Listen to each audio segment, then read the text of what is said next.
Microbiology LRR. I hope all of you have gone through the path LRR. This is a very brief of what all has to be covered. I would say a very vague list, broad list of things that you have: stains, microscopes, anatomy, physiology, the growth curve. You have to talk about mycology, mein the most important, that is dimorphic fungus, sterilization, disinfection. In mycology, of course, coming back to opportunistic infections, you get a lot of questions on Streptococcus and this recent beta-1,3-D glucan. So these are some set pattern questions of INI-CET that I will make you do. Of course, then in parasitology, now we are in that just cross that malaria phase. So you have to know about malaria, you have to know about the free-living amoeba, the coccidian parasites, and in helminthology, the hosts, the eggs, and of course the vectors are very important. So this is a very basic thing of what all I found in the previous year INI and NEET PG papers, which was important, and that is what I will be covering in this entire session. Duration as per me is 2.5 hours, but it might get extended like every time for 10 minutes because of live interaction. We have to start with stains. That is the most important thing. So question number 1 is in front of you. What is the staining sequence that will be used to stain the smear of a sputum sample collected from a 32-year-old laborer with fever and hemoptysis? In our country, 32-year-old fever, hemoptysis and sputum sample, the first thing that I think of course, is TB, and there is an image also that has been given alongside. So when I talk about TB, I'm talking about the ZN stain. I'm talking about the ZN stain, and ZN stain may... Very good. I've got answers. That is option D is the answer. So what was that mnemonic for ZN stain that you have to know? That is going to be class has asked mnemonic. You might not get everything written in the options. You'll have to find out that, okay, this was my answer. What is matching closest to it? When we say class has asked mnemonic, all of you have to answer every little detail now, because I will not ask you a simple sequence question. They will ask you little detailed question. When I say class has asked mnemonic, the first thing that is added is carbal fustian. Carbal fustian kya color deta hai? It's in front of you. Carbal fustian is the first color, the primary stain that I am adding, and it is going to give a red color. So they ask you, what is the primary stain? It is carbal fustian. After that, the next thing that I can see over here is they are heating. I can see one furnace over here. So what is heat going to be? Heat is going to be a mordant. Who will tell me what is the meaning of a mordant? Mordant means hammer. Like for example, you put a red color, you put carbal fustian, on top of that you're putting hammer. You're hammering that carbal fustian that, okay, don't run away, stay there only, so that the red color does not get washed away. Okay, class has asked A for what? A for some acid alcohol. Usually what we prefer is going to be H2SO4, and this acid alcohol in a way acts as a decolorizer. We want to find out that after putting red color and after hammering also, are there still some bacteria which are going to get decolorized? Are they still going to leave it? So H2SO4 is what we add. And finally, the last thing that we add is methylene blue. So you can see I'm adding a blue color. So the background you can see is going to become blue. Can I say this is going to be the second color that I'm adding? Anyone who can tell me the reason for adding methylene blue? See, if I say that, okay, let's say I'm talking about a case of TB. This is ZN stain and I'm talking about a case of TB. What is the color of the organism? Of course, the color of the organism will be based on carbal fustian. So you've identified TB. All these bacteria that have been shown over here are lots and lots of TB. Then why are you adding a stain? It's color theory, contrast. If you want red color to shine, you will give a background color. So for example, if for example I'm writing in this red color, but if I wanted to shine, I have kept my background slide as white. It's basic color combination. So I have put a background color as blue over here, methylene blue. Sometimes if they say that nahi, mujhe blue color nahi acha lagta, I don't like blue color, I like a green color, can they add malachite green? They can. So background color might change in the exam. Don't focus on the background color, focus on the primary color, that the organism has to be red. So what happened in one exam was they did not give you all of this. They did not even give you the picture. They gave you a fill in the blank that in ZN stain, organism is dash in color, that is red, and background is dash in color, that is going to be blue. So if you have to select, the best stain that we use for the background is methylene blue, which has been given in the TB program in PSM also. That background ke liye most commonly methylene blue should be used. So coming all the way back, class carbal fustian, heat likha nahi tha. A for acid alcohol. Amphomethylene blue. So you've got the Zn stain feature over here. But what if I remove the heat? Is this a regular Zn stain, or do you want to call it a cold Zn stain? Because here, ma'am, they have not written the heating process. So I think when the heating process is removed, that should be known as the cold Zn stain. Very good. What is the other name for cold Zn stain? Kerr for cold, Kerr for Quignon stain. It is also known as the Gabbett stain. Cold, Quignon, Gabbett. That is also known as, these are all the same names.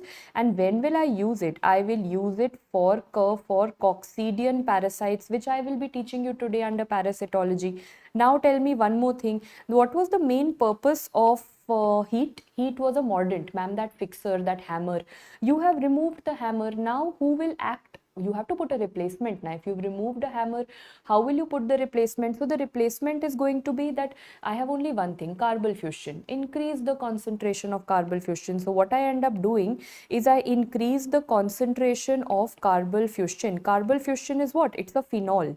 So I'm going to increase the concentration of this phenol so that heat nahi hai. So this acts as a replacement. Very good. All of you know this. Question number 1 is almost done. But next thing you will tell me, what are all the different H2SO4 acid alcohol ka concentrations that I can use. So first you will fill in the blank this list. For TB, acid fastness is said to be between 20 to 25%. By the way, if I don't think they should do this, but chalo, by chance they end up doing, the 20 and 25% both are there in the options. These days the better answer that is being said in most of the textbooks is 25%, but ideally they should not be doing that. It should be between 20 to 25%. Okay, for lepra has 5 alphabets, so the percentage of H2SO4 is 5%, and when I'm using 5% H2SO4, then I don't call it a Zn stain, then I call it a, very good, a fight for ACO stain. That is going to be fight for ACO stain. So now remember, if you say lepra, 5 alphabets, 5 ka 5%, 5 is fight. It is known as fight for ACO stain. For Nocardia legionella, 1%, and I'll tell you how the question is coming. Nowadays, like tomorrow, Nocardia is a bacteria, right? Gram-positive bacteria. I will teach you tomorrow. So if I ask you, this is a question going around in your custom modules, GTs, Q banks, so dhyan se sunna. They will give you a case of nocardia and they will mention nocardia and they will say, how can you confirm nocardia? Which stain can you put? And most students end up marking option A, Zn stain, but they don't read option B, and option B is modified Zn stain. So tell me, for nocardia, are you doing the usual Zn stain, TB wala, 20% wala, or have you modified it and you are using a 1% Zn stain, where 1% H2SO4? So I think the better answer for nocardia will not be just Zn stain, it will be modified Zn stain. This information I have added in the rapid revision 6.0 this time, in case you have not viewed it, so I'm telling you beforehand only. Okay, so now for nocardia, don't mark regular Zn stain, mark modified Zn stain, because you have used 1% H2SO4. Coming to spores and head of sperm, anything that has S spores, S sperm, it is going to be anything between 0.25 to 0.5% H2SO4. All H2SO4 values are done. So that tells me so many things are Zn stain positive. Yes, what are all the things that are Zn stain positive? Because in Zn stain, ma'am, you're talking about heating Zn stain, cold wala Zn stain. So the mnemonic is my nose is cold and hot. So my nose, my for everything, mycobacteria, everything. They say mycobacteria, TB, mycobacteria, leprae, mycobacteria, atypical, sare mycobacteria. My nose, no for nocardia and legionella, for which you have already told me you will be using a 1% H2SO4. Now comes the most important. My nose is cold. So is for isospora. Isospora ka cousin brother kaun hai? C for cyclospora. So please remember, is for isospora. Isospora ka cousin brother is cyclospora, and their third cousin brother is cryptosporidium. Why are these three cousin brothers? Isospora, cyclospora and cryptosporidium, because together if I club these spora brothers and these cryptosporidium, which family do they come under? Coccidian parasites. Coccidian parasites के लिए कौन सा Zn stain करते हैं? We do the cold Zn stain. That is why these three people come under it. One more thing with S that you have to know is the sperm head and the spores that we just now studied, 0.25 to 0.5%. My nose is cold and hot. So HO and T, ये last चीज है. HO is hooklets of hydated. So for HO you are going to have hooklets of hydated. And who will tell me T? कौन सा Taenia लिखे? Egg of Taenia soli solium or egg of Taenia saginata? Before I reveal, you will tell me so that I know how much have you actually studied and come for today. Egg of what? Remember T wala. Egg of Taenia saginata. Taenia saginata ka egg is positive for Zn stain. Taenia solium is not positive for Zn stain. So this was everything about Zn stain that you had to know, which is the expected stain for INI-CET, which I believe. But I've forgotten the bread and butter of microbiology, and that is what stain? That of course is the gram stain. If you've done Zn stain, you will have to in 2 minutes revise gram staining also with me. Before I proceed, I hope this much information everyone knows that gram positive organism is going to be purple in color, and we all know that gram negative organism is any shade of reddish pinkish that you have, that is going to be gram negative. So now let me come back. What is the gram stain? Very good. Come in and stain. Dr. Tanay, there is, yeah, what is the doubt over here? You can let me know. If you don't copy, I would suggest don't make notes, because PDF to milega. PDF anyway will be uploaded, but if you have any doubt, you can let me know. I can repeat that concept again.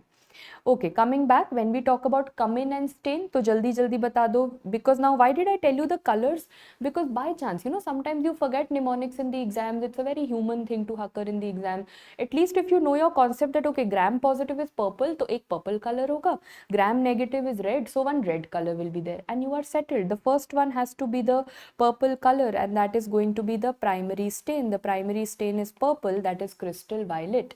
Now tell me, in crystal violet, gram positive organisms are also coming out to be purple, and gram negative organisms are also coming out to be purple. That is what you need to know. When you add a color, all bacteria initially, all bacteria, can you see pura, all of them have come out to be purple. What do you add next? Next you have iodine. What is iodine? Iodine will act as that hammer. Iodine will act as that mordant. So now on hammer, tell me, purple color ko hammer kar diya, you are making it more of purple. Can I say that even now all the bacteria will be purple, gram positive will also be purple, negative will be also purple. Now I will take that purple away. So what am I going to add next? I am going to add alcohol or acetone, which is basically going to act as a decolorizer. So when I say decolorizer, tell me who is going to give away the color? Gram positive says nahi. Gram positive says मैं शुरू में भी purple था. I am going to remain purple till the very end. And anatomically क्यों? Because it has a lot of peptidoglycan, which I will tell you in a while. But gram negative says छोड़ो. Let us leave the color. Let me become colorless. You are like, if you are colorless, how will I see you under the microscope? I have to give you one color. So what is the last color or the secondary stain that you are going to add? Is going to be saffron in red, which now tell me what is the color of gram positive going to be? शुरू से starting to end positive हमेशा purple रहा.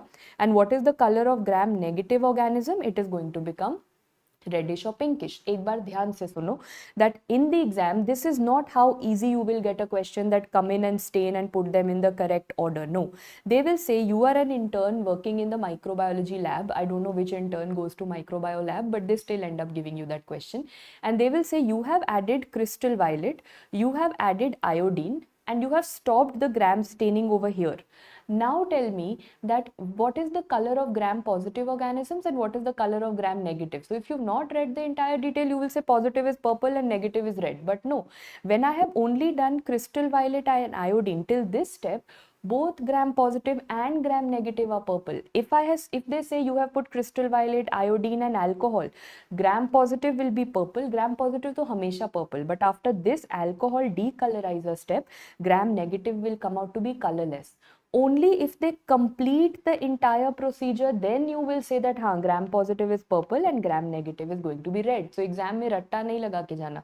You have to go stepwise and you have to see where has the examiner stopped the process, and I will give my answer on the basis of that. Are you okay with how INI-CET will twist this? Can we move forward? But now tell me, I said some are gram positive, some are gram negative, but tell me something that which are the gram poor organisms. Gram poor का मतलब होता है that neither will they be gram positive nor will be they gram negative, because their cell wall is very different, and those gram poor organisms are MRCS. What do we mean by? Can you recall from your rapid revision? M was mycoplasma. If you remember, mycoplasma doesn't have a cell wall. Ma'am, when it doesn't have a cell wall, kya gram positive, kya gram negative? It's not going to be there. Same happens with rickettsia also. So tomorrow I will teach you one table of rickettsia, which is the toughest table of bacteria bacteriology. Then C for chlamydia. Chlamydia, like you study in ophthalmology, you must have studied, I think yesterday only, ophthalmology mein trachoma padha hoga, chlamydia trachomatis, that is the gram-poor organism. Did you all study the safe strategy of trachoma yesterday when you were doing the ophthal LRR? Because safe strategy of trachoma is asked a lot. Those top 20 topics of trachoma or of ophthal include the safe strategy. So chlamydia trachomatis is gram-poor organism. And finally, in the end, you are going to have spirochetes. So remember, mycoplasma, rickettsia, chlamydia and spirochetes. These are gram-poor. Let me start from here. Out of these, if you want to view the spirochetes, which are spiral, patla, patla, name only tells us which microscope do we use, because I'll give you one example of spirochetes, that is Treponema pallidum, the bacteria which causes syphilis. So can you tell me which microscope are you going to use? Whenever you see something very patla, very thin, the kind of microscope, yes, we are going to use a dark field microscope. I'll give you a way of learning this, and which I will teach you tomorrow also. That is, syphilis is something for which they always give you a history of a truck driver. I mean, I don't know why, but they assume that a truck driver will always have unsafe or unprotected sexual intercourse only, and this is their assumption. So they always give you a history of a truck driver who has had some unprotected or multiple sexual partners, and then he's suffering from syphilis, and they will say, if you want to see syphilis or bacteria, which microscope will you use? So remember, truck drivers will always, truck kab chalta hai, raat ko chalta hai. So truck drivers will always be driving on dark roads. Always remember, truck driver history, it is the dark field microscope that you are going to settle, and this is how it looks like. So I'll first start off with dark field microscope. You can very well see the background is very dark. Because you have made the background dark, now I can see that spiral wala spirochete. So whenever I have any patla structure, so for example, I have spirochetes, or in a bacteria, maybe that flagella is also very thin. If you want to see anything thin, or if they don't mention like this, they say you are an intern, you can see one thin structure coming out of a bacteria, you want to visualize it in detail, you want to visualize it properly, which is the best microscope for any thin structure? We are going to use the dark field microscope. Now anyone who can tell me what made this background dark? I have not added any black color. That background has become dark because of basic physics of light. They have used reflected light. They have used reflected light that we are going to have. Khushi, the question that you've asked me thoda sa lengthy hai, because syphilis ka investigation is an entire list. By the way, the specific answer that you've got for treponema antibodies TPI, but is it okay that I can teach that to you tomorrow, because I have an entire table starting from microscope to silver stain to antibodies and TPI which I want to teach you. So kal kare to chalega, because it is anyway a question that I'm going to teach you. Perfect. But to begin with, which is the first microscope that you will be doing, that is going to be the reflected light. Chalo, dark field ho gaya. Now microscope ki baat kari, to tell me other microscopes also. The most what can I say, the most rote learning question that you have is this, which you've seen in every exam. You have to tell me, identify the condenser shown in the given image. Kahan par hai? Is it above the stage, below the stage, near the eyepiece, above the objective lenses? Very good. This is, as I said, this question everyone has mugged up also, because ma'am itni baar aaya hai that we have to know. So where is the condenser? The condenser is here. Look at this carefully. If this is the light and this is the stage, stage matlab where the slide will be kept. So the condenser is present below the stage. So now my question to you is that the next one is, what is the function that the condenser serves? Before I tell you the light microscope, the condenser, just imagine, does it increase the light intensity? Is it an amplifier of light? Does it focus the light on the sample? Does it focus the light on your eyes, or does it reduce the glare? Is it something like a spectacle? Okay, focus light, okay, but focus light where? Does it focus light on the sample, or does it focus light on your eyes? Common sense, the condenser is over here next to the sample, so it is going to focus the light on the sample. Now let me teach all of this to you in a little more detail. When I talk about a light microscope, their favorite question is, they will give you a microscope, they will put an arrow, and they will ask you a question. So the first thing that you have at the bottom is going to be light. It is just like any other chota sa bulb that you get in the market, and that is how, just like light in your room. So we call it which kind of light? It is going to be the transmitted light. Like light is like you're sitting in a room right now and there's a tube light or a bulb around you, light is coming, transmitting, same kind of light you are using here. So light can go in any direction, ma'am.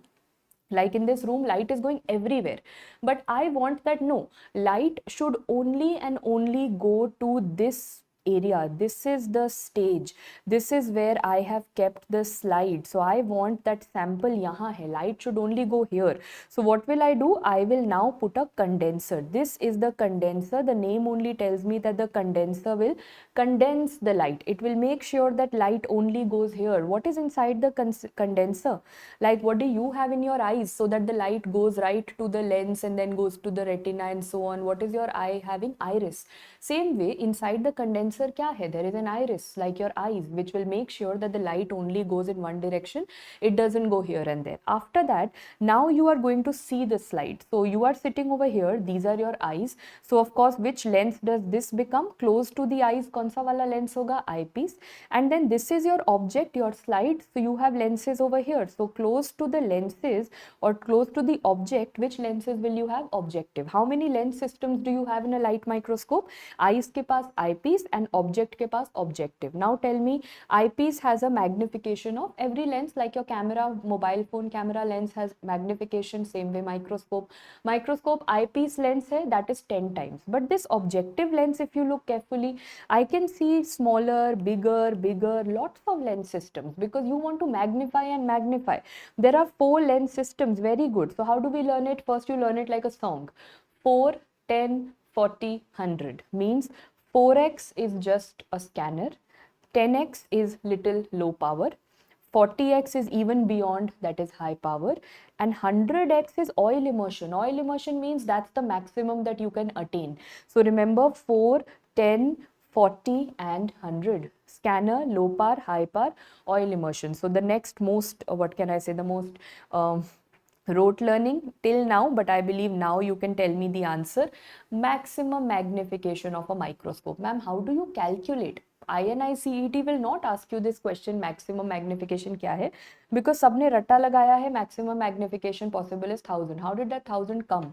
So remember, the total magnification is always calculated by eyepiece multiplied by objective. मतलब eyepiece and objective इसका magnification multiplied by इसका magnification, that is the total. So for example, eyepiece will always be 10. That can't change. Look out in the exam which objective lens has been used. If examiner says, let me give you a numerical, you are currently viewing the slide on scanner. What is the total magnification that you have? So scanner means you are doing it on 4x. Eyepiece will always be 10x. The total magnification is 40x. How did maximum come? Because maximum from objective possible is 100 and from eyepiece it will always be 10. So now tell me that if I am doing 10 into 100, the maximum that I shall get is going to be 1000. तो दोनों को multiply करके answer निकालना. Don't just mug up 1000 is maximum. Look what has the examiner used and then give your answer. Are we okay with the light microscope? Can we do one typical INI question that came once upon a time? They didn't give you that entire picture. They asked you a theoretical question, image-based question without an image is what they asked you. So look at this. You are a microbiologist intern wanting to study cells and microorganisms. You have been advised to use a light microscope. What is the correct arrangement from eyes to the light source that you're going to have? So of course, see, you just have to be careful over here.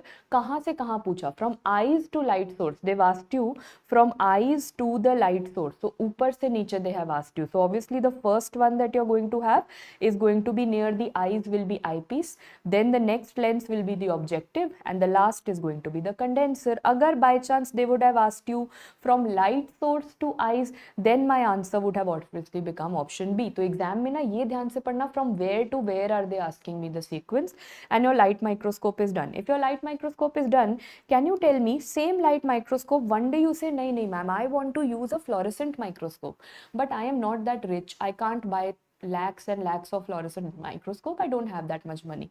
Can I convert this into a fluorescent microscope? Light में थोड़ा change कर लें. What do you think? When can you convert? What should I put in the light? Normal light bulb से नहीं होगा. I will have to use ultraviolet light. I will go to the market, I will buy an ultraviolet light bulb. That is the first change that I will make. Second, I have to become good at physics and I have to change something inside this microscope. I will have to add one mirror. What is that mirror which is going to make it a fluorescent microscope? Because ध्यान से देखो, fluorescent microscope is looking like any other light microscope. What are the two changes that I've made? I have number one used an ultraviolet light, and second, what I have done, I have added one mirror over here, excellent. equivalent, that is going to be the dichroic mirror. That is going to be the dichroic mirror. So that means you convert two things, change two things, and light is converted to fluorescent microscope. UV light add kar do, dichroic mirror add kar do, and you are done. So what is the light that you are using over here? It is ultraviolet light. What is the principle of a fluorescent microscope? That the shorter wavelength of light will be converted to longer wavelength. Perfect. We've got that answer already. Shorter wavelength will be converted to longer wavelength, and this is you sitting over here, the detector. This is you. You'll say, okay, ma'am, chota wavelength will convert into longer wavelength, and finally I will be able to see that green color wala fluorescent microscope. Before I start with this, can you tell me what was the green color dye that I used in flow cytometry in the last class of pathology? And I told you INI will give you one question of flow pakka wala. So if you remember, the green color dye was FITC. Yaad aa raha hai? We did a flow cytometer flashcard. Along with that, we did a CD markers wala flashcard. No, not DAB. I'm repeating this once again so that there is no confusion over here. When I'm doing immunohistochemistry, and for that I require a brown color, that is when we are going to use diaminobenzidine, the brown color. When I'm doing flow cytometry and I require the fluorescent color, over there I am going to use FITC. In दोनों में confuse नहीं होना, ठीक है? Confusion settled. Now coming to what are the fluorescent dyes that I'm going to use for TB. For TB, it's one of the most important questions, and that is going to be auramine and rhodamine. Please note, auramine and rhodamine are for Mycobacterium TB, not rhodanine, because who will tell me where do we use rhodanine? See, one alphabet changes the question. Rhodamine is for Mycobacterium TB. Rhodanine is for copper. Exactly. So the next question that I want you to write over here, when I have rhodamine written, that is going to be Mycobacterium TB. When I have rhodanine written, that is going to be for copper. Means whenever they give me a copper overload. What is copper overload known as? Wilson disease. Perfect. Soumya, you've told me copper overload. Khushi, sabko pata hai Wilson disease. Question ye nahi aayega. They will say, what is the genetic alteration in Wilson's disease? When they say copper overload or when they say Wilson disease, that is ATP7B gene mutation that you are going to have. ATP7B gene mutation, chromosome. Pura medicine bata rahe ho to batate jao. Very good. ATP7B, I've got that answer. Chromosome bhi bata do. It is going to be okay. And after that, you will also tell me where is ATP7A gene mutation seen. Okay, chromosome 13 I've got. So Wilson disease khatam. Wilson disease is going to be the increase in copper. To see copper, I will use rhodanine stain, not rhodamine. Wilson is ATP7B gene mutation on chromosomes 13. And yes, you are right. I've got that answer. ATP7A gene mutation is going to be in Menkes disease. बहुत इधर उधर हो गया. Come back to your question. Your question was for TB, it is auramine and rhodamine. Can you tell me the fluorescent stain for malaria? And that is going to be acridin orange for malaria. And for fungus, what is it going to be? For fungus, it is going to be calcoflower white. It is going to be, the name only tells me, flower will tell me that, oh, it's a fluorescent stain for fungus. Calcofluor is a fluorescent stain for fungus. Perfect, done. Very good. So all of these microscopes are settled. Ek bacha, which is that microscope which is going to look like a spaceship, which is covered from everywhere. I don't see any air entering. Why? Because I have to complete an entire vacuum system for it. I will always need vacuum system when I'm using electrons. Electrons can't roam around like this in this room in the air. So then I'm talking about electron microscope. When you see an entire spaceship being made like this, electron microscope. Okay, so this means in light microscope, you have light, of course, and light can travel in air, so you can keep it in the air, you can keep it over here on this table. But electron microscope pura band kar dena, close it, because electrons will only travel in vacuum. Tell me one question from pathology that I'm asking you again. What was the fixative for light microscope? Remember last class we did an entire table of the fixatives. What is the fixative of the light microscope that you have? Very good. Light microscope ka 10% neutral buffered formalin. And what is the fixative for electron microscope? To anything between 2 to 2.5% of glutaraldehyde. Let me ask you one more question from the last class. If you have a testicular biopsy, what fixative will you use? Testicular biopsy pathology, ma'am, depends. If the testicular biopsy is being done for infertility, we will use Bowen's fixative. If the testicular biopsy is being done for cancers like seminoma or choriocarcinoma or some cancer, then we will be using 10% formalin like others. ये वाला question याद है? I think 3 times I made you revise last class. One more time I have made you revise today, which assuming that now for the next 1 month you will remember it till INI-CET और गलत नहीं करके आओगे. All the microscopes are settled for us. Now I give you a question without options. Can you identify this cell wall? When I say identify the cell wall, obviously I'm asking you, is it gram positive, is it gram negative, is it gram poor? What do you think is going to be? Gram positive, gram negative and gram poor. क्या लग रहा है? What is your single answer for this cell wall that has been shown over here? Okay, everyone is saying positive लग रहा है. Any one quick catch point reason that why you called it gram positive? NAM NAG की वजह से नहीं है. NAM NAG will be present in gram positive cell wall also and NAM NAG will be present in gram negative cell wall also. दोनों में होता है. That is not the reason. Now look carefully. These green color ones, they have labeled it as NAM. चलो, this green color one हम बना लेते हैं NAM. If you look a little carefully, if this is one NAM and this is one more NAM, how are they connected? They are connected by 1, 2, 3, 4, 5. I will zoom in and show you again. If I just look at the two green color NAMs, are they connected by 1, 2, 3, 4, 5? 5 chains exactly. Whenever I see a pentapeptide chain, when I see a pentapeptide bridge, it is P for pentapeptide, P for gram positive, and I will show you. Okay, Dr. Tanit, for cancer it was 10% formalin, जो हमने last class में पढ़ा था. ठीक है? Coming all the way back, एक और question देख लो. This is how it can come. Which is gram positive, which is gram negative? So again you will say, ma'am, NAM NAG तो दोनों में होगा. NAM NAG नहीं देखना. You have to see, okay, this is NAM, this is NAM, this is one NAM, this is one more NAM. How is it connected? Yes, it is connected by 1, 2, 3, 4, 5. दोनों में connection है. This is gram positive. If I secant pentapeptide है तो gram positive. Look at the other one. Ma'am, this is one NAM and this is another NAM. दोनों NAM NAM ढूंढ लो. Are they connected by anything? No, I can see blank lines. Can you see all the lines in center are blank? So of course this is going to be gram negative. जल्दी वाला तरीका पता लग गया. Pentapeptide ढूंढो, P for P, and otherwise it is gram negative. What else question can come is this now. If they give you the full cell wall, they don't give you NAM NAG, they give you the full cell wall and they ask you which is gram positive and which is gram negative. So for that, first you read one table and then we will come back.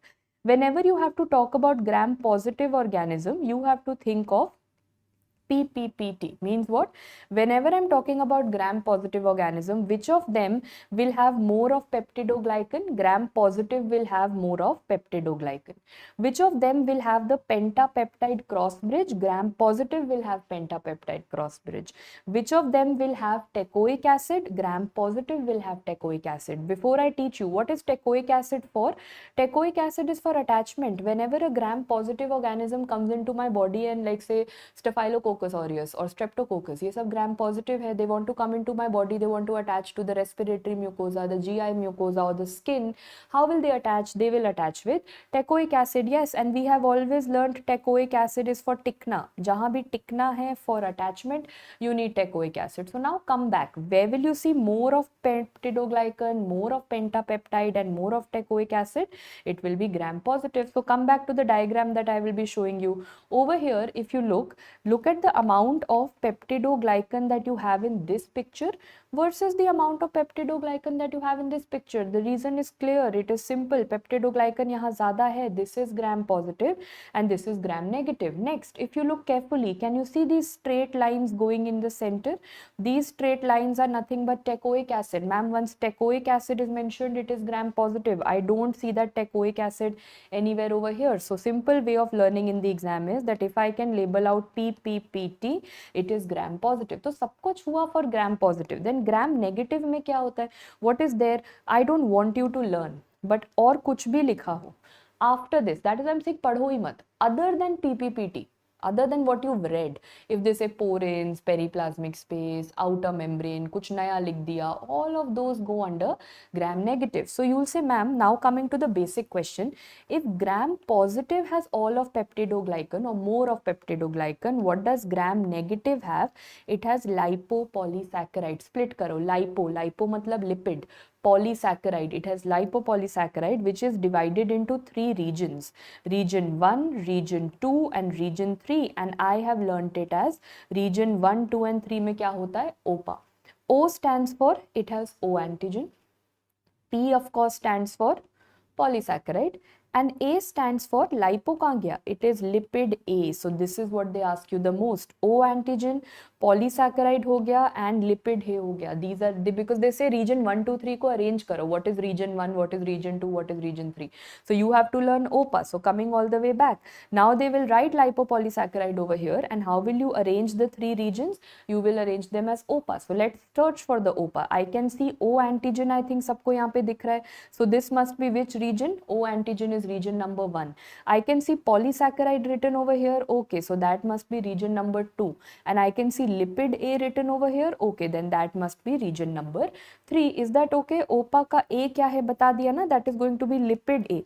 Because lipopolysaccharide पढ़ रहे हो ना, तो lipo क्या होता है? Lipo is actually a lipid A that you have. In fact, let me tell you, the most lethal area of this entire feature is lipid A only. जो सबसे lethal part होता है of a gram negative bacteria is lipid A. I hope that's okay with everyone. If it is, then maybe you can solve one question and then give me a proof that you have been able to solve it. Okay, so you have a laboratory technician who's performing a gram stain, and upon microscopic examination, the bacterial cells have 100-layer thick peptidoglycan layer and has stained purple. I don't think I want to read beyond it. Ma'am, purple से तो anyway मुझे पता लग गया that there is going to be gram positive. Lots and lots of peptidoglycan, पक्का gram positive, but let's not be overconfident. पढ़ लेते हैं. They say there is no outer membrane, no porin, because all of those were for gram negative. The cells also lack lipopolysaccharides because that was also for gram negative. So obviously this is going to be a gram positive bacteria. That's why I told you na, exam mein question will be very lengthy, but if you keep your logic of PPPT together, you are pretty much sorted. Now correlating everything. The reason, because many of you asked me later on that ma'am हमने अभी gram staining पढ़ा था. Do you remember we studied this come in and stain, and I told you gram positive तो शुरू से end तक gram positive will always remain purple. Now you know why, because gram positive has too much of what? Peptidoglycan. Because of that so much of peptidoglycan, once you add a purple color, the purple color gets locked. Purple color says okay, I am getting locked in that peptidoglycan, I am not coming out. You add any decolorizer, alcohol, acetone, whatever, I am not going to leave the color. Okay, so the reason for it is it has lots and lots of peptidoglycan. Can I move forward to the next question? Another, this is exact, I always make students solve this because this is a PYQ of INI-CET, which is a typical INI-CET question, whether twist and lengthy बनाते हैं, तो पढ़ लो एक बार. There is a sputum sample that was sent for testing to the microbiology lab, and the gram staining shows presence of gram positive cocci which correlate with the staining properties. Which of the following statement is false? Okay, so now you just have to find false statement. So एक एक करके पढ़ लेते हैं. Does the cell wall of gram positive is thicker? Of course, peptidoglycan ज़्यादा है, so it is going to be thicker. Is teichoic acid present in gram negative? No, as per PPPT, teichoic acid was present in gram positive. Answer मिल गया. But as I said, don't be overconfident. आगे पढ़ो. Is the region 2 of lipopolysaccharide a polysaccharide? Let me see. As per OPA, region 2 is polysaccharide. This is also correct. Lipopolysaccharide has O antigen specificity, of course, as per OPA. Lipopolysaccharide has O antigen. That is also correct. So the galat statement is teichoic acid in gram negative. No, teichoic acid is in gram positive. यहाँ तक सब कुछ हो गया. Everyone is certain, settled with it. Can we move on to the next question, which is this? Okay, sorry. I think the answer got displayed well before, but never mind. Let's just ignore कि हमने answer नहीं देखा. ठीक है? We will just ignore that we have not seen the answer. Now let's try to solve it. So this is a question that came in the INI-CET exam, which I want all of you to attempt with me, knowing the right answer. Okay, they are talking about the kind of flagella, cilia, pili that you have. This also we have it in our Q bank and we have it in INI. So what was the question asked? I'll start from there. See, Neisseria. Neisseria क्या होता है? कल पढ़ेंगे. Ma'am, Neisseria is going to be a gram negative cocci. Cocci तो गोल गोल छोटा छोटा होता है. Cocci don't have any all these flagella and all these things. Cocci are not motile, but they asked you, Can Neisseria sometimes be motile? Yes, it can be, because it is going to have, instead of a flagella, it has a chota wala thread which is known as type 4 pili. Please note, type 4 pili was the INI-CET exam question last year. Type 4 pili is number one seen in Neisseria. By the way, it can also be seen in Pseudomonas. But remember that single best answer when asked will be Neisseria. Tomorrow I will show you once again. Talking about Balantidium coli. So remember, coli I always learn as celi, because the only ciliated parasite that you have is Balantidium coli. ये भी आज हम पढ़ेंगे. Coming to next, this तो gynae में पढ़ा ही है ना, that Trichomonas vaginalis. Which kind of motility does it has? T for T. Oh, we studied Trichomonas last time. In pap smear in pathology we studied Trichomonas, showed you two appearances. jaldi jaldi bata do. What appearance of the cervix or vagina does it show you? Trichomonas shows you that strawberry cervix. याद आ रहा है? We had drawn one strawberry, and strawberry के ऊपर we put a green color leaf. So we said that the discharge is also greenish in color. And then I told you Trichomonas pear shape होता है pap smear पे. You can't see it, but you can see its companion. Leptothrix and Trichomonas का story very good. I was waiting for that spaghetti and meatball with Dr. Ripunja has told us that spaghetti and meatball appearance was seen because chota chota meatballs were those chota chota Trichomonas, and long spaghetti was that Leptothrix. For those who feel that we are talking rocket science, we are not. Last class mein pap smear we discussed, and we have discussed all of this. So please go ahead with that. Now we've just added that Trichomonas vaginalis shows you the twitching motility, and of course motility will always be because of what? Motility will always be because of flagella. Coming to toxoplasma, toxoplasma is not at all any motility, so it is no particular organ. Now when you've done all of this, of course my next slide will be, you will have to tell me all the motilities, because INI-CET loves motility questions, either one-liners or clinical or match the following. Type 4 pili, basically Khushi, abhi I will tell you, pili is actually an organ that many bacteria have, but it's for attachment. Whenever one bacteria wants to attach to another bacteria, तो बीच में क्या use होता है? Pili use होता है. तो pili का primary function is attachment, but there is one rare kind of pili called type 4 pili. Categories होती है. Type 4 pili is more for locomotion, and that is what Neisseria has. Okay. Coming back, jaldi sari motilities you will tell me. Who has the tumbling? This was the INI question, by the way. Tumbling like a drunk friend, like a drunk person, idhar udhar falling left right. So tumbling motility is going to be shown by Listeria. Listeria is that drunk tully friend of yours. So now apart from that, Listeria also shows you differential motility. The reason, or the what is the meaning of differential? Difference means Listeria is going to be motile at 22-25 degree wala temperature, but if you put it at a higher temperature of 37 degrees, it is not going to be motile. And how did we learn it? We said, oh, this means Listeria shows you two. It shows you tumbling motility as well as differential motility. तो दोनों को क्या बताएंगे? It shows you tumbling differential motility. And how did we learn it? Tumbling means drunk, tully, and I've always told you that you can afford to get drunk at 20-25 because your liver is hale hearty and will support you. But if you become old by 37, your liver will not be able to support that binge drinking. तो tully नहीं होना. At 37 you don't have to be. Ideally you don't have to be at any age. But talking about liver physiology, you can afford to be at 20-25, but you can't afford to be at 37. That is how we are going to learn. Can you tell me, apart from Listeria, which other organism? Very good. Someone said Yersiniosis. Exactly, Yersinia. So now remember, differential motility, Listeria, Yersinia, Listeria, Yersinia. Coming to the next, what you can't forget, who shows you the darting motility? By the way, darting is also known as shooting star. It's something that you can't see. The bacteria is moving so fast that you can't see. Very good. There are two bacteria, Vibrio and Campylobacter. Vibrio, jaldi tell me. Vibrio is the one that causes rice water stools. I'm teaching you bacteria today also because I can't finish it in one day. Tomorrow it's huge. So Vibrio shows you rice water stools. Campylobacter का पूरा नाम क्या होता है? Campylobacter is known as jejuni. This also shows you a case of diarrhea. But remember, jejuni has something important. Jejuni will be June ka mahina. Yes, what does that mean? It grows at the temperature which you see in the month of June. That is, it grows at a 42 degrees centigrade. So Campylobacter jejuni, June ka mahina, diarrhea, and Vibrio also diarrhea, rice water stools. Both of them show you fast wala darting or shooting star. Okay, which of them shows you corkscrew motility? So corkscrew, that bacteria which looks like a screw and moves also like a screw, and that is going to be Treponema pallidum. Abhi padha tha spirochete, syphilis wala.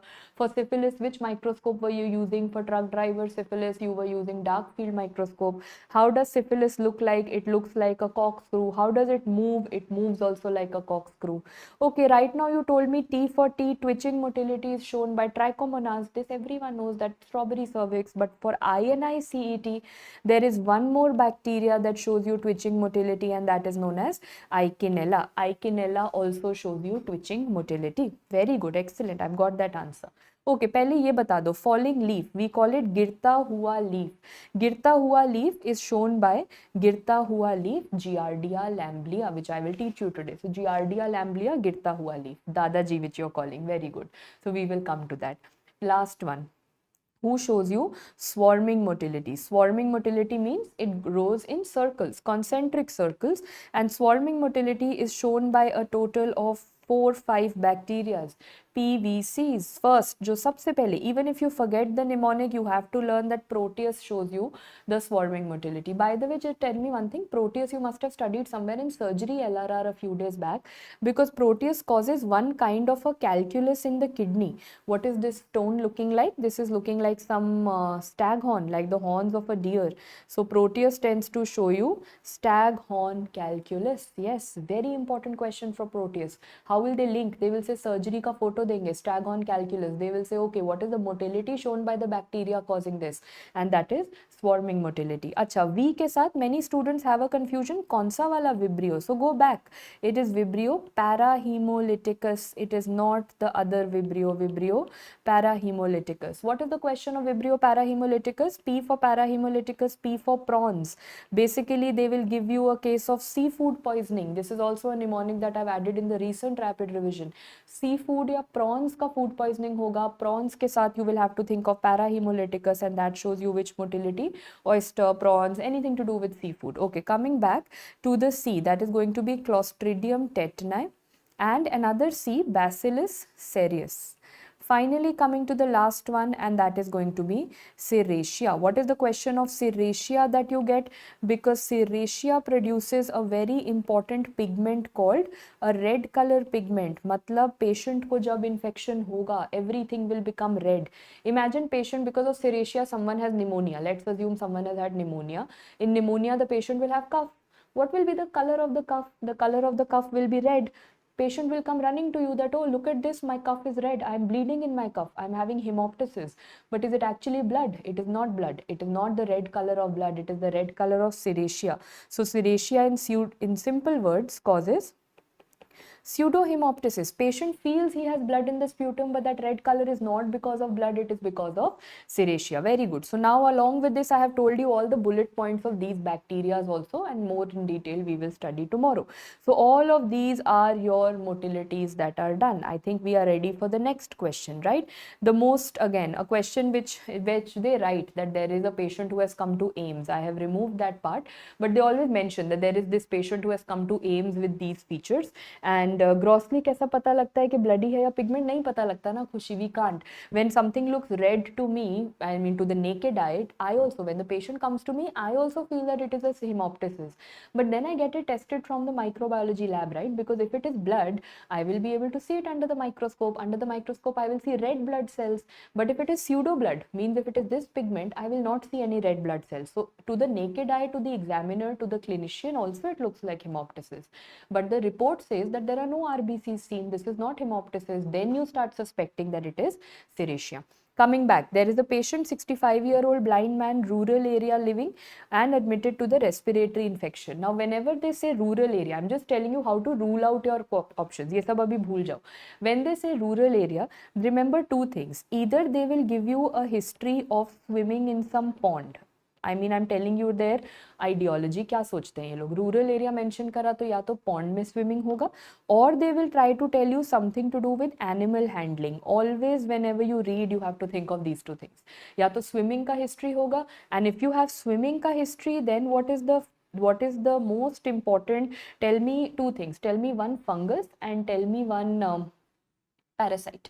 Two things that you are going to do. Number one, if you talk about the parasite, it is going to be Neisseria, and if you talk about the fungus, it is going to be Rhinosporidiosis. I'm only telling you this because today I will teach you after half an hour when we go to fungus and parasitology. तो ये दो सोचना, swimming आया तो parasites में सोचना Neisseria fowleri and fungus में सोचना Rhinosporidiosis. Whereas अगर animal handling आया तो you have to think of a bacteria that is known as Bacillus anthracis, and now start reading the question carefully. This you will today's class, this rural village rural area you have to remember, because I will make you solve all three questions in today's class only. Let's start. यहाँ पे rural area में they said that there was septicemia and radiographic images showed you a wide mediastinum. So there is some mediastinitis, there is sepsis happening. Bacillus anthracis with spores were detected. तो ये किस side गए? They went towards animal handling. Okay, so now this is not Hyde-Potter's disease, Dr. Adityanshu, because Hyde-Potter's disease, what is Hyde? Hyde is animal skin. The skin of the animal will come in contact with my skin, so that will be a skin wala infection. This is involving the lungs and the mediastinum. This is pulmonary anthrax, which I will teach you tomorrow. This is actually a case of pulmonary anthrax, which is known as, which doesn't occur in, see, pulmonary means something has gone in the lungs. Animal skin cannot go into my lungs. What can go into my lungs? Some animal product, maybe wool fibers. Wool, yes, wool fibers, very good. So if animal skin hota, skin to skin contact hota, Dr. Adityanshu, that was Hyde-Potter's disease, because Hyde word matlab animal skin. But if someone is working in the wool industry, I will call it the wool sorter's disease, and wool की वजह से the lungs will get affected, and this is the mediastinum history given. ये सब हम कल पढ़ेंगे. अभी ये था ही नहीं क्वेश्चन. अभी was that there are some spores formed, and which is the stage of the growth curve in which the spores are formed, and answer to that is stationary phase. So what are they trying to teach me? They are trying to teach me the bacterial growth curve. This is the bacterial growth curve that has been written over here. That means on one x-axis they have the time, and on the y-axis they have the number of the bacteria. So this is the labeling. There are four things. The first phase that you have is going to be the lag phase. Lag matlab, can you see what has happened to the number? When I talk about the lag phase, ma'am, the number is the same. First most important point, the number of the bacteria remains the same. तो बढ़ क्या रहा है? There is an increase in the size. Whenever they ask you questions regarding size, at the end of which phase is the bacteria most golu molu motu, maximum size is going to be, so that is going to be at the end of lag phase. Why has the bacteria become golu molu over there? Because there is going to be increase in metabolites. Bacteria is saying that देखो अभी तो like all of you right now you are sitting studying. Why? Because you're preparing that okay, when I get into my residency तब तो I have to work a lot, 48 hours, 36 hours, 24-hour duties I have to do. अभी you sit, you put all your knowledge in your mind, you put all food in your system, and you get ready, right? And now when you will have to work, then you will automatically have weight loss. So abhi what is happening? This is all of you in your preparation phase over here, eating, becoming little golu molu. This is what is happening in lag phase, because once you get into residency, what will happen? You will enter into the log phase. What happens in the log phase? I can see the bacteria is dividing, the number is increasing. From one bacteria it will divide into two, from two bacteria it will divide into 4, 4 to 8, 8 to 16, 32, ऐसे बनेगा. Can I say अगर workout करना शुरू कर दिया, the size will automatically fall down, weight loss हो जाएगा.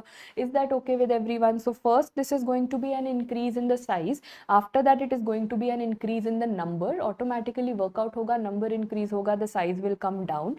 And then after some time you will say, ma'am, till when will the bacteria divide? There will come a time that they will give up also, and they will start dying also. So what is that phase known as?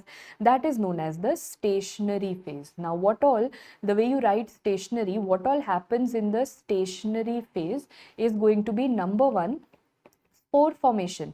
Like they asked you in the previous question, sporulation occurs in which phase? It occurs in the stationary phase. Apart from that, toxin production. Whenever the bacteria has to make a toxin, stationary phase mein hoga. Whenever the bacteria has to make an antibiotic, now please read this carefully. Bacteria, ma'am, I give antibiotic to kill a bacteria, correct? I am saying bacteria can make antibiotics also. So if I take you many 100,000 years back in the history, actually the antibiotics that we are talking about today so much, where did we originally derive them? Either we got them from some plant, or we actually got them from the bacteria. तो bacteria ने अपना suicide खुद ही बनाया. It makes a antibiotic, and then the pharma companies take that antibiotic, increase the dosage, and that kill the bacteria with the same antibiotic. So it can cause antibiotic production. And lastly, to this stationary, I am going to make a B, and that is going to be bacteriocin production. Now you will answer two questions for me very carefully. If I ask you antibiotic production कौन से phase में होता है, that is going to be the stationary phase. Agreed? But if I say maximum antibiotic sensitivity occurs in which phase, means you as a doctor are giving antibiotics, and in which phase will the bacteria respond most is going to be the log phase, because the going to a pharmacology, antibiotic का basic mechanism क्या है? Antibiotic says that when the bacteria will be dividing na, not just antibiotic, think of chemotherapy. Which tumor do you think chemotherapy acts most on? The one when the cancer is dividing a lot. Whenever a cell is dividing, metabolism is very high, division is very high, that is when the drug can go and kill it the most. So in which phase do you think that the metabolism and the number is increasing? Is the log phase. So ye wale question mein you don't have to mess up in the exam. Make sure if they ask you antibiotic production, it is in stat phase, stationary phase, or if they ask you something to do with when is the antibiotic sensitivity, that is the log phase. Okay, coming back. Last one is death.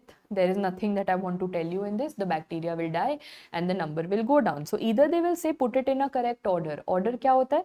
सबसे पहले lag, उसके बाद log, then stationary, then decline. Other than that, they will ask you when does spore formation occur. That is going to be stationary. At what phase is the golumolu bacteria size increased? That is lag phase. When does the number increase? That is log phase. Stationary ke liye stat stab, and death mein to death decline. Are we okay with these kind of questions? Can I move on to little tougher question which was asked in the INI-CET exam, PYQ again? So let's start. We have an 86-year-old male who is a known case of diabetes since 3 years, who presented to the emergency room with a complaint of a non-healing foot ulcer. The patient also complained that he has been taken antibiotics, but the ulcer is not showing any results, so antibiotics are not working.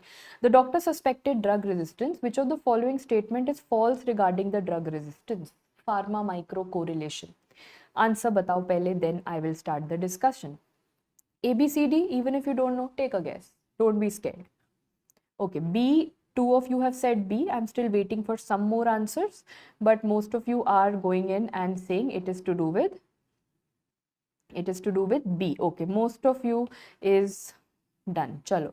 कोई बात नहीं, अब इसको थोड़ा everyone is B, but I've not got as many answers like I usually get. तो मतलब कुछ तो confusion है इसमें that students are not. So this is a very important question for INI-CET. That is drug resistance, and that is the hot burning topic of today also in the society. There are two types of drug resistance. इसको simple करके पढ़ना, ठीक है? One is known as mutational drug resistance. Say for example, let's take the example of TB in our country because most easily identifiable. TB के लिए we give obviously anti-tubercular ATT देते हैं हम, anti-tubercular therapy, and in that one very common resistance that I've seen is rifampicin resistance. So what can happen? TB को पता लग गया that okay, whenever they will make the diagnosis, these doctors, as soon as they find me, they are going to give rifampicin and they are going to try and kill me. So TB said, okay, let me now get mutated. Let me have RPOB gene mutation. As soon as I will have RPOB gene mutation, I am going to become rifampicin resistant, and now these people can keep giving rifampicin and I will not get killed. So TB is feeling very smart. But now tell me, is this a single point mutation? Can I say yes, only one gene has been mutated, RPOB gene has been mutated, and because RPOB gene got mutated, मैंने उसको कोई drug बदल दिया, instead of rifampicin I will give something else. So can I say TB is trying to act smart, but for me it is not a matter of worry, it is easier to treat in general, because if one drug is not working, I will give another drug. If the second is not working, I will give a third drug. TB is trying to act smart, but I am smarter. So this is mutational. एक mutation की वजह से drug resistance. I am not scared of this. What I am scared of is this. Transferable drug resistance. Imagine, like we always used to say in school, that if you have a class of 40 students, 39 students will study very well and they will be very sincere, but there will always be one naughty student in the class, and we always tell everyone, don't talk to that student because he will, he will spoil you also, because we know he has that power. One naughty student can make sure that the other 39 students also, he transfers his naughty trait to them, and all other 39 also stop studying. This transfer, this viral transfer, I'm very worried about. So now tell me, how does the transfer occur? So for example, this is a bacteria, and this bacteria is anyway resistant. ये कुछ भी antibiotic को नहीं मान रहा. You have given every antibiotic, you have reached carbapenem stage.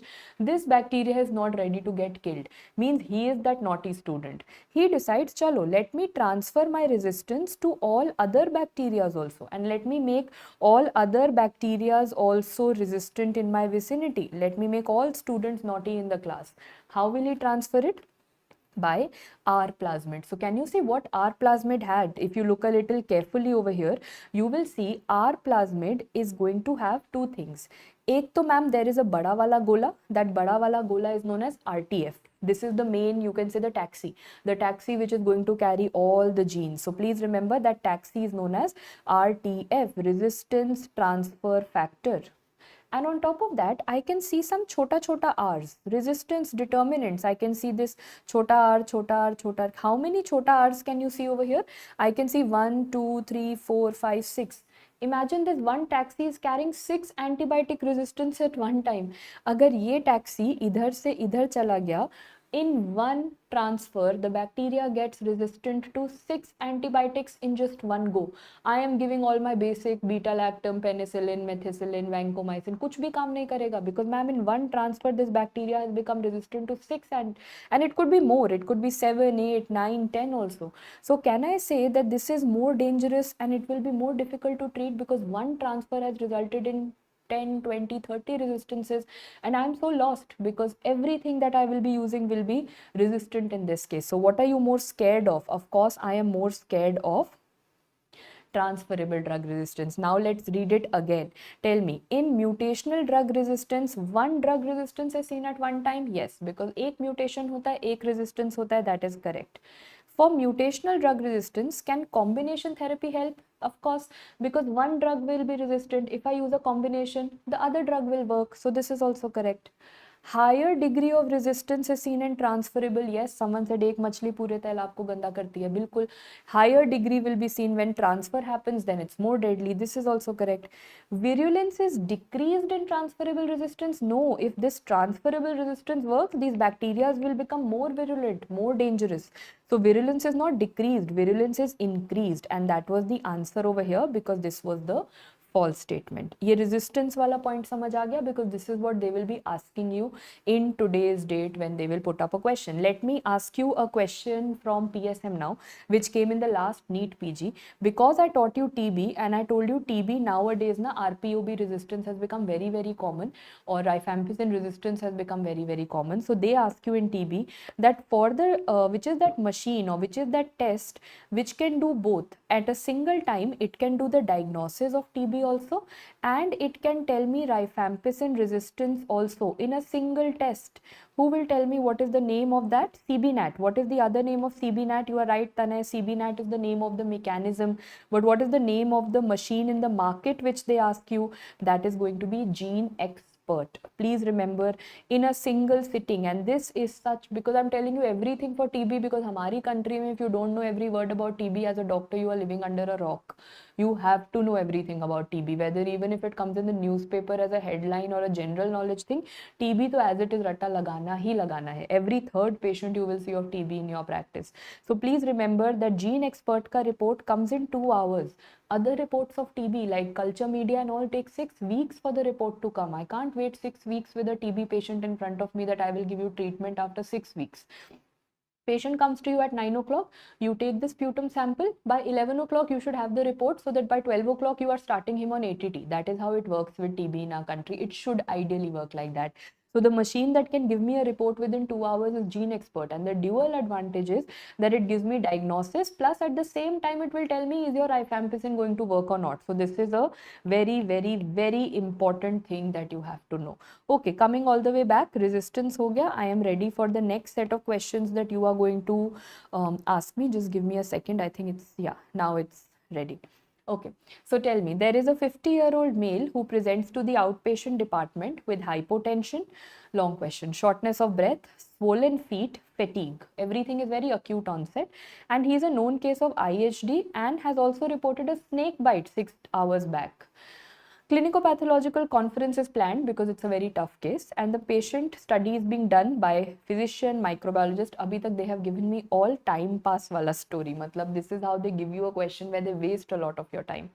Microbiologist is asking about sterilizing heat sensitive liquids like the ones that are mentioned. Which of the following makes the best sterilization technique for heat labile liquids? Common sense. अगर ये सब नहीं पढ़ते, and even if you would have read the last line, heat labile liquids means you give heat and they will die. I don't want the liquid to die. So what do you think? In dry heat लगेगा. Autoclave में तो बहुत ज़्यादा heat लगता है. Pasteurization is for milk and that is also heat. All of these are heat procedures. I had to pick up the procedure where there is no heat, of course, and that is going to be membrane filtration. So this was not a question of knowledge. This was a question of common sense. That if you have liquids like vaccines, antisera, enzymes, antibiotics, don't start heating them. If you heat them, they will get destroyed. You won't be able to use them. So for them, you best go in for membrane filtration. But अभी ये सब जो लिखा है बाकी सब इनका भी you are going to tell me some points. So tell me, what is dry heat? Give me a machine in your laboratory which uses dry heat sterilization. So dry heat के लिए we have a hot air oven which has been given in front of you. You are right. Dr. Som Shubhra, you are right. This is a very easy question. The only thing that scares the students in the exam is when this appears on your screen and you don't know ke micro ka hai, medicine ka hai, are they going to ask me ECG, are they going to ask me, that is when your panic attack happens. So whenever I see a lengthy question, you have to make sure that your basal heart rate remains intact. You don't have to go into tachycardia. You don't have to start thinking कि अरे ये तो मुझसे अब ECG पूछ लेंगे, echo findings पूछ लेंगे. It's very simple. As you will read, you will see that your nerves will get more and more calm and you will come down to a point where you will be like, "Arey, this was a very, very stupid question." Coming back, when I say hot air oven, very good. Temperature I've got 160 degrees centigrade for 2 hours. Exactly. क्या क्या रख सकते हो inside a hot air oven? I can keep anything which is to do with glass. It could be test tubes, it could be the flasks. And how do you close the glass? Always you put a cotton on top of it. So anything that is going to have cotton, that can also be put inside it. पर ये question नहीं आता. This is your common sense.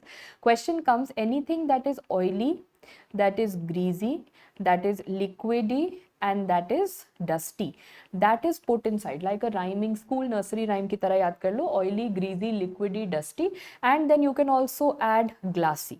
ठीक है. So anything that is oily, greasy, liquidy, dusty, glassy, they are all added. So let me give you, if they say you want to sterilize some oils, hot air oven, you want to sterilize some greasy, creamy greasy material in your laboratory, कितने सारे gels होते हैं, creams होती हैं, greasy material होता है. Okay.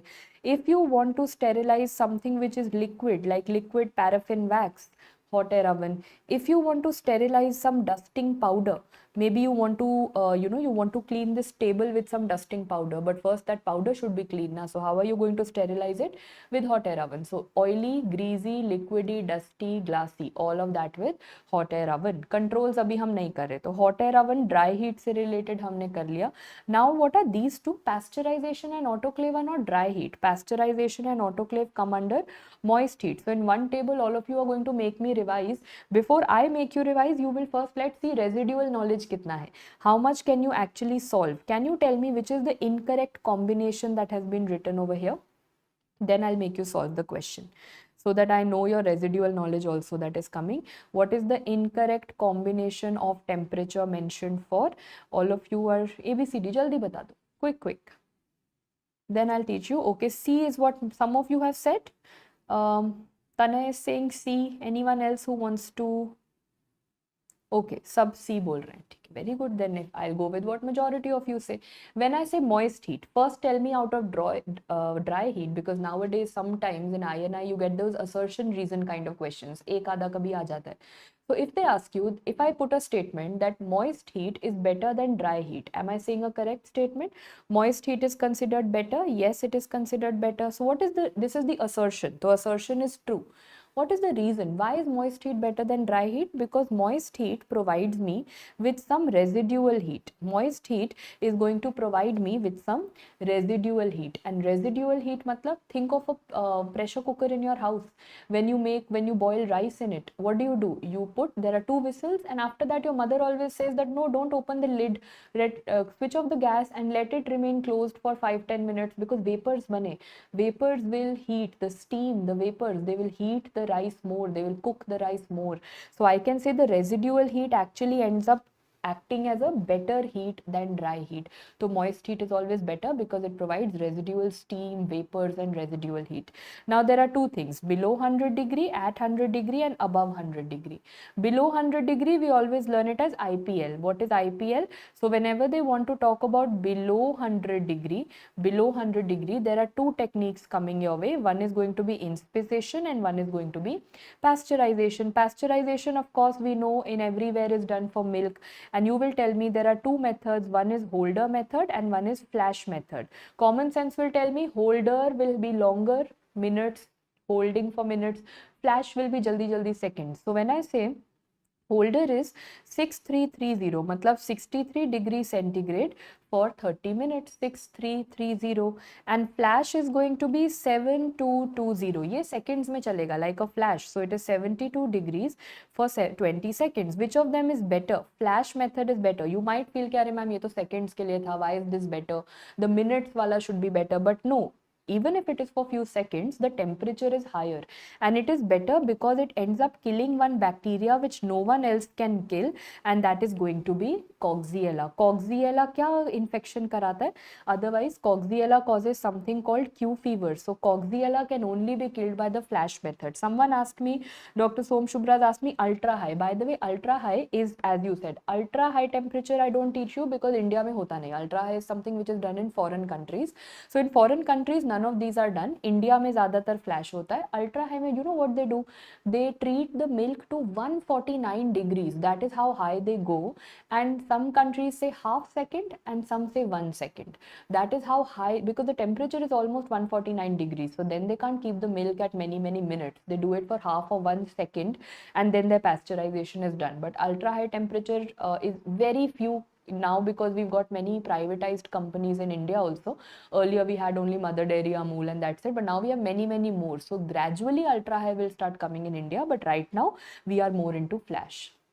Coming back, this was pasteurization of milk. What about inspisation? Inspisation we learn as 80-20, 80-20, 80-20. What does that mean by 80-20? Means 80 degrees 20 minutes, 80 degrees 20 minutes, 80 degrees 20 minutes. कितनी बार करना है? 3 बार करना है. This is day 1, day 2, day 3. Why are you doing it 3 times? Because it's better. You can't expect एक बार heat करा product will be okay. It will be clean, sterilized. You have to heat it multiple times.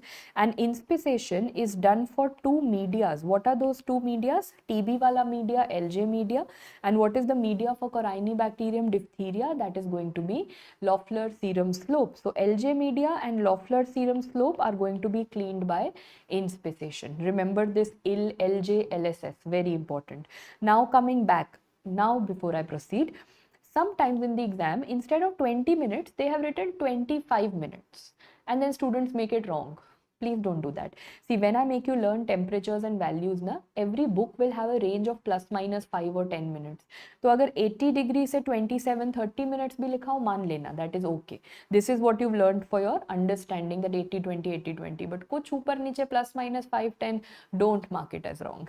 Coming back, at 100 degree, what happens? At 100 degree, so at 100 degree, you have two things. One is boiling, like you have boiling for water, 100 degree पे 15 minutes boil कर लेते हो, but is that a advisable? Should you have water that is only boiled and not filtered? No, because boiling does not kill spores. Please do not use boiling alone for anything, because spores kill nahi honge. What are you going to do for killing the spores? Tyndallization is better because it kills the spores. Why, ma'am, when both of them? Can anyone tell me a reason? Boiling is also at 100 degree, tyndallization is also at 100 degree. One of them cannot kill spores, one of them can kill spores. ऐसा क्यों हुआ? दोनों का temperature तो same था. Because tyndallization also goes on for 3 days. It is going to be 120, 120, 120. Very good. Means 100 degree, 20 minutes, 100 degree, 20 minutes, 100 degree, 20 minutes. So remember, inspissation was below 100. That is why 80, 20, 80, 20, 80, 20. Tyndallization is at 100. That is why it's 120, 120, 120. And it's done for 3 days. Tabhi it is better.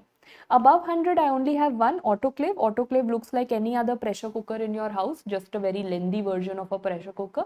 It gives a nice whistle, that is autoclave. So can anyone tell me autoclave is how much above 100 degree? It is 121 degree for 15 minutes. And what is the pressure? Because pressure cooker jaisa hai na, the pressure is 15 psi. But if you want to kill the prions, is this enough? Not at all. You will have to increase the temperature to 134 degree, and from 15 minutes you will have to increase the hours to 1.5 hours. Then also chances are maybe prions will be killed. Prions are damn tough to kill. The most resistant thing to kill by sterilization are prions. But the best that I could do is increase the temperature, increase the duration and wait that maybe prions kill ho jayenge. But coming back, what all can you put in autoclave? Number one, I can put everything in the OT. Just learn OT and you are settled. OT mein kya kya hota hai? You have scrubs, autoclave. You have all the instruments. The surgeon is going to use the instruments, you put them in autoclave. You have sutures, you put them in autoclave. But please remember, all sutures can be put in autoclave except with suture which the surgeon says कि अच्छा tomorrow I have to use this suture, तो you automatically know अच्छा autoclave नहीं करना उसको. And which is that suture? Except catgut. Catgut, if you put it up to 121 degree, it will break. Then the purpose of a suture is gone. What will you apply to the patient? Catgut nahi karna. Similarly, in a microbiology lab, all the culture media are sterilized using autoclave except the two L's, LJ and LSS, because LJ media and LSS media are by inspissation. Any reason why LJ and LSS have been kept at such a low temperature of 80 degree and all the other culture media are being cleaned at 121 degree? Because LJ and LSS are the ones which contain egg.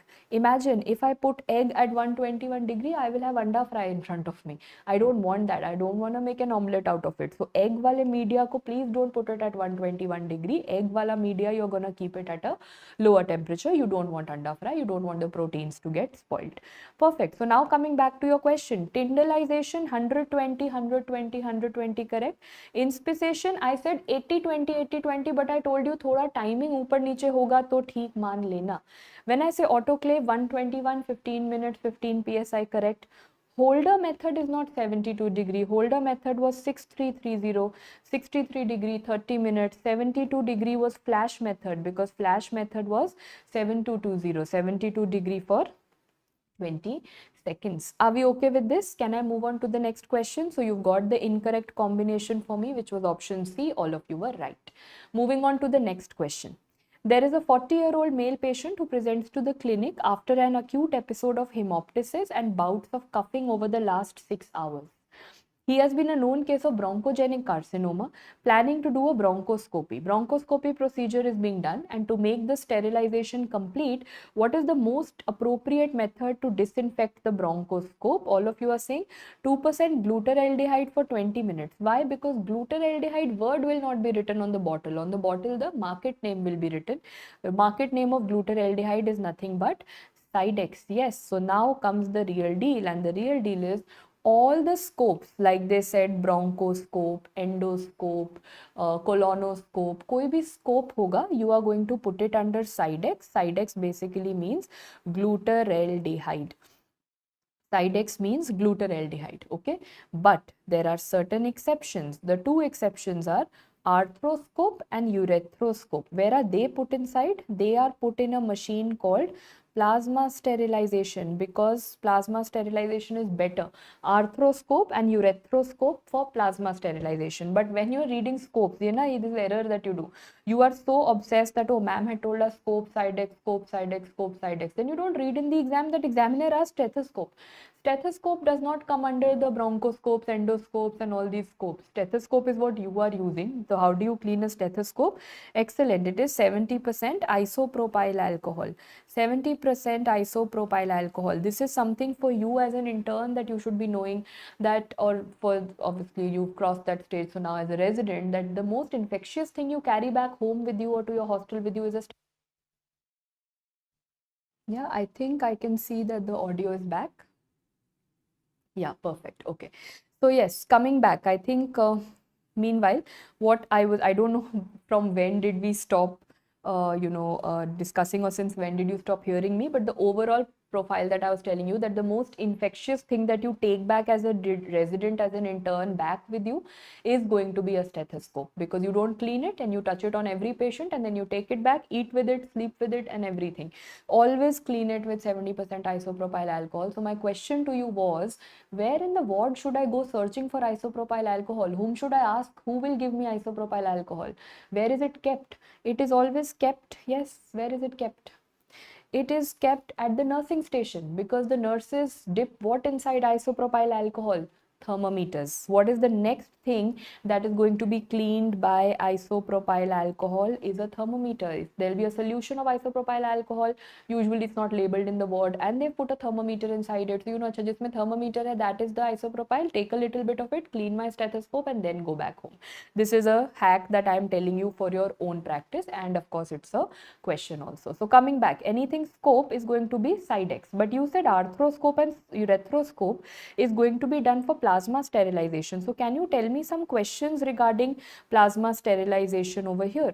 Firstly, you said, ma'am, plasma sterilization की machine का क्या नाम होता है? The name of the machine is going to be STERAD. If they write STERAD, they are trying to tell you about plasma sterilization only. So now all of you are going to tell me, very good, that what is the all are true except means what is the wrong statement of plasma sterilization?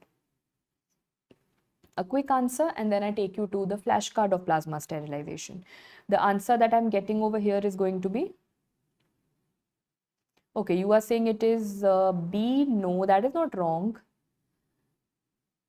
Okay, some of you have, chalo, now B and D में confusion हो रहा है ना. So what you'll do, why don't you make one flashcard of STERAD machine and then you reattempt the question. What is plasma sterilization? I think I have told you the two scopes that are put inside it is going to be the arthroscope and the urethrocope. ये तो हमें पता है. तो अब now tell me, what is plasma? Many students believe plasma मतलब blood वाला plasma. You are not using blood वाला plasma over here. You know what you're doing? Plasma is the fourth state of matter. In school you used to study that there is three states of matter are solid, liquid, gas, and then there is a fourth state of matter, that is plasma. That is what I'm trying to create over here. How should I create it? I am going to use H2O2. On top of H2O2, I am going to strike what? Some photons. UV photons will be put on H2O2, and then what will get generated out of it will be the fourth state of matter, that is plasma. So can I say that if you are using UV photons and such big things, you can't use it in air. The amount of the environment that you will have to create, it has to be closed from everywhere. So this STERAD machine is always closed like a big white box, because you have to create a state of vacuum, and you have to make sure that the temperature is very low, otherwise everything will catch fire over here. So please remember, vacuum rakhna, low temperature rakhna. You are going to create it from what? You are going to create it from H2O2. So coming back, tell me something, what all are true about STERAD except chamber uses plasma sterilization using ambient air as the medium. Are you using air? Of course not. You are using vacuum over here. So this was the false statement and this was the answer. What about others? Can it be used for sterilizing products which are heat sensitive? Of course, because I keep the temperature very low, warna aag lag jayega. I keep the temperature very low, so this is correct. Is Bacillus sterothermophilus used as a control? Correct. This is the last thing that I wanted to tell you, that the control that has been used over here is going to be Bacillus Sterothermophilus. And did it produce any toxic products? I don't think so. Ma'am, आपने plasma बनाया, fourth state of matter, nothing toxic. So it produces less toxic products than ETO. Can anyone tell me what is ETO? Which kind of gas is it? ETO stands for ethylene oxide. ETO, that is ethylene oxide. It is very, very toxic in every aspect. It can cause fires, it can cause cancers, it is very toxic. So of course plasma sterilization is not that toxic. It doesn't cause cancers and all. It is less toxic. So galat statement kya tha? All were correct. The fourth one was the galat one. Now just now you told me all about controls. So why don't you, the last point before I start off with the next chapter for 1 hour mycology parasitology, jaldi se tell me what is this going to be. Tell me all the controls and sterilization chapter is finished. सबसे पहले hot air oven का control is going to be Bacillus subtilis और उसका जो cousin brother है that is Bacillus atrophius, whatever is written. If it is not written, then you go for Clostridium tetani. Okay, Khushi, yes, they can be autoclave, but better answer will always be side X. Coming back, so okay. If both are mentioned in the question, ma'am, if Bacillus is also mentioned, tetani is also mentioned, order most important that I use is Bacillus subtilis atrophius. Coming to autoclave and plasma sterilization ke liye, they are the same, and that is going to be Bacillus sterothermophilus. It is Bacillus sterothermophilus. Okay, for radiation, like ionizing radiation and all, if you use, before that, can you tell me where do you use ionizing radiation? For which sutures do you use ionizing radiation? It is going to be the catgut sutures. Did I tell you all sutures can be put inside autoclave, but which is the suture which cannot be put inside autoclave is going to be the catgut suture. So catgut suture is sterilized using radiation, and for radiation it is going to be Bacillus pumelis. Please remember the pumelis one is the one that is used for radiation. Coming to filtration, just say you have your water filters in the house and air purifier filters. So ma'am, for that it is B diminuta. B diminuta will tell me minute, because filter में क्या है? Filter has minute छोटा छोटा pores. Filter देखा होगा ना, it has छोटा छोटा pores. So the bacteria also has to be छोटा छोटा minute. And gas sterilization, which gas am I talking about? Ethylene oxide, and that is going to be Bacillus globigi. Globigi, remember G for gas sterilization, G for globigi. तो अभी तक हमारे पास क्या क्या आया? G for gas sterilization, G for globigi याद रहेगा. Pumelis is going to be for what? It is going to be for radiation, याद रहेगा. Minute bacteria is going to be for the minute filters, so that's for filtration. For plasma sterilization and autoclave, it's the same, that is Sterothermophilus, and Bacillus subtilis atrophius are the controls, most importantly for hot air oven. पढ़ लिया? एक बार question attempt करो. Which organism is used as a biological control when you're using the effectiveness of ethylene oxide? Trying to test that. क्या select करोगे? Okay, ethylene oxide was a gas. Gas के लिए हम जो select करेंगे, that is going to be Bacillus globigi. So this is done. How easy as it can it get? Perfect. Okay, so there's going to be a sudden switch in the question that you have. Sudden switch from sterilization. Galactomannan in serum. When do you do this blood test? Galactomannan in serum is going to be seen positive in which fungus? We have come to the fungus chapter. Next 30-minute time slot is going to be dedicated to fungus, and your answer is going to be Aspergillus. Perfect. If I ask you one more question, and then both I'll teach together. Which of the following constituents of the fungal cell wall is absent in mucormycosis? Absent in mucormycosis. Okay, manoproteins. A everyone is नहीं, वो अगला question का बता दो. Okay, the answer is beta 1,3-D glucan. Yes, beta 1,3-D glucan. So what are both these things? If you look a little carefully, you don't have to learn the fungal cell wall. ये आपके understanding के लिए that I'm telling you. This is what you have in a fungal cell wall, and I can see. Can we see some beta testings over here? Beta 1,3 glucan, beta 1,6 glucan. Every fungus is going to have this. Means that whenever I get a fungal infection, blood test करोगे, ये test positive आएगा. But there are some fungus which have galactomannan in their cell wall. So now this is the table that I feel INI-CET will ask you. In a blood test, when do you do beta D-glucan testing? When do you do galactomannan? Galactomannan के लिए तो आपने एक याद कर लिया, उसका नाम ही यही है. If you go to the market and you go to the microbiome lab and you say galactomannan test कराना है, they will say, oh, you want to get the Aspergillus galactomannan test done because it is positive in cases of aspergillosis. That is why I said galactomannan in the serum is seen in aspergillosis. But when they say this means indirect. Is galactomannan test positive in mucor? It is not. It is negative in mucormycosis. Ma'am, you have said it is positive only in aspergillosis. Okay, then let me find a test for mucormycosis. I decided to do beta-1,3-D-glucan in the blood. Beta-1,3-D-glucan is positive in every goddamn fungus of this planet. So I can't learn. Candida में भी है, Aspergillus में भी है. It is also there in all these rare ones, Histoplasma, Fusarium, Pneumocystis jirovecii, सब में है. So better is beta-1,3-D-glucan is negative in which ones that I learn. Anyone from Bangalore Medical College over here, because that is what we have learned. It is negative in Bangalore Medical College, means it is negative in, very good, in blastomyces, it is negative in mucormycosis, and it is negative in cryptococcosis. Yes, so please remember, negative is a shorter list to learn. It is negative in blastomycosis, negative in mucormycosis, and negative in cryptococcosis. So I realized mucor के लिए कोई भी test नहीं है. Is there any test for mucor in the market? No.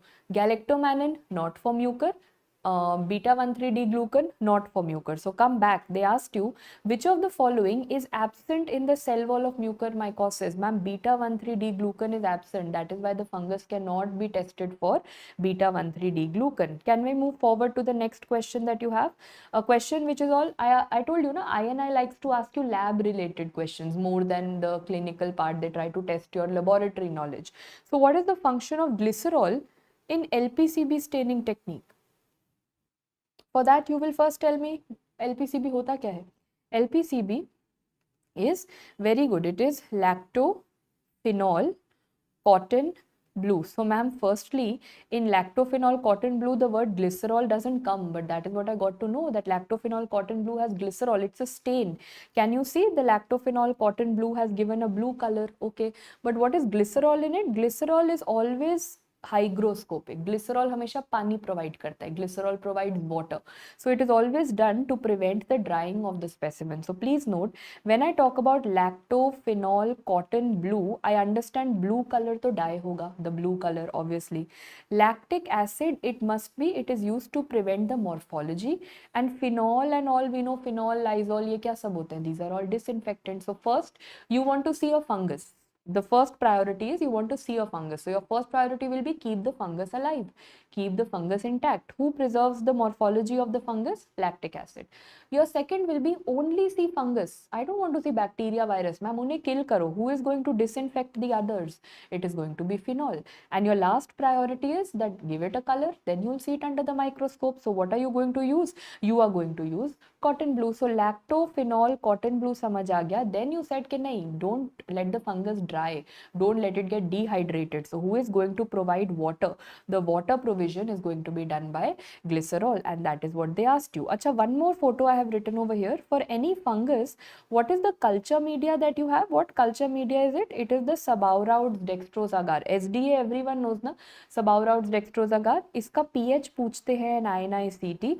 SDA has a pH of 5.6. That is what you have to know. Coming back, Dr. Tanay, this was the negative slide. Aspergillus के लिए only galactomannan. That's it. And beta-1,3-D-glucan positive in goddamn every fungus on this planet, negative only in BMC, blastomyces, mucormycosis, and cryptococcosis.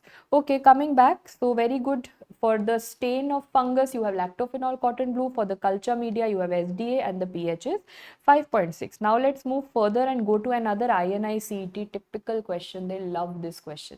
There's a second year medical student performing some tests in the pathology laboratory. The demonstrator takes some strands of human layer and places them on a petri dish. So they have taken hair and to the hair there is some water, yeast, fungus, and it has been put in an incubator. So they have put some yeast also on top of it, fungus laga diya. The students are seeing a perforation and a wedge shaped perforation has been seen. The hair, if this was the hair has been perforated by this fungus. They will say which is the fungus which gives a positive hair perforation. Someone said all of the above. देखो all of the above हमारा favorite answer होता है. We like to answer all of the above, but sometimes all of the above is not the correct answer. All the time it's not. So over here you are saying A, trichophyton. Yes, let us read what they asked you in the exam. The name of this test is known as the hair perforation test. So the name is only telling you are going to take a hair. On top of that hair you are going to add the yeast or the fungus, and then you are going to see कि hair perforate हुआ या नहीं हुआ. So you tell me yourself, is this hair perforated in any way? I don't think so. The hair is looking just like intact, puri jagah. The hair perforation test is negative. Look at the next one. Over here, this hair, of course I can see that there are some perforations that you have. This is the hair perforation test, positive. Hair perforation test क्यों करते हैं ma'am? Which two fungus are you wanting to differentiate between? I want to know whether the patient has been infected with Trichophyton mentagrophytes or Trichophyton rubrum, and the hair perforation test is going to be positive in Trichophyton mentagrophytes. It is negative in Trichophyton rubrum. So सबसे पहले this test is done for Trichophyton, and to be very specific, it is mentagrophyte. How I have learnt is that okay, mentagrophyte is going to hair को फाड़ेगा, perforate करेगा. That is how we are going to learn. Trichophyton mentagrophyte will perforate the hair, फाड़ देगा hair को. Phyte will फाड़ेगा. That is how you are going to learn. Are we okay with this? Can we now go back to you telling me कि Trichophyton कौन सी category है? I mean, what kind of a fungus is it, or what family of fungus does it belong to? Even for that matter, there's epidermophyton also written over here. ये सब कौन सी family में आते हैं? When I say Trichophyton, Microsporum, epidermophyton, which we write as TME, these are referred to as a family of, very good, dermatophytes. Ma'am, dermato से मतलब ये हम स्किन में पढ़ के आए हैं. Have you read it in skin? This means my work is done. You will teach me. When I say dermatophytes, skin में 3 चैप्टर्स होते हैं, skin, hair, nails. That is where dermatology end. Skin, hair and nails, primary yahi hota hai. So you tell me that when I talk about trichophyton is going to involve all the 3, tri, skin, hair and the nails. Ma'am, that is why you called it trichophyton. Okay, microsporum involves what? Skin, of course, but skin and hair. Whereas epidermophyton affects what? It is going to affect skin and nails, and students get confused over here only. What is it going to be? Yes, it is going to be confusion here, because skin तो चलो सब में है, derma है. Try में I can understand all 3, but how we've learned epidermophyton, to fight you will very violent mnemonic, but to fight you will have to scratch some person with the nails, then only you can fight. Okay, so epidermophyton के लिए nails चलेगा. Microsporum में there is no fight, so you can keep the hair over there. Now this is how they present clinically. How do you identify these? What is the stain? The blue color stain, lactophenol cotton blue. From today onwards you don't call it lactophenol cotton blue, you call it lactophenol cotton blue, plus to prevent the drying and to provide water you say glycerol भी होता है उसमें.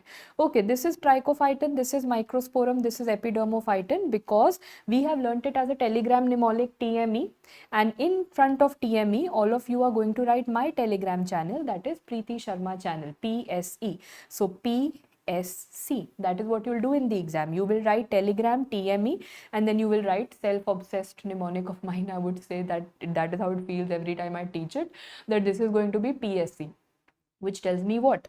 That when you look at the macroconidia for trichophyton, what is the shape? P for pencil shape. So the macroconidia are going to be long pencils. They are going to be like a pencil. For microsporum, I can see this is going to be spindle shaped. So the macroconidia are going to be spindle like this. And for the epidermophyton, I see they are club shaped. So I can see they are like round clubs over here. So pencil, spindle and club shape for trichophyton, microsporum, epidermophyton. That is if they mention macroconidia. If they ask you about microconidia, the chota conidia, they go from maximum to minimum out here. So what does that mean? Look at this. Look at the chota things. First picture has so many of those microconidia. The second picture has little bit of microconidia. The third picture, I don't see any of those chota dots. So the microconidia go in decreasing order, macroconidia go as PSC, and this is all settled for you. Are we done with this? Dermatophytes are also done. Out of them, trichophyton, mentagrophyte, trichophyton, rubrum, which of them will show you the the hair perforation test? The trichophyton mentagrophyte hair ko fadega, that is going to show you the hair perforation test. Coming to the next question over here, which one of the following options listed below is a fungal agent that affects the subcutaneous layer of the skin? It's not skin but below the skin. Subcutaneous layer of the skin is going to be affected by, yes, perfect, I can see C. Okay, all of you are saying C because is there something as a catch? Your answer is right, there's no doubt about that. But is there something that you want to tell me more? That Sporothrix shenkai, number one, affects the subcutaneous tissue. Is it also going to be a part of a dimorphic fungus? Yes, it's the only fungus that we have which can affect subcutaneous tissue also, and it is also a dimorphic fungus. So first let's go step by step. When I say subcutaneous layer, some of you said MRCS. So matlab pure microbiology mein MRCS mnemonic comes twice. One MRCS is which you studied in the gram-poor organisms today. Those were the bacteria, Mycoplasma, Rickettsia, Chlamydia, Spirochetes, वो bacteria थे. Now I'm teaching you MRCS, which is to do with the fungal etiology. So can you tell me which are the ones? First is mycetoma, which comes as a foot. Second one is going to be rhinosporidiosis, and rhinosporidiosis, I told you there will be rural area, village swimming history present. Next one is going to be chromoblastomycosis, and the fourth one is going to be Sporothrix. चलो सबका एक एक photo देख लेते हैं so that I know how the question is going to come. Like I told you, first, if I show you this photo, what do you think is your answer going to be? Obviously, you are going to select out of that MRCS. There is someone who's a farmer in the sub-Himalayan belt. I told you ना कुछ rural, village, farmer, हमेशा ऐसे ही शुरू होगा इन सब का. There is a thorn prick injury, and after that there is a verrucous growth, and they have shown you some histopath examination. Whenever I see these brown color copper penny bodies, I am thinking of chromoblastomycosis. So please remember, in chromoblastomycosis, there will always be a farmer or a villager who has had some thorn prick or either on the hand or on the foot, and following that, can you see the kind of growth that has occurred? It's looking like warts. जैसे वो cauliflower warts आप derma में पढ़ते हो, in skin cancers you study. Those kind of warts this farmer has ended up having. Can I say wart in derma refers to verruca? So can we call this as the verrucous dermatitis? Verrucous dermatitis is what is called as verruca. Okay, warty lesion bana. After that, what I see, copper penny bodies. Examiner will not write copper penny bodies. He will write the other names. Very good. MMS. They are also known as medullary bodies, muriform bodies, and sclerotic bodies. Copper penny word नहीं लिखा होगा because it's as obvious as it can get in front of you. So copper penny bodies are MMS, medullary muriform sclerotic body. ये सब हमें पता लग गया ma'am. If I go back to the question, patient had a traumatic injury also, patient had that verrucous dermatitis also, patient had copper penny bodies also, but ये सब disease का नाम है. Chromoblastomycosis is the name of the disease. The last to last INI asked you which is the fungus that causes it.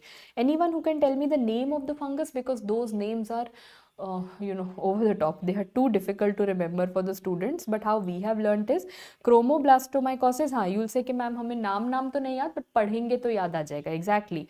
Anything that is to do with Fonsesia species, Fonsesia pedrosi, Fonsesia compacta. By the way, last to last INI-CET Fonsesia compacta was written. Then we have Exophylla, Phylophora, Cladophylophora. So all Fonsesias, Phylo, Cladophylo, all these ones are chromoblastomycosis. How will you treat it? सबसे पहले तो you will have to do a surgery. Wide local excision has to be done. Apart from that, you will have to give a drug therapy, which is going to be a combination. You might want to give antifungal. You might want to club it with antibiotics also at time. And अगर किसी को cosmetic reason की वजह से scarring and all नहीं चाहिए, then you might also need a laser treatment. So you you cannot have a single approach going on for everyone. This is going to be a multimodality approach that will be required. Okay, coming back, I am doing the MRCS mnemonic. एक तो होता है mycetoma foot, क्रोमोब्लास्टोमाइकोसिस हमने पढ़ लिया, राइनोस्पोरिडियोसिस के लिए ma'am आपने कहा था हमेशा स्विमिंग इन साउथ इंडिया वाला स्टोरी होगा. राइनोस्पोरिडियोसिस is not just swimming in some rural village but particularly in South India. Now these days they are even smart, they don't even write swimming, they say there is a patient from South India. तो वो मान के चलो patient from South India is swimming, as per them that is how it is. So there are 2-3 patients which they've made it very stereotypical. They say अच्छा truck driver तो मतलब let's assume he's going to have bad sexual practices and he's going to have syphilis. Truck driver syphilis or some genital ulcer problem of STD. If they say South India, they always want to teach you something to do with swimming and to do with rhinosporidiosis. The name of the fungus, very good. If you know the name of the fungus, you are pretty much settled. The name of the fungus is Rhinosporidium C. berry. So the first thing that you need to know is rhino matlab nose. I can see the nose getting involved over here, and of course what is happening in the nose? In the nose there is a C. berry. You can learn it as strawberry. In the nose I can see strawberry polyps coming out. The C will remind me that, oh, this is something to do with the sea in the South India and swimming in the South India. So rhino means nose, C means it is to do with sea, and berry means strawberry. How does it look like? It has these big golas, these big structures, and inside that it has these small structures if you look a little carefully. Very good. So it is going to have what? It is going to have sporangia that are going to be there. Tell me what is the culture media. I told you for every fungus, the culture media is going to be SDA, which has a pH of 5.6. But over here, do you have any culture media? No. This is the only fungus which is going to be non-cultivable. Very important question of Rhinosporidium seaberry. This is a non-cultivable. So they will say, how can you grow Rhinosporidium? Are you going to grow it on chocolate agar, blood agar, nutrient agar, SDA agar, cell lines, blah, blah, blah? No, nothing. It is non-cultivable. Okay, now coming to, of course, the next question that you have. Which of the following organism exists as a yeast form on 37 degree and a hyphal form at 25 degree? Which fungus can have change the temperature and then you change everything the way it looks? Which is that fungus? A, B, C, D? Perfect. All of you are saying option D, matlab histoplasma. So what kind of a fungus, ma'am? It can show me two morphologies. It is basically going to be a dimorphic fungus. Now dimorphic fungus ka, there are two things. Dimorphic, two morphologies. Either it can look like goal budding wala yeast form, or it can look like the hyphae. Hyphae means the fungus is going to look long like this, and hyphae is known as mold. So either it can have goal wala yeast form, or it can have long wala mold form. Remember, yeast is going to rhyme with heat and mold is going to rhyme with cold. So heat form means yeast form is going to be at 37 degree and mold is cold. So anywhere in that 20 to 25 degree range is going to be the mold form. So remember, yeast is going to be heat and mold is going to be cold. So now which are the fungus that are going to be dimorphic? Mnemonic is body heat probably changes shape. Let me come back. What is it? It means the mnemonic is body heat with probably I have two things.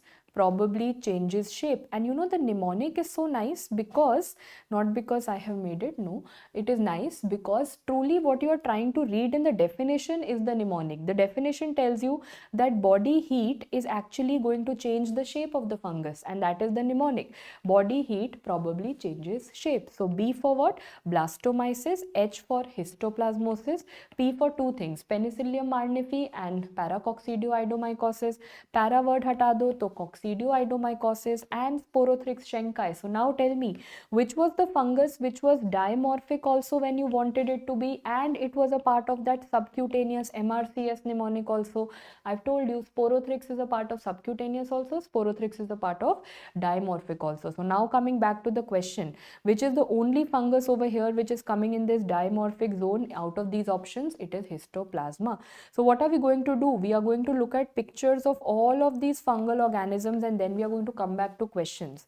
Sabse pehle you said body heat. B for blastomyces. Blastomyces is known as North American blastomycosis, also known as Gilchrist disease or Chicago disease. So what I'm going to do in 2 minutes, I'm going to show you photos of all of these. Then I'll make you solve 2-3 questions for knowing your residual memory. Doctor तनय अभी पूरा repeat करेंगे, सारे नाम याद हो जाएंगे। So सबसे पहले body, B for blastomycosis known as North American, मतलब the patient will have a history of residing in North America, also known as Gilchrist disease or Chicago disease. And B looks like 8. So what kind of an appearance is it going to have? It is going to have a figure of 8 appearance. Okay, so now we have body. Now we have after that body heat. तो heat से क्या होगा? Histoplasmosis. Histoplasmosis has so many other names: Ohio disease, Darling disease, cave disease. How have we learnt it? Hi for histoplasmosis, hi for Ohio, hi darling, see you in the cave. It sounds very romantic, but it is not. Hi darling, see you in the cave. So now you will remember that Ohio disease is Darling disease, also known as cave disease. Sounds romantic, but in the cave you are not going to have any romance, because in the cave what the patient will actually end up suffering from is bat and bird droppings. That is what you will find in the cave. So actually the spread that happens is because of these bat and bird droppings which the person gets contacted with, and then he ends up having histoplasmosis. I have always taught you that histoplasma is the cousin brother of tuberculosis. So all of you tell me that TB के अंदर कौन सा वाला necrosis होता है? Caseous necrosis ना। तो histoplasma में कौन सा नेक्रोसिस होगा? Caseous necrosis. टीबी में क्या होता है मैम? कफ होता है। I am not writing, common sense. TB में क्या होता है? कफ होता है, स्प्यूटम होता है, वेट लॉस होता है। हिस्टोप्लाज्मा में क्या होगा? कफ है, sputum, weight loss, same kind of things, very similar to TB. The only difference being that TB is something which we know goes from person to person. Of course, in our country we've seen that. Histoplasma is something that doesn't come from person to person. It comes from the bird and the bat droppings, because it is something which is coming from caves. It is not human beings which are transmitting it. Utna samajh aa gaya, because then I'll tell you the photo. The photo is, the first picture is the toughest to identify. If can all of you and be very honest with me, समझ आया तो ही yes बोलना, otherwise नहीं, ठीक है? Can you notice there is some अजीब सा cluster, something different which I can see in this zone, some छोटा छोटा dots which have somewhere gotten clustered together like a bunch, and they have decided that we will make a bunch over here. ऐसा दिख रहा है छोटा छोटा dots. Those छोटा छोटा dots are known as the yeast form. Now tell me, which is that one cell of your body which is always hungry? खाना मिलेगा, that free का food it will get, it will go and eat it up, and that cell is macrophage. So whom do you think has gone and eaten this yeast form? It is macrophage. So now if you look carefully, ma'am ये बड़ा सा ये blue color का nucleus क्या है? ये पूरा cell क्या है? This is a macrophage. This is a macrophage. So can I say histoplasma is residing inside macrophages? Yes, but do you think they are going to write it so simply? No. They will now write that histoplasmosis is going to reside. You know the other name of macrophage which all of you were telling me, reside in macrophage. Macrophage system को बोलते हैं reticuloendothelial cells. Imagine, macrophage system in the body is known as reticuloendothelial cells. So they ask you which is the fungus which is going to show you reticuloendotheliosis, and suddenly it comes as a big word in the exam to you. So reticuloendotheliosis is nothing but macrophage. Macrophage में कौन जाएगा? Histoplasma जाएगा. Simple as that. Okay, coming to the next. What stain do you think is this? Any blue color stain you have taught us, ma'am, that is lactophenol cotton blue, and in lactophenol cotton blue I can see these small projections coming out. These are what are these known as? Tuberculate macroconidia, and I think it is common sense, because we said that everything in histoplasma is going to be TB type, so TB वाला नाम रख दो, that is tuberculate macroconidia. So now body heat हो गया. Now what do we come to? Probably there are two P's. One is known as Penicillium marnifi. Focus on the word marnifi, because if they call it Penicillium marnifi or Talaromyces marnifi, it's the same. It sounds like what? You are going to become violent. हमें किसी को मारना है. किसे मारना है? Human beings we will not hit. We are very scared of rats. If a rat enters our house, what do we always do? We take a jhadu, we take a broom. Yes, we take a broom and we get after the rat. That rat को भगाओ. And how do you भगाओ the rat? So very violent again. Rat को मार के you have to make it red. You have to make it lal. So what did I say? Marna for marnifi. When I say rat, because if they ask you who's the reservoir of Penicillium marnifi, it is going to be the bamboo rat. and because you are going to rat को किससे मारना है, झाड़ू से मारना है. So when you look at the lactophenol cotton blue, if I show you the lactophenol cotton blue staining, can you see that it looks somewhat like a broom, like that broom that you have in your house? Yes, these conidia are arranged in the form of broom. So that is known as the broom or the brush conidia, and rat को मार मार के लाल करना है. So what pigment does this fungus produce? It produces a red pigment. So now tell me one thing, which is that bacteria today that I told you that produces a red pigment, and patient comes to you saying, oh, I'm having blood in sputum, I'm having hemoptysis, but it's not hemoptysis, it is pseudo hemoptysis. So which was that bacteria that we had? So red color ek tha, very good, it was Serratia, and the next red color is going to be Penicillium. Which fungus?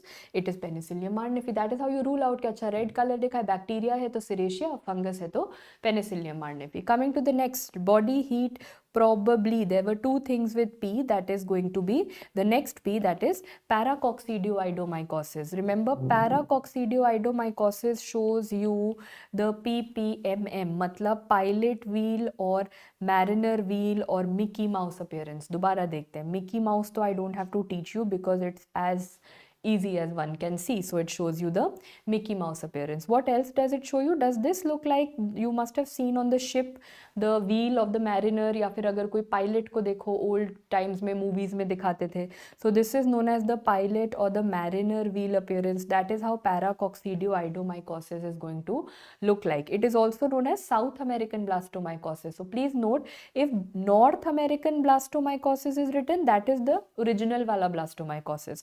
But if South American blastomycosis is written, that is paracoccidioidomycosis. Body heat probably changes. Dr. Tanay, you were asking me what is with C. It is para word बस हटा दो, क्या बचा Dr. Tanay? Coccidioidomycosis. So now the next one is coccidioidomycosis. So when I talk about coccidioidomycosis, the other name for it is going to be desert rheumatism. Now what do we mean by it? Desert matlab, ma'am, they will always give me a history of Arizona. So nice na. If they say patient is from North America, I will say blastomycosis. If they say patient is from South America, I will say paracoccidioidomycosis. If they say patient is from Ohio, so we will say, okay, hi darling, see you in the cave, patient is histoplasmosis. If they say patient is from an Arizona desert or some kind of California valley desert ऐसा बोला, तो then I will say it is coccidioidomycosis. And desert rheumatism will tell me, rheumatic says that okay, this is going to be involvement of the joints. What else? If I look at the picture, it shows you cup shaped structures, cup shaped. So C for what? It is going to show you the fungus is going to look like a cup. What else? Ma'am, the fungus can also look like these dabbas, these boxes. So what are these referred to as? These are known as barrel shaped arthrospores. Very good. These are known as barrel shaped arthrospores. एक बार दोबारा पढ़ लो. They are going to be barrel shaped arthrospores. Coccidioidomycosis looks like a cup, and the other name is desert rheumatism. Before I move forward, because I'm left with body heat probably changes shape. अब जो last बचा, that is going to be shape or sporotrichosis. But I want to ask you one question. जब भी ऐसा डब्बा डब्बा बना हुआ आएगा, there are now, day before yesterday I taught you two things. Now I will teach you three things.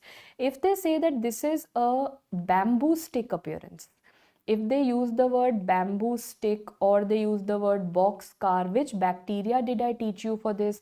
Excellent. Bacillus anthracis पढ़ा था हमने, परसों ही पढ़ा है. Okay, instead of a bacteria they से नहीं, this is a box nuclei present in the heart. Remember I showed you a picture. Box nuclei in the heart is going to be cardiac hypertrophy, which all of you were telling me. Very good. And now if they say that this appearance is nothing but known as barrel shaped arthrospores, then which fungus are you going to think of? We think of coccidioidomycosis. Dr. Tanay, it is not seen in dilation of the heart. Nahi. Dilated cardiomyopathy does not show you box nuclei. It is hypertrophy of the heart.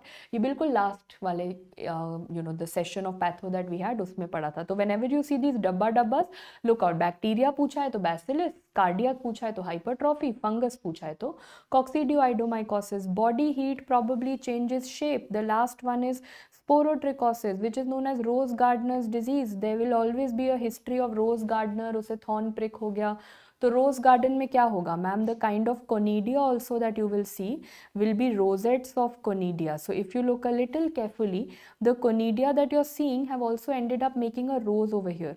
The conidia over here are looking exactly as if you have made a rose out of it. So rose gardener's disease में rosettes of conidia दिखेंगे. Common sense, one thing is settled.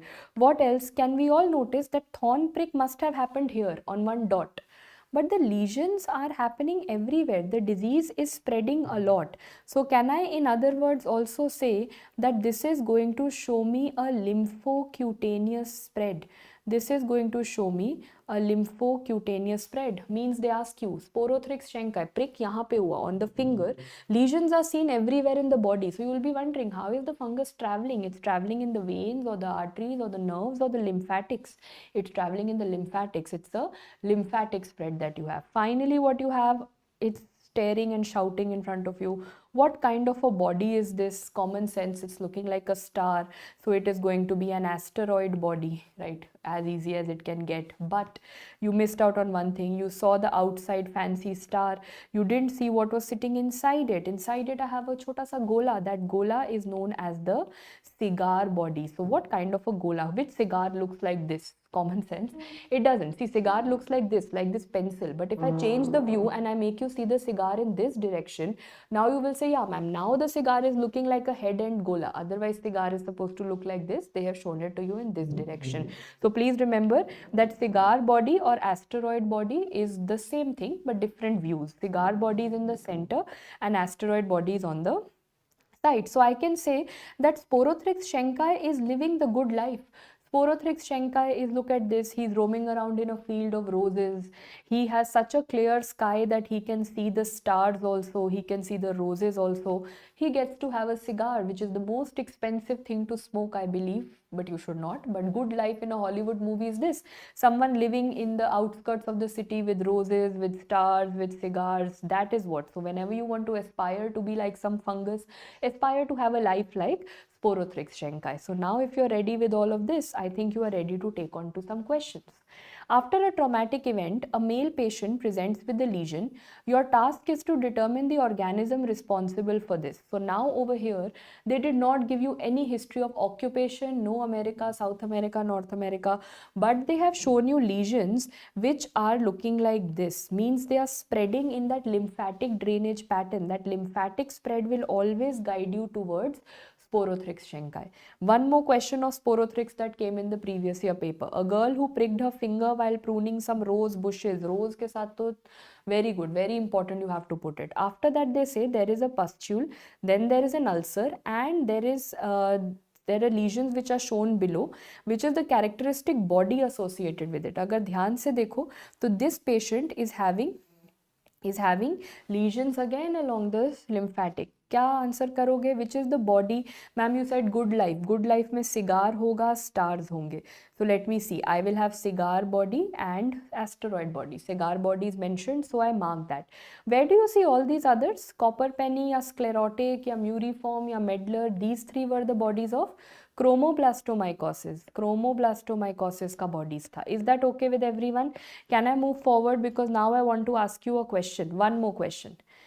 Which disease is shown in the lactophenol cotton mount blue image shown below? This is what I had asked you previously also. Now I'm showing you with an image. उस image को उल्टा कर दिया, सीधा rose को उल्टा कर दिया. So the ulta rose pretty much means the same only, okay? And that rose is going to be the rose gardener's disease. Again a case of स्पोरोथ्रिकोसिस. ठीक है. क्रोमोब्लास्टोमाइकोसिस की कोई फोटो है? अरे अभी अभी देखा था खुशी. Just give me a minute. Look at this. Wasn't this chromoblastomycosis? We had seen the copper penny body and we said it is verrucous dermatitis. It looks exactly like the verruca or the wart.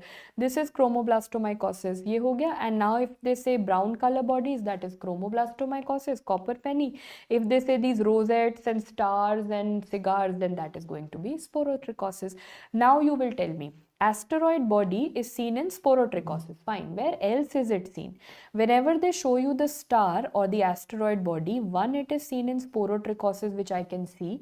One, it is seen in sarcoidosis also. So please remember, stars are seen in pathology का question आया तो sarcoidosis, fungus पूछा गया तो sporotrichosis, दोनों में you are going to see the star. The only difference is between these two stars which I will tell you. Sporothrix is going to be the rose gardener's disease. So some they will give you some history of a rose gardener, and this star is just lying outside. It is extracellular. It is not inside any cell. Sarcoidosis, on the other hand, shows me granulomas. You remember sarcoidosis shows you non-caseating granulomas. It shows you lots and lots of giant cells, granulomas. So look at this. This is one big giant cell. It has so many nuclei. It is giant cell, and I am seeing the star inside the giant cell. So this means in sarcoidosis, the star is going to be inside, whereas in sporotrichosis, just like a rose gardener, it is roaming around outside. That is what you have to see. But usually इतना पढ़ना नहीं पड़ता because rose gardener history होता है तो you mark sporothrix anyway. I hope this is okay. If I want to do a 15-second recap, listen to me. Blastomycosis shows you which appearance? Figure of it. Histoplasmosis shows you that reticuloendotheliosis and tuberculate macroconidia. Penicillium marnifi, मारना है, bamboo rat को मारना है with a brush or a broom, so broom appearance, and मार के लाल करना है, so that is going to be a red color pigment. Paracoccidioidomycosis shows you PPMM, means Mickey Mouse appearance, and pilot wheel or mariner appearance. Coccidioidomycosis is going to show you the desert rheumatism, which is barrel shaped, Dabba's barrel shaped arthrospores.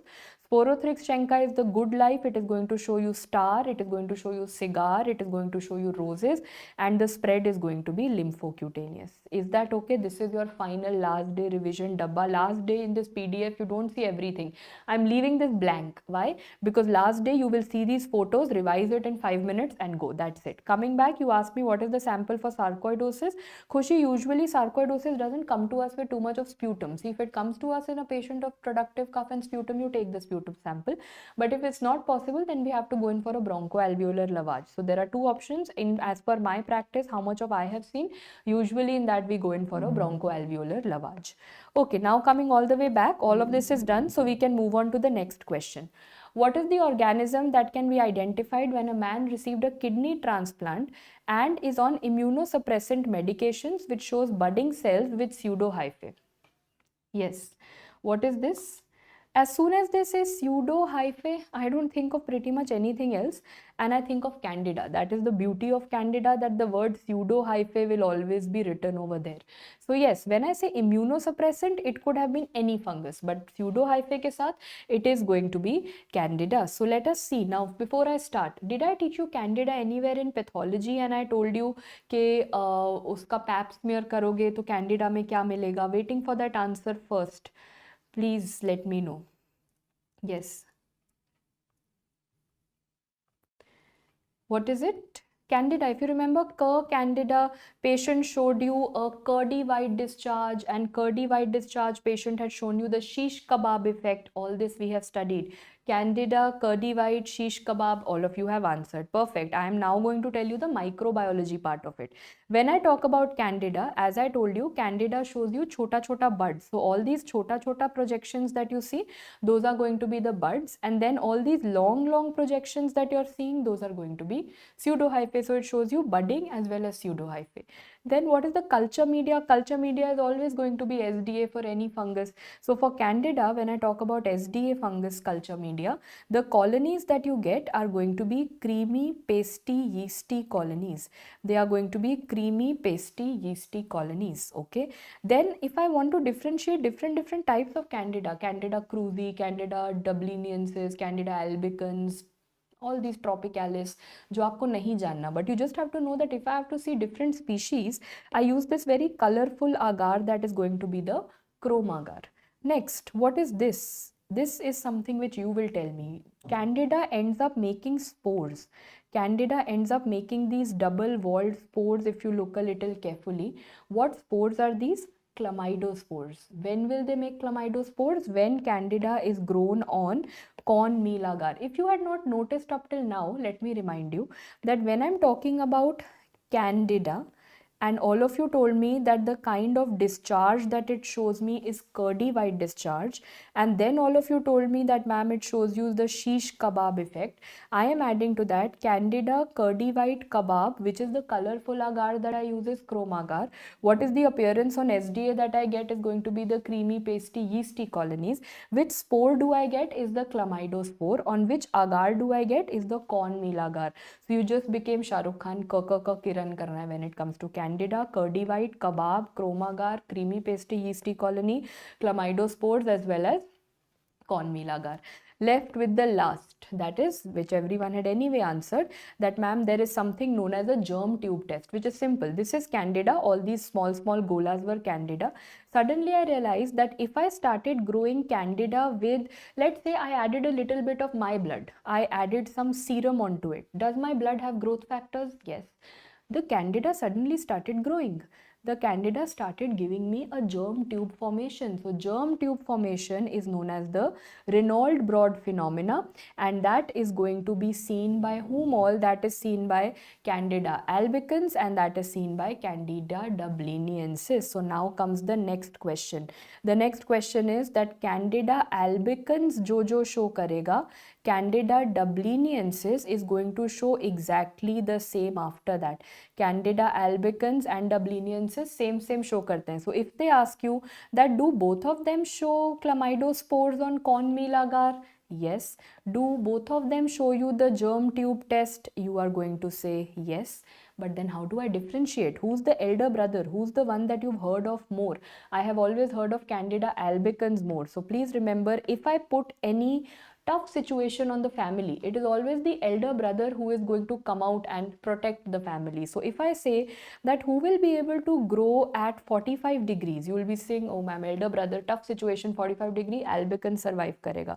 Who will grow on hypertonic saline? If I put hypertonic saline, you will say albicans grow karega. So albicans will grow on tough situations because he is the elder brother of the family. Dubliniensis छोटे test में copy करता है, but he is the younger brother, so then he says I'm not going to work that hard. Just Indian family situation, everywhere copy pasted. Okay, coming back, this was all about Candida that you had to know. Easiest way, when I see pseudo hyphae, I think Candida is settled for you. Now moving on to the next. The next is this question, which is one of the most essential questions of, I would say, INI-CET. Okay, Tanay said, ma'am, jaldi khatam kar do. Nahi hoga, nahi, abhi to 2:10 hai. I think unfortunately till 3 o'clock you will have to tolerate this, because abhi hame ye khatam karke in 5 minutes we have to do some parasitology, eggs and vectors also. I'll try my best 2:45, but I just want to give you that upper limit. 3 hours to chalega, because you are doing general plus fungus plus sterilization plus parasitology. There is no way that you can end it in 2 hours. Otherwise then I'll have to do jaldi, and I don't want to do that. You are here, तो अब जब 2 hours बैठे हो तो 1 घंटा और, ठीक है. Coming back, so we have an immunocompromised patient who's having all the features. If you read carefully, they are to do with meningitis. So you've done a CSF examination and a negative stain is being performed. As soon as they use the word negative stain, what is it going to be? It is going to be Streptococcus ना, और तो कुछ नहीं सोचा. Streptococcus सोचा with meningitis and immunocompromised HIV का patient होगा. They said which of the following is negative staining best described? This is what is the picture of negative stain that you have to know. Negative stain का मतलब होता है the background is stained. You have put a color to the background. Organism पे color नहीं लगाया. So what has happened over here, that the yeast, the organism does not take the color, the background will take the color. That is a negative stain. Can you tell me one example of a negative stain? It is India ink and nigrosin. India ink staining and nigrosin staining are negative stains, provided the kind of sample that you have got is a CSF sample. जैसे यहाँ पे CSF का patient था, lumbar puncture हुआ था, तो negative stain लगाया. If it would have been a biopsy sample, brain biopsy कब होगा? Living patient में तो I don't think you would want to do a brain biopsy for a fungus. This will be an autopsy case, a मरा हुआ patient. तो मरा हुआ patient में what is that pink color stain for Streptococcus that you use? It is going to be mucicarmine. That's a very brutal way of learning, but the best way, that for a मरा हुआ patient, for a biopsy patient, you will use mucicarmine, and for a living CSF patient, you will be using the negative stain. Okay, now coming back for Cryptococcus, what infection, tell me all properties. If I have to grow it on say a certain agar, I don't grow it on the usual SDA agar, I grow it on the bird seed Niger agar. I grow it on the bird seed Niger agar, and the color is in front of you, that it gives you a brownish blackish color. So now tell me everything about Cryptococcus. I know it causes meningitis, I can see that in the patient. What are the tests that are positive? So remember, Cryptococcus is going to be which enzyme positive? Urease positive. What is the gold standard testing? It is latex agglutination test. यहाँ पे थोड़ा ध्यान से सुन लो. Till now, in most of the centers, the testing for Cryptococcus is latex agglutination test, which was your PYQ also. But if you go into theory and journals and foreign country literature, they are saying better than latex agglutination test is LFA. LFA is lateral flow assay. It's a kind of a genetic technique. So, अब अगर question आता है that you have latex agglutination test also mentioned and LFA also mentioned, so the better one is going to be LFA, lateral flow assay. If LFA is not mentioned, then you safely mark LAT. Now coming to the next, treatment क्या होता है जल्दी बता दो. Streptococcus meningitis का treatment, liposomal amphotericin B will be option A, and liposomal amphotericin B plus flucytosine will be option B, flucytosine will be option B, so means you have to select both. It is not a single drug therapy. Liposomal amphotericin B plus flucytosine दोनों select करना है. Perfect, very good, excellently done. And Cryptococcus के all questions are settled for you. Let's move on to the last fungus question and then we go on to parasitology. It's a pharma question. What is the drug of choice for Pneumocystis carinii? They might not write this and they might give you this photo, but either ways, what is the drug of choice? So the drug of choice being asked is going to be cotrimoxazole. Okay, and yes, we all know what are we going to do. We are going to write PCP 3 times. So what am I writing? I'm writing Pneumocystis carinii pneumonia. What does it cause? It causes Pneumocystis carinii pneumonia, but I will not teach you because this much I have taught you in the last class. Last patho class I taught you that Pneumocystis carinii pneumonia number 1 occurs in HIV positive people when the CD4 count is less than 200. And it occurs in which immunodeficiency disorder? I'll give you options. Hyper IgE, IgA deficiency, hyper IgM, or it is SCID, or it is CVID, or it is Brutons. किस में देखा था हमने कि Pneumocystis carinii pneumonia हुआ था? It was occurring in hyper IgM. नहीं, IgE में नहीं हुआ था. IgE was where there was a teeth का problem and cold abscess. याद है? E was EU, the job is leaving the job stat. That was job syndrome. Stat gene mutation, that was hyper IgE. Hyper IgM was showing us it was the same table. I think वो visual memory में ऊपर नीचे हो गया. Hyper IgM was written first, then hyper IgE was written. Hyper IgE was EU, my job is so bad, I want to leave it stat. तो उसमें E teeth वाला primary retained teeth था, cold abscess था. Hyper IgM में I told you that there is Pneumocystis. Over there also, if you remember, we've made this table that Pneumocystis jirovecii or carinii infection occurs in HIV with CD4 less than 200 and hyper IgM syndrome में होता है. Perfect. Now what I'm going to write next is like खुशी had asked us कि sarcoidosis के patient में तो ma'am ज़्यादातर ना there is dry cough. So whenever you have dry cough, same over here, in these patients also you have dry cough. So dry cough के बाद what you are going to take as a sample from the patient will not be a sputum sample. Sputum तो आ ही नहीं रहा ना. So you will do a bronchoalveolar lavage. You take that lavage sample and you send it to the pathologist. The pathologist sees that you are seeing a lot of plasma cells. So that is going to be plasma cell pneumonia. They ask you pathology में क्या दिखता है? Plasma cells दिखता है. ठीक है. Now after pathology you send it to the microbiologist. What is the microbiologist going to see? Again PCP, that is known as the crushed ping pong ball appearance. You can see that if you look very carefully, they are like these round balls, and in some places suddenly you will see that the ball has been crushed. The ball has been crushed. If you look in this corner also, you will see that the ball has been crushed. So crushed ping pong ball appearance. Then you send it to the pharma people that can you tell me the treatment of Pneumocystis carinii pneumonia. So for Pneumocystis, if they ask you what is the drug of choice, which was asked over here, it is going to be cotrimoxazole. But other than cotrimoxazole, severe cases में क्या use कर सकते हैं? In severe cases you can use pentamidine. So if you write Pneumocystis carinii pneumonia, in pathology you call it plasma cell pneumonia. In microbiology you see the crushed ping pong ball appearance, and the treatment treatment for pneumocystitis is cotrimoxazole and pentamidine. You've done all the topics of PCP in one place. Now in no other subject, even in medicine, यही पढ़ाएंगे कि HIV में तब होता है when CD4 count falls less than 200. Is that okay with everyone? Can I move on to the next INI-CET question, which is a total change of topics? So now for the next 40 minutes, but before we end the class, we will finish off entire parasitology. We will do all INI-CET PYQs, and we have to do all the eggs and the worms, without which 2-3 fixed topics है. एक ये वाला जो मैं पढ़ाऊंगी, then leishmania has to come as a question. Then those parasitology eggs have to come as a question. That's what we are going to do. So let's start. Number one, there's a person from rural area having CNS symptoms, vision loss for the past 12 days. An electron microscopic image reveals what of the following? Okay, so ma'am, I can see there are some aisa thorns and spikes and projections. Whenever I have that, I am thinking about acanth amoeba, because I want to tell you something. The word acantho word refers to spikes. So wherever they write acantho, it means it is to do with spikes. So let's go into detail and study about acanth amoeba. What does acanth amoeba cause? The question was telling me it causes something in the brain and it causes something in the eyes. Exactly. So acanth amoeba causes granulomatous amoebic encephalitis. We all know the full form. It is going to be granulomatous, मतलब brain में granuloma बनेगा. Granulomatous amoebic encephalitis. So CNS symptoms होंगे. Plus someone said it also causes vision problems, it causes keratitis, or keratitis means something to do with cornea. So corneal ulcers, especially in which patients? In patients who are using contact lens users. You all are right. तभी patient को CNS and vision दोनों का problem हो रहा था. Then ma'am you told us acantho word refers to spikes. So I can see that this is the trophozoite, and trophozoite में से spikes are coming out. You know that year when this picture came, students were very scared when they came out कि ma'am कुछ ऐसा photo आया था, उस पे ऐसे spikes बने थे, thorns बने थे. But then I always used to tell them, because till that time photos were not coming, but I always used to teach them acantho मतलब spike देखे तो acanth amoeba, वो भी ना समझ आए तो CNS plus vision has to be acanth amoeba. So if sometimes the photo will not be what you've seen, but go for the history, try to correlate the history, you will come down to an answer.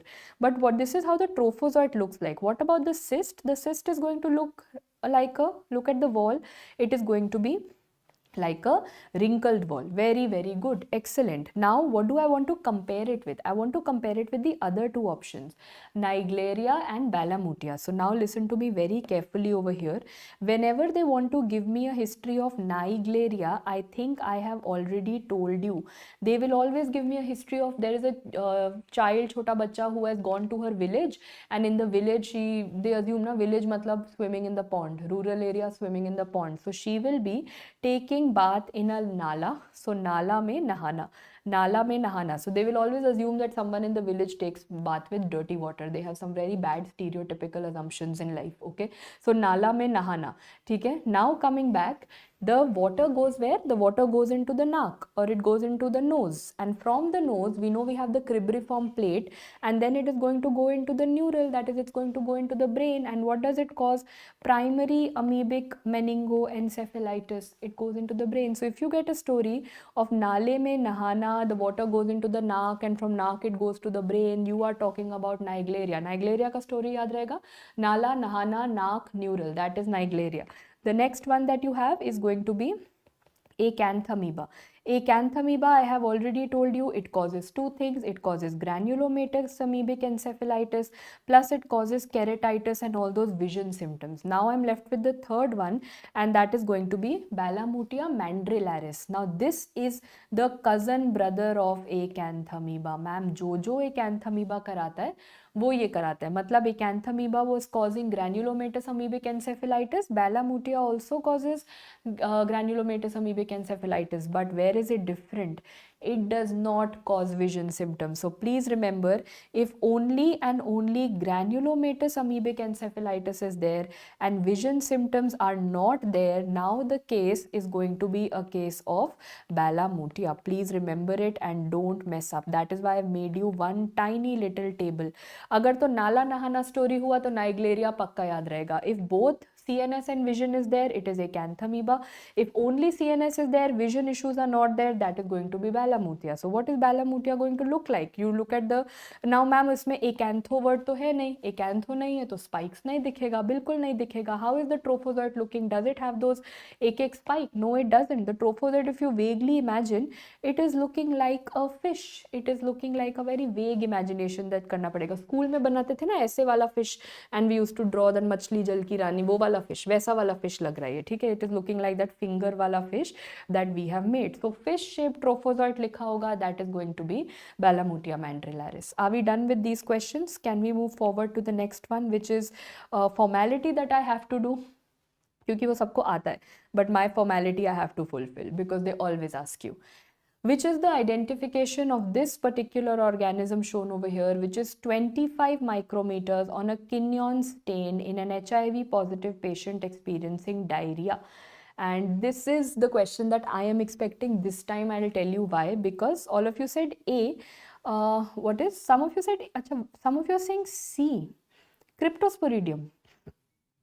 No guys, this is actually, you heard of Isospora. I have written it as Cystoisospora. So the answer is Cystoisospora over here, and I will tell you why. Because this is the diagram that I've got you from your rapid revision. Same diagram, black ka white karke I have got you. Whenever they give me a history of an HIV positive patient with diarrhea, which was given in that question, I will think of these three, because which family is this? This is the coccidian parasites. I think I have already told you for coccidian. So the kind of Zn stain that they use is going to be the cold Zn stain. Cold Zn stain ka दूसरा नाम is going to be the Kinyon stain. So yes, like Khushi says, अभी mnemonic आ जाएगा Khushi. We've done this in rapid revision. दोबारा कर लेते हैं. HIV positive patient, ये तीन सोचो. पहले write them in the alphabetical order. सबसे पहला CR, C से क्या है? Cryptosporidium. CR मतलब Cryptosporidium, फिर CY लिखो, that is Cyclospora, then end में लिखो Isospora. Isospora का नाम change हो गया. Now Isospora is known as Cystoisospora. Same चीज होता है.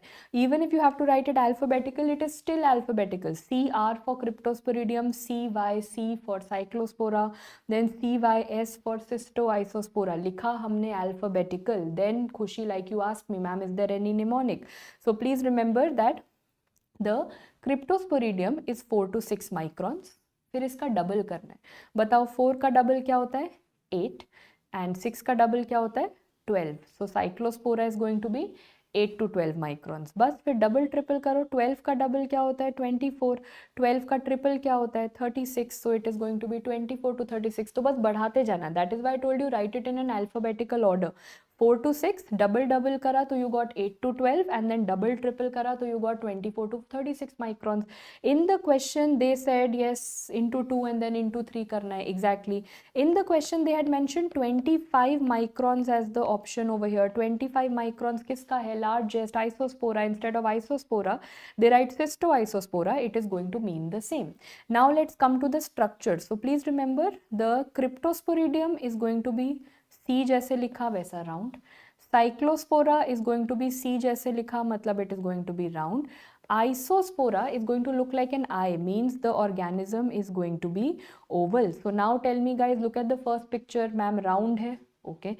Second picture में भी I can see over here round है.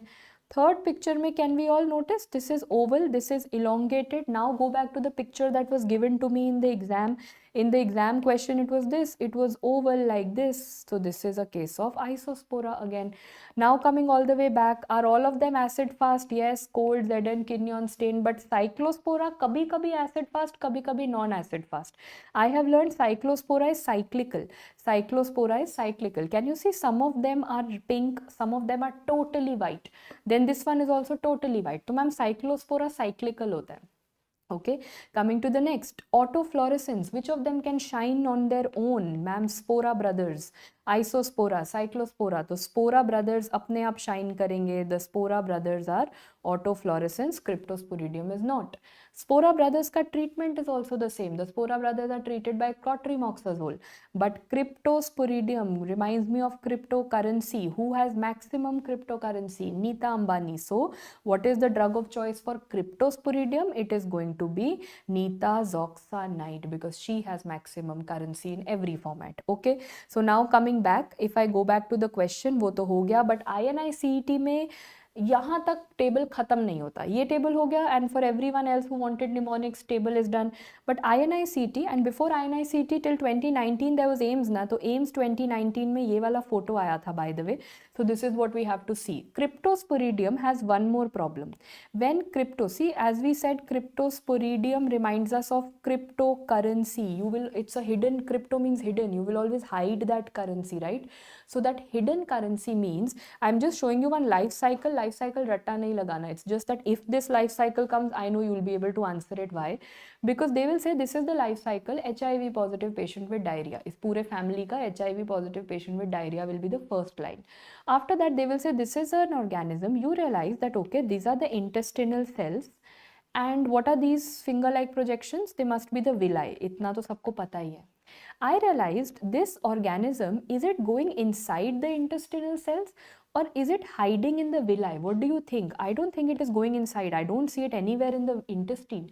It is trying to hide. उसने अपने लिए देखो, ध्यान से देखो, it has made a tunnel. It has made a tunnel and it is trying to hide. So please remember, when they talk about Cryptosporidium, it is going to hide in a tunnel because cryptocurrency तो छुपा के रखना पड़ेगा ना. The name of that tunnel, you are right, is going to be Parasitiforous vacuole. It is going to be Parasitiforous vacuole. That is how you are going to hide it. This is also going to hide it. So is this okay with everyone? Now they will ask you a simple question. या तो ये image आएगा, that is Cryptosporidium, or they will say which is the parasite that resides inside a Parasitiforous vacuole in the intestine. That is also Cryptosporidium. And whom will you use?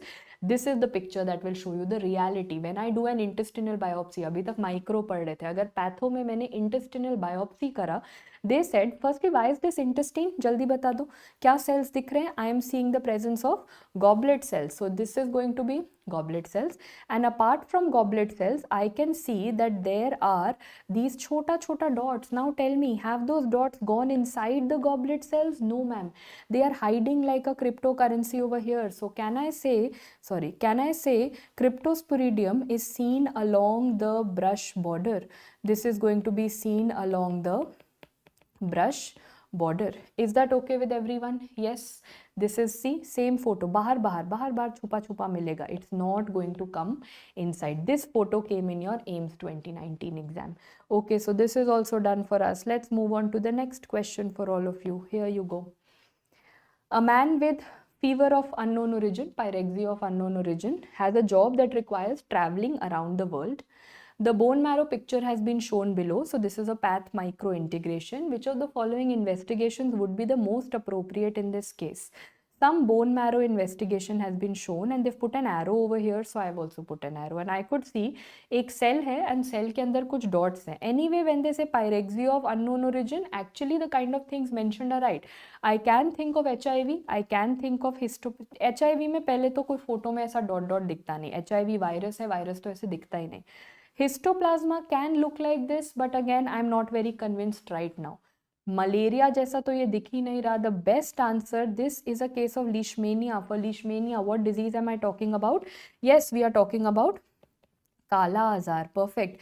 We are talking about Kala Azar, and for Kala Azar the testing that we do is going to be RK39. Remember, RK39 is a card test. It is a rapid card test for what? It is a rapid card test for Kala Azar. ये actual full form इसका ये नहीं है, ये हमने बनाया है. RK39 is a rapid card test for Kala Azar. Okay, so this is the best thing. So now if I twist the question a little and I ask you this, which of the following statement accurately describes the features observed in bone marrow? तो उस photo में और इस photo में दिख क्या रहा है? Why are you making it leishmania, ma'am? Why are you making it Kala Azar? Because please remember, when I'm talking about, पहले तो इसका आंसर बता दो, then I'll teach you in one slide everything about Kala Azar.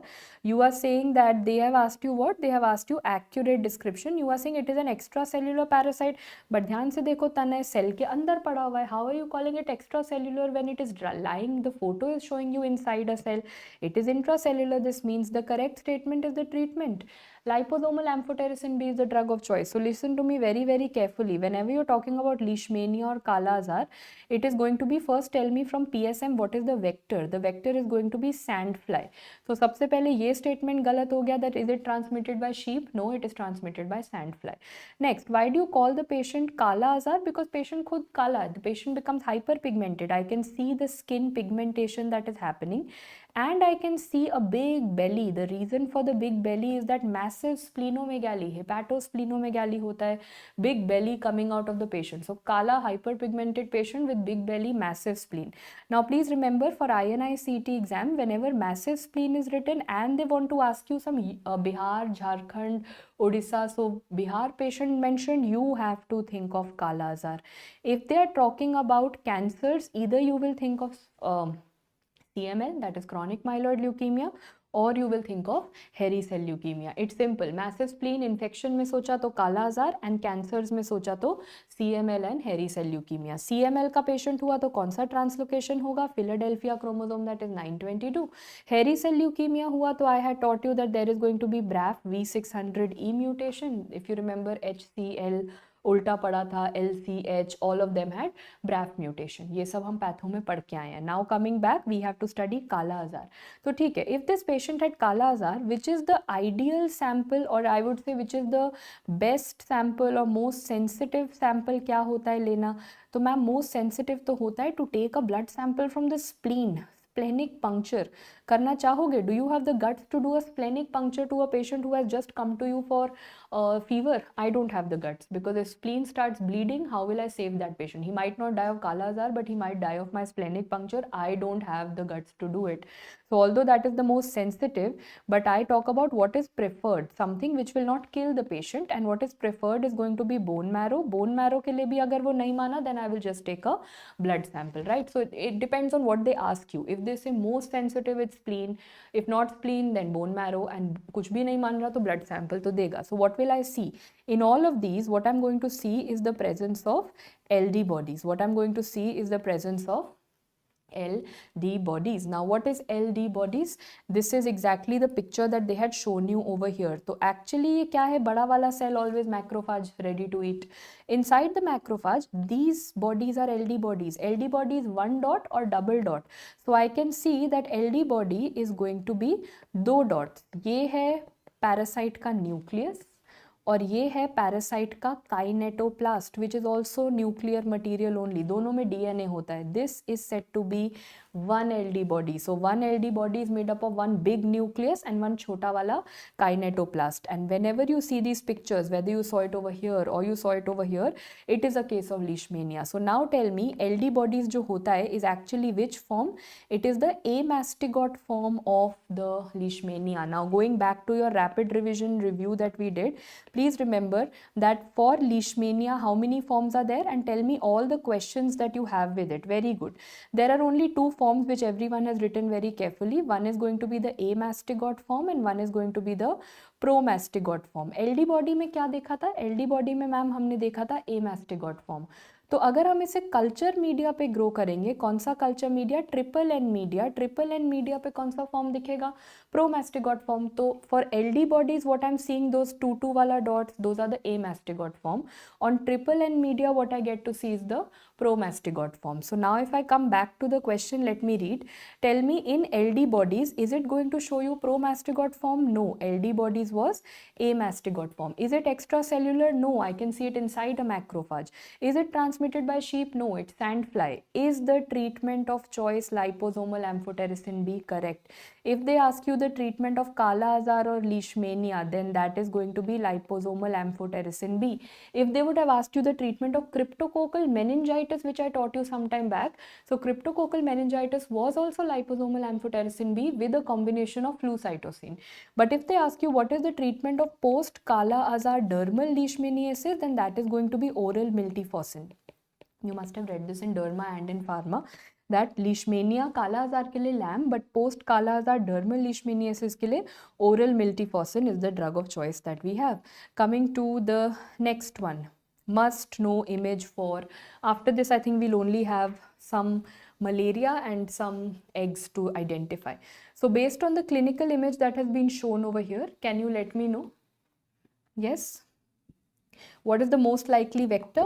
Okay, you are saying radiovid bug. तो ये पहले बनाया क्या, कौन सा sign? When a female comes to you, or female or male comes to you with this swollen one-sided the orbital lesion, Romanas sign. Romanas sign. Who will go to Rome?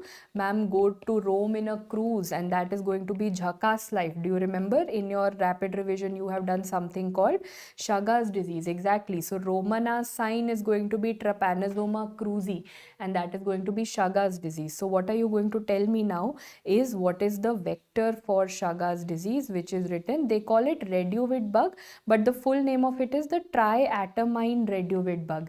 इन दोनों का पूछते हैं, इन दोनों का vector that I have made you learn. For leishmania काला आजार it was sandfly, and for this Chagas disease caused by Trypanosoma cruzi showing you this Romanas sign, that is going to be triatomine radiovid bug. दोनों का treatment भी पूछते हैं. For काला आजार the treatment was liposomal amphotericin B. For Chagas disease, Jhaka's life is also when your, which car do you have? You have Mercedes Benz. So what is the treatment of this Jhaka's life? It is Benznidazole. Benznidazole, Mercedes Benz is what you're gonna learn. Yes, that's the drug of choice, Benznidazole. Perfect. So this is also settled for us. I think we can move on to the next question, which you must have seen in a lot of your GTs, and many of you get back to me that ma'am, ye wala match the following humse nahi ho pata. Finally, coming to the last part, you have to analyze all the eggs and all the worms with me over here today. Please match the following eggs with their corresponding organisms. Let's start. I will label this as ABCD so that you can also tell me where do you want to mark H nana. H nana को हम mark करेंगे. H nana happens to be a cystode. So all the H nana cystode वाले eggs will be B. When I talk about D latum is STD pneumonica, operculated egg. So operculated egg matlab the one with the lid, that is going to be, okay, 1B, 2A. Enterobius we know is D-shape egg, so that is going to go for option D because those are the D-shape eggs. And Trichuris trichura looks like that barrel or dholak, so that is going to be option C. So now maybe you did not know all four, but even if you knew two also, then options to ho jayega. So let us start. ये क्या क्या पढ़ा ma'am हमने, एक बार सारे parasitology eggs पढ़ लेते हैं. So now in a little zoom in view you see the first one that you have, this is the egg which belongs to the family of cystodes. Okay, this belongs to cystodes. The way you write cis is the same way you write 6. So cystode family ka eggs will have something that is 6, and if you count little carefully, there are total 6 hooklets present in the exam. So 6 hooklet wala egg is going to be 6 cystode, and that is known as hexacanth embryo. It is a hexacanth egg. Okay, what else? Now first I will label, then I will write. I can see 2 polar projections over here. इसे कहते हैं polar knobs. And I can see some ganda material also over here. These are known as yolk granules. So you are going to see the presence of polar knobs, and you are going to see the presence of yolk granules. Every cystode egg will have it. So name some cystodes for me, please. The cystode is going to be H nana. The cystode is going to be all the Taenia, Saginata, Solium wale log, right? These are going to be cystodes. But then there is an exception called H diminuta. H diminuta says, I am not having all these. I will not have any polar knobs also. I will not have any yolk granules also. So look at it. Does it have those 2 polar knobs? It doesn't. Does it have that ganda yolk granules? Again, it doesn't. So that is going to be H diminuta. So all cystodes show you knobs and granules. H diminuta does not. कौन सा cystode रह गया? देखो H nana हो गया, Taenia, Saginata, Solium हो गया, H diminuta हो गया. I have not spoken about D latum, Diphyllobothrium latum, because that shows you the operculated egg. Operculated egg का क्या मतलब होता है? It means the egg which has a lid on top of it. एक छोटा सा covering वाला lid होगा, and that lid is said to be the operculated egg. So remember, operculated egg is going to be seen in STD. Yes, S for what? One parasite which is known as Spirometra. T for an entire family called trematodes, and D for Diphyllobothrium latum. So D latum se related, can you tell me one question? In medicine and in pathology, what is it that you have to know for D latum? Which anemia does it cause? It causes which anemia? Yes, which anemia? It causes B12 deficiency. When I say B12 deficiency, of course, we all know we are talking about megaloblastic anemia. It is going to be what? They say that B12 deficiency is happening because the ileum is getting affected. Ileum matlab D latum goes to which part of the intestine? Ileum mein jata hai. Okay, so very good. I could see that. So operculated egg is seen in STD. All trematodes show operculated egg, but one trematode which I always taught you in rapid revision, wo SS wala trematode, yes, that is going to be the, okay, so that is schistosoma. Perfect. These are the three schistosomas that we have in front of us. One is known as schistosoma. Pehle wala kaun sa likhe? Ma'am, schistosoma mansoni. Kyun likhe? Because man is sleeping. How will a man sleep? Man will sleep side, okay na? तो side पे spine दिखेगा. The schistosomas, if you look carefully, the schistosomas are going to show you spines. ठीक है, but which kind of spine? What is the location of the spine? So the lateral spine is going to be लेटा हुआ सोता हुआ man. ठीक है. Now we come to schistosoma hematobium. Schistosoma hematobium. So hematobium is going to show me terminal spine. Mansoni, sleeping man, lateral spine. Hematobium, terminal spine, and Japonicum spineless. It hardly, I can't see a spine coming out. It is a rudimentary spine. What do the schistosomas cause? If you did not know, this is a specimen of the liver. Ma'am, it's not looking like the liver. They will tell me it's the liver, but it's not looking like the liver because it's showing you these white fibroses. In the liver, schistosoma tends to cause pipe stem fibrosis. In the liver, it tends to cause pipe stem fibrosis. Now coming to a question of path, micro, medicine correlate. When they talk about schistosoma, which is that cancer that it can cause? Schistosoma causes cancer of the urinary bladder. Which cancer? Squamous cell carcinoma urinary bladder, transitional cell carcinoma urinary bladder, both, none. Answer is both. If they ever say schistosoma causes squamous and transitional both, but obviously schistosoma is more commonly going to cause what? It is more commonly going to cause S for S, that is squamous. So agar both hua, please mark both. If you have to mark one best, you mark squamous cell carcinoma. So coming back, you will realize all trematodes will show you operculated egg, but trematodes ka exception kya hai? Schistosoma, which will show you the spinous eggs. Now coming to nematodes के worms, the last part, but nematode के जो है सिर्फ eggs नहीं चलेगा. You will also have to identify the worms. Have you all seen those questions in INI where they ask you कि worm, adult worm कैसा दिखता है? So that also we will do side by side. First you tell me the egg and then I will tell you the worm about it. So the first egg that we have is going to be the egg of Ascaris. Ascaris is nothing but round worm, and of course round worm is going to look round. The egg is going to look how? The egg is going to look round like this. So this is going to be the round worm ka egg. Now tell me, how does the adult worm look like? The adult worm will also look round. Before I start, what you have to see always is, पहले family decide करो. Round worm है, hook worm है, trichuris है या क्या है. First you decide that and then you have to decide which one is male and which one is female. Male female का story हमेशा सेम रहेगा. You will always see that the female is going to be somewhat bigger in size. Sometimes you will say ma'am they will not give me male female दोनों. I won't be able to compare bigger smaller. The second difference will be the male is going to have something on the posterior side which is going to be different. Usually the male posterior side is going to be very coiled. So I might sound very bad as I say it. I don't know how to put it in a right language. It might come across as a very double meaning bad language, but what you have to focus on and keep your eyes on in the exam is the back side of the male. Okay, back side of the male is what you have to focus on, okay, which is that worm where the back side is getting a little different. It's coiled or it's bigger. That is the male wala worm. Okay, that is how you identify. So first you had to identify why is this a round worm. It's a round worm because look at the body. The cross section of the body is totally round. It's a goal wala worm. It's not a flat. It's a round worm. And then which one is male? Of course, focus on the back side. The back side is coiled. That is the male. So round worm is done. Now you come to the next, which is this one. This is known as Trichuris tricura. This is referred to as Trichuris tricura. What do you have to know in this?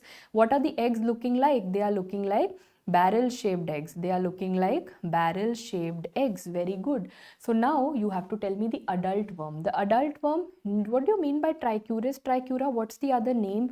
Ma'am, it is also known as a whip worm. Whip means hunter. So the worm that is going to look like a hunter, I can see that one handle and then this is the hunter, then handle and then this is the hunter. Will you be able to identify the worm that looks like a whip or a hunter is going to be a whip worm? Once you've done that, now you have to do male female.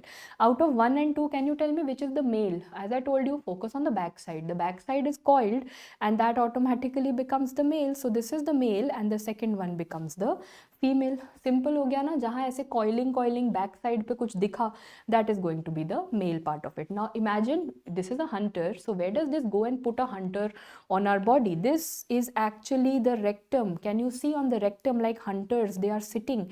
These are the Trichuris trichura worms, exactly. So please remember, I'm going to, in case you like coconut, I'm sorry, I'm ruining it for you. This is known as coconut cake rectum. This is known as coconut cake rectum. It looks like the rectum has those white flakes. Those white flakes are the worms. So those white flakes are said to be coconut. So they go like a hunter and sit on the coconut, on the rectum. So that is known as coconut cake rectum. Last class I ruined shish kebab for you. In case you liked eating it, today I have ruined coconut also for you. Coming to the next one. What is this egg? This egg on the other hand is going to have these multiple ओज. Ma'am single egg नहीं है, अगर ध्यान से देखो egg के अंदर ऐसा गोला गोला बन रहा है. So what is this going to be? This is going to be the egg of the hookworm. This is going to be the egg of the hookworm, exactly. And the question that you get on hookworm, firstly, what is the other name for hookworm? It is going to be ankylostoma. How does it enter the skin? How does it enter the body? Hookworm is not something you have with dirty street food and water. No, hookworm is something that creeps into your skin. This is going to show you a skin penetration. So now before I proceed forward, all of you, the last year's question is what you will answer for me. Which are the parasites which are going to show you skin penetration? Can you tell me those parasites which are going to show you skin penetration? So one right now you told was ankylostoma. Another thing, parasite which loves the word S is always schistosoma. Ankylostoma, schistosoma and strongyloids. Ankylostoma, schistosoma and strongyloids, these are the ones which are going to show you skin penetration. Very, very important. So coming back, hookworm, meanwhile many of you are saying Chandler's index, yes, to know the epidemiology we do that, but ये hookworm तो हमने identify कर लिया, ये तो इसका egg था. Now you will say that ma'am, I have to now go and identify the worms. So firstly, how do I identify the worms? If you look carefully, this is the only worm which you will see a little carefully, जिसका back side कहीं भी ऐसे coiled नहीं है. कुछ तो है back side पे पर वो coiled नहीं है. What is it?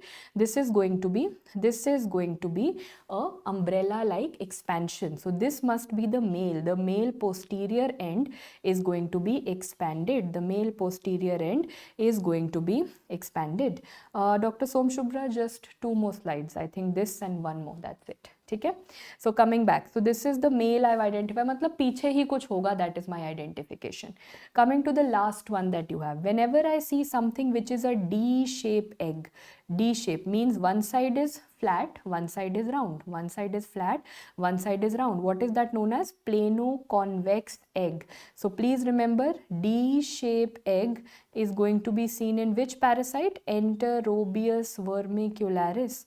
Enterobius vermicularis. The name tells me Enterobius vermicularis, vermiform appendix में जाता है.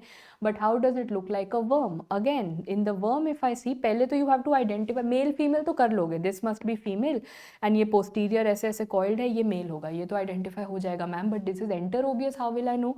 You will have to see the head end. You will see that there are these cervical ala, एक cap है ऊपर. There is a cap that is present, cervical ala बोलते हैं. Cervical मतलब neck area ना. On the neck area you will see there is one topi, one cap that is put, and that is referred to as Enterobius vermicularis का egg. Now tell me, this egg or this worm, these are the adult worms. What you are seeing is the D-shaped egg. ये egg कहाँ पर होता है? This egg is usually in the Perianal region means patient will come to me with always itching in the perianal region. Patient comes to me with pruritus. Patient does not come to me with diarrhea and everything. Patient comes to me saying I'm having a lot of, bachcha will have a lot of itching in the perianal region. So where will you have to take the sample from? Not a stool sample. You will take a perianal swab. So what are the two possibilities? Either you do an NIH swab. This is the picture of an NIH swab. Or in a bachcha, what do? That is going to be scotch tape method. That is going to be scotch tape method, which means that you stick, because bachcha will not let you take a swab sample. Bachcha will not be that cooperative. So you stick a scotch tape, and very bad thing to do, but on the anal canal you stick a scotch tape, and then you peel off the scotch tape, so all the eggs will stick onto it. These are their favorite set of pictures that they have. So just a quick repeat. Round wala egg or round wala worm is roundworm. Barrel shaped egg or hunter जैसा जो होगा, that is Trichuris trichura whipworm. The OO वाला is going to be the hookworm. पीछे एक ऐसा O जैसा umbrella होगा, that is going to be hookworm. And D shape eggs are going to be enterobius. The adult worms are going to have that cervical ala. These eggs will be seen in the perianal region. Adult में NIH swab use कर लेना.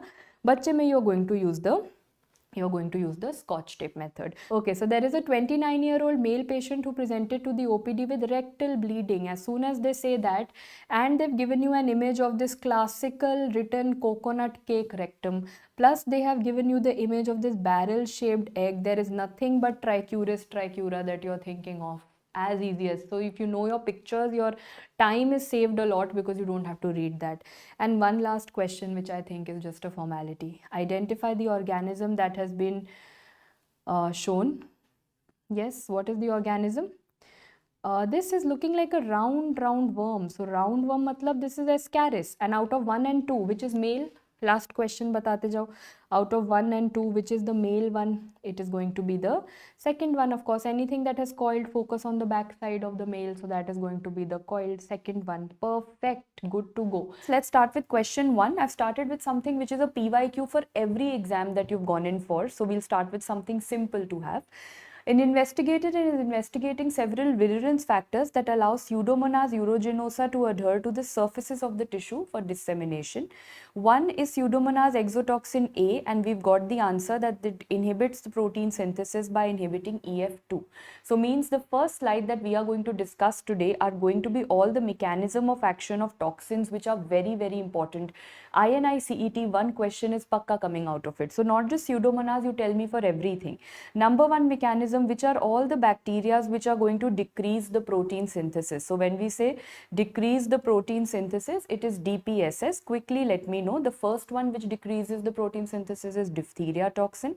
The second one was the question over here, that is Pseudomonas, and in Pseudomonas also particularly it is Pseudomonas exotoxin A which you get a question on. The next one is going to be Shiga toxin. Shiga of course means Shigella, and Shiga like toxin doesn't mean Shigella. That's what you have to make sure.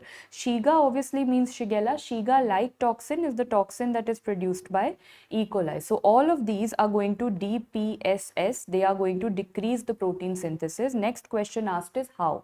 So the first two, D and P, they are going to cause what? They are going to cause ADP ribosylation of EF2. For those who like to know full forms, EF2 is elongation factor 2. Otherwise, it's not very important to know it. It's just EF2 is good enough. So they cause ADP ribosylation. And Shiga cause what? They inhibit the 60S ribosomes, and that is how they decrease the protein synthesis. Over here, it was asked that Pseudomonas exotoxin A, what is it going to do? It decreases protein synthesis by ADP ribosylation of EF2. That was the answer. Coming to the next, which are the ones which are going to increase cyclic AMP and cyclic GMP. So for cyclic AMP, this is a very famous mnemonic that is written in your first aid book also. So cyclic AMP means that is increased by the very famous cholera toxin. Vibrio cholera, one question INI-CET is pakka, which I will make you solve. The next one, the next most important bacteria 100% being asked is going to be anthrax. The last one is going to be whooping cough. So they will ask you a whooping cough question of pertussis and ENT, and then they will come back to asking you the mechanism of action is cyclic AMP. And this M you are going to change into E because that is going to be E. coli. And which toxin of E. coli? It is going to be the labile toxin of E. coli. This means if E. coli has a labile toxin, then E. coli will also have a stable toxin. So the stable toxin of E. coli is going to increase cyclic GMP. So have we done everything about E. coli? E. coli has total of 3 toxins which you have done. The labile toxin will increase cyclic AMP, stable toxin will increase cyclic GMP, and the Shiga-like toxin will decrease the protein synthesis. Now coming to how do I learn it? So we always say that labile, someone who's very labile or is always going to show off, is going to do a lot of show off in the air, is going to talk a lot about things in the air and nothing concrete. Whereas someone who's very, very stable will always be very grounded, right? So stable on the ground and labile in the air. Why did I say that? Labile in the air means labile toxin is air, cyclic AMP. Stable on the ground, this means stable toxin is ground, that is cyclic GMP, so that you never ever forget. Labile in the air, stable on the ground, this is written in your first aid for microbiology also. This is a very common doubt that I get for microbiology, that should I read first aid book, because a lot of students and seniors would recommend that to you. My personal advice is that if you've read microbiology from some other source, then of course you should do first aid. But if you've read microbiology from me, that is from rapid revision and main videos, I have integrated the first aid already into it. Then first aid extra padna nahi padega. So if you've done RR from me, then you can skip the first aid textbook. Now coming back, there is one more toxin that is left, and that is going to be Bacillus cereus. Bacillus cereus is a bacteria that causes food poisoning. Now food poisonings are going to be of 2 types. Either in food poisoning you are vomiting or you are having diarrhea. So remember, can you tell me which is the vomiting one, the vomiting type of food poisoning, which I say the emetic type of food poisoning, that is going to increase cyclic GMP, whereas the diarrhea kind of food poisoning is going to increase cyclic AMP. And how do I learn that? Because we are saying that emetic means vomiting. Vomiting kahan se hota hai? Gale se hota hai. So from the gala you will say, oh, the gala wala is cyclic GMP, and diarrhea is going to be what? Diarrhea is going to be from anal canal. So anal canal is going to be cyclic AMP. Is that okay? Gala, vomiting, GMP, diarrhea, anal canal is going to be cyclic AMP. One very, very big chunk of all the toxins are settled for you. Now whatever question you get of toxins, be it from first aid or your PYQs or new questions, ab sab kuch ho jayega. So now I think we are ready to move on to the next set of questions which you are going to answer. But before that, basic of bacteriology, how can I skip? I know that all cocci means what? Cocci are all the round ones, and bacilli are all the long ones. So all cocci are gram positive. Yesterday you told me gram positive gives you what color? Gram positive gives us purple color. Remember gram stain, come in and stain we did yesterday. All cocci are gram positive except, you are right, except venom. Venom means that Velonella, Neisseria and Moraxella. Velonella, Neisseria, Moraxella. These are what? These are gram negative cocci. They are the opposite. On the other hand, all bacilli are gram negative. So pehle to rule pad lo. All cocci are gram positive. All bacilli are gram negative. So all cocci are gram positive except venom. All bacilli are gram negative except, you are right, McDonald's. So what comes under McDonald's? Of course, the M is going to be the favorite of our country, that is mycobacteria. Not just TB, but I'm putting ... means every mycobacteria, leprosy, ABC, sare mycobacteria come under it. Okay, coming to the next, anthrax and Clostridium. Anthrax and Clostridium together, what is common between anthrax and Clostridium? They are spore forming organisms. So I will be teaching you that today. Okay, coming to McDonald's. So when I write McDonald's, you will notice that the D over here and the D over here can stand for diphtheria and diphtheroids. All diphtheria, diphtheroid species come here. The No over here is going to be Nocardia. The A over here is going to be Actinomyces. What is common between Nocardia and Actinomyces? They are all filamentous organisms, means they are going to look like these dhaga threads, filaments. And finally with L we have Listeria. Listeria mein, can you tell me one motility which I taught you yesterday? Listeria was that drunk tully friend of yours, the tumbling motility, and also it was showing you differential motility, means it could be motile at 22 degrees but it could not be motile at 37 degrees. All of this we have anyway done yesterday, so I hope you are okay with that. A very basic outline of the chapter was there. Now I think I'm ready to start with the real deal, which is the first question over here, and again a famous PYQ jo aana hi aana hai. I'm making you do the the usual things first. During a picnic, a cook makes sandwiches for a group of 10 individuals. However, after consuming those, 8 of them have severe gastroenteritis within a time frame of 4 to 6 hours. Whenever you get a food poisoning question, you have to think of the timeline over here. Is it that you could be having that the cook is a carrier of what? Obviously, whenever we say something between 6 hours, so now listen carefully, incubation period between 6 hours, and what all you have to think of and कैसे उसे rule out करोगे, ये तो easy question था. For INI, how will they modify it?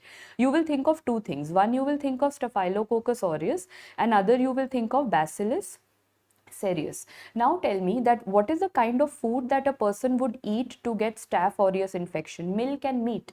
These patients they didn't consume milk or meat, but they consumed something called sandwiches. Now do you remember, yesterday I was teaching you that if the examiner says South India, then you assume rhinosporidiosis, patient is swimming. If the person says village, the village may assume that there is dirty water for taking bath. If they are saying truck driver, then you assume sexual practices are bad, and then you assume syphilis.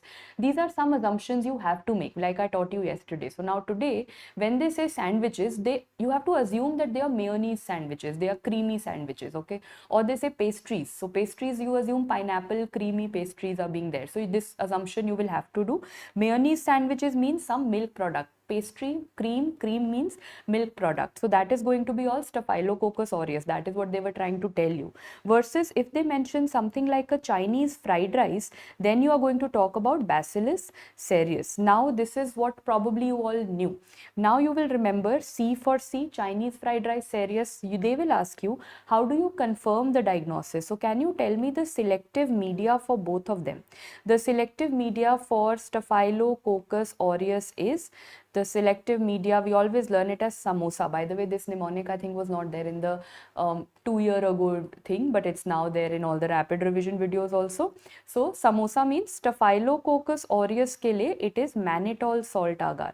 For Staphylococcus aureus, it is going to be mannitol salt agar, whereas for Bacillus cereus, I don't think anyone has messed up in it. This is known as Bacillus cereus. Who is that serious, or we would not name her, but there is a serious politician in West Bengal by this name, and during one of her very serious rallies, she ended up using terms like rumba rumba, humba humba, if you remember. So that very serious politician, because she's ended up saying things like rumba rumba, from her rally, we have her speech, we have made Maipa Pemba. And if you haven't seen that viral clip, then today I'm giving you some homework to do so over YouTube, because now it is no longer just a viral clip, it is also a song that they've made out of it, which is pretty entertaining in terms of the beats.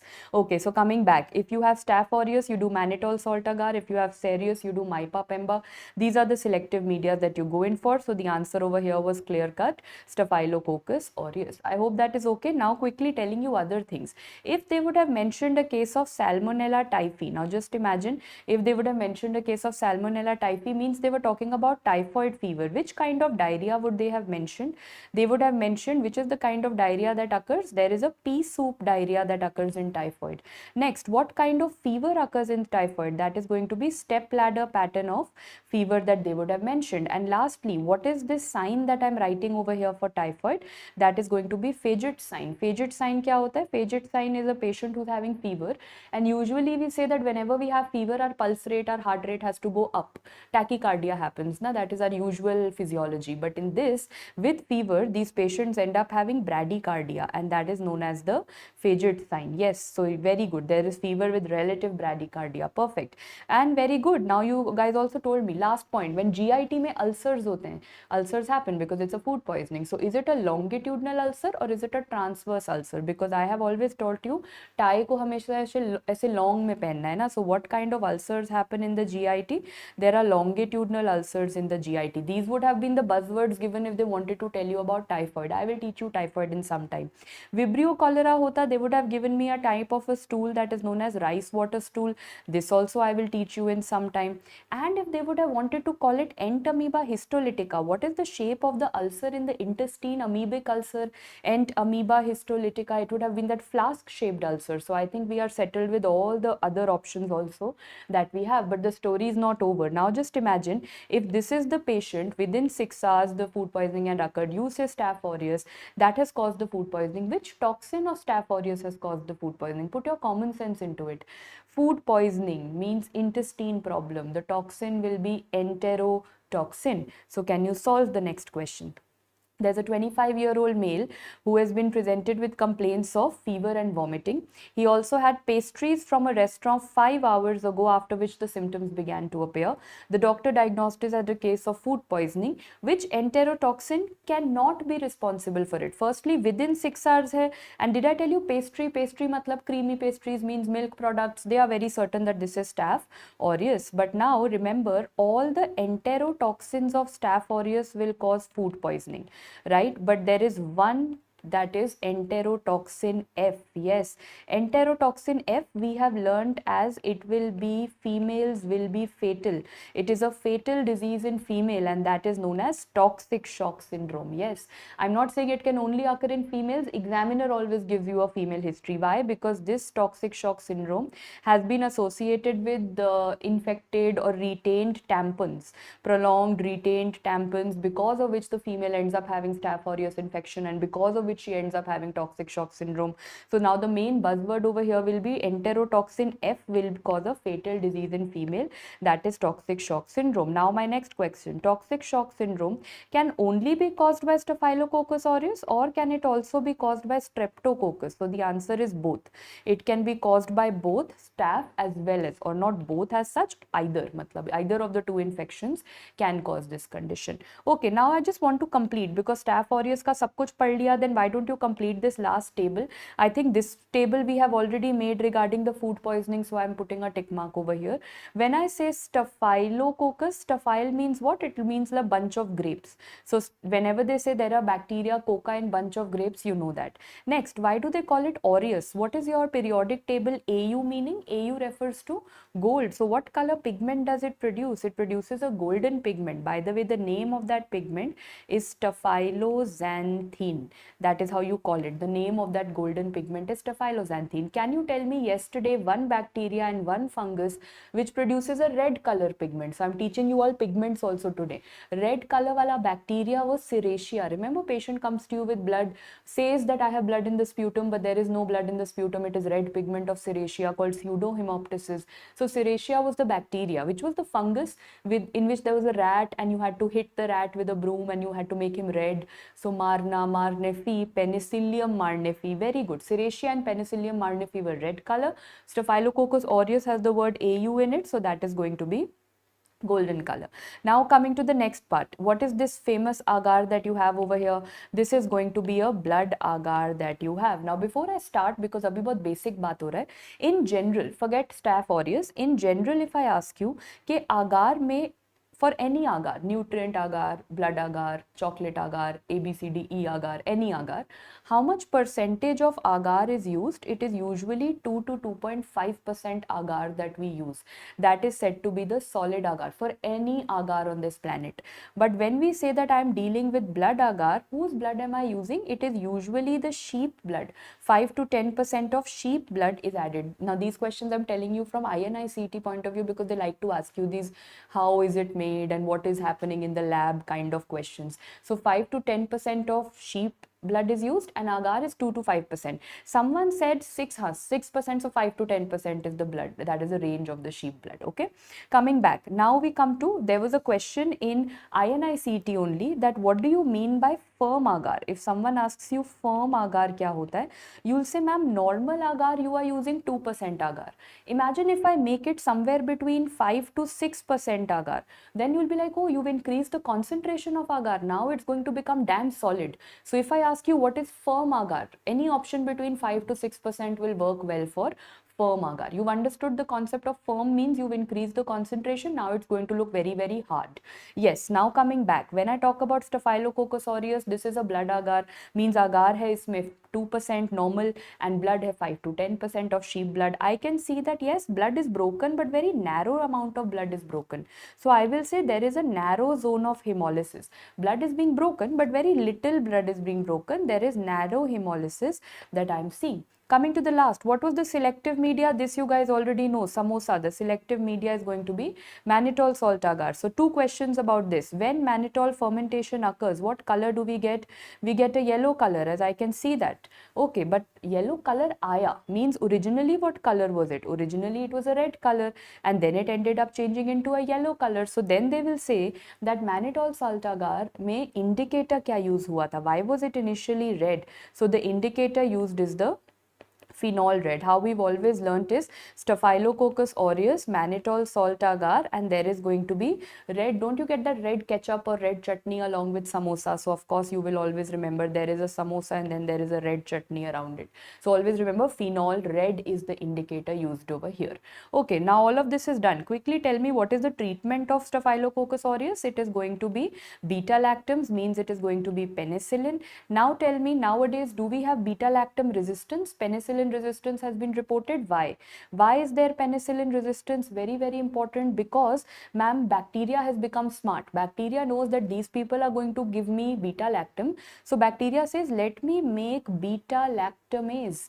Let me make beta-lactamase, means as soon as they will give me one injection or orally if they give me penicillin or any beta-lactam, I will go and kill that beta-lactam and then I will be secure. How did it make this beta-lactamase?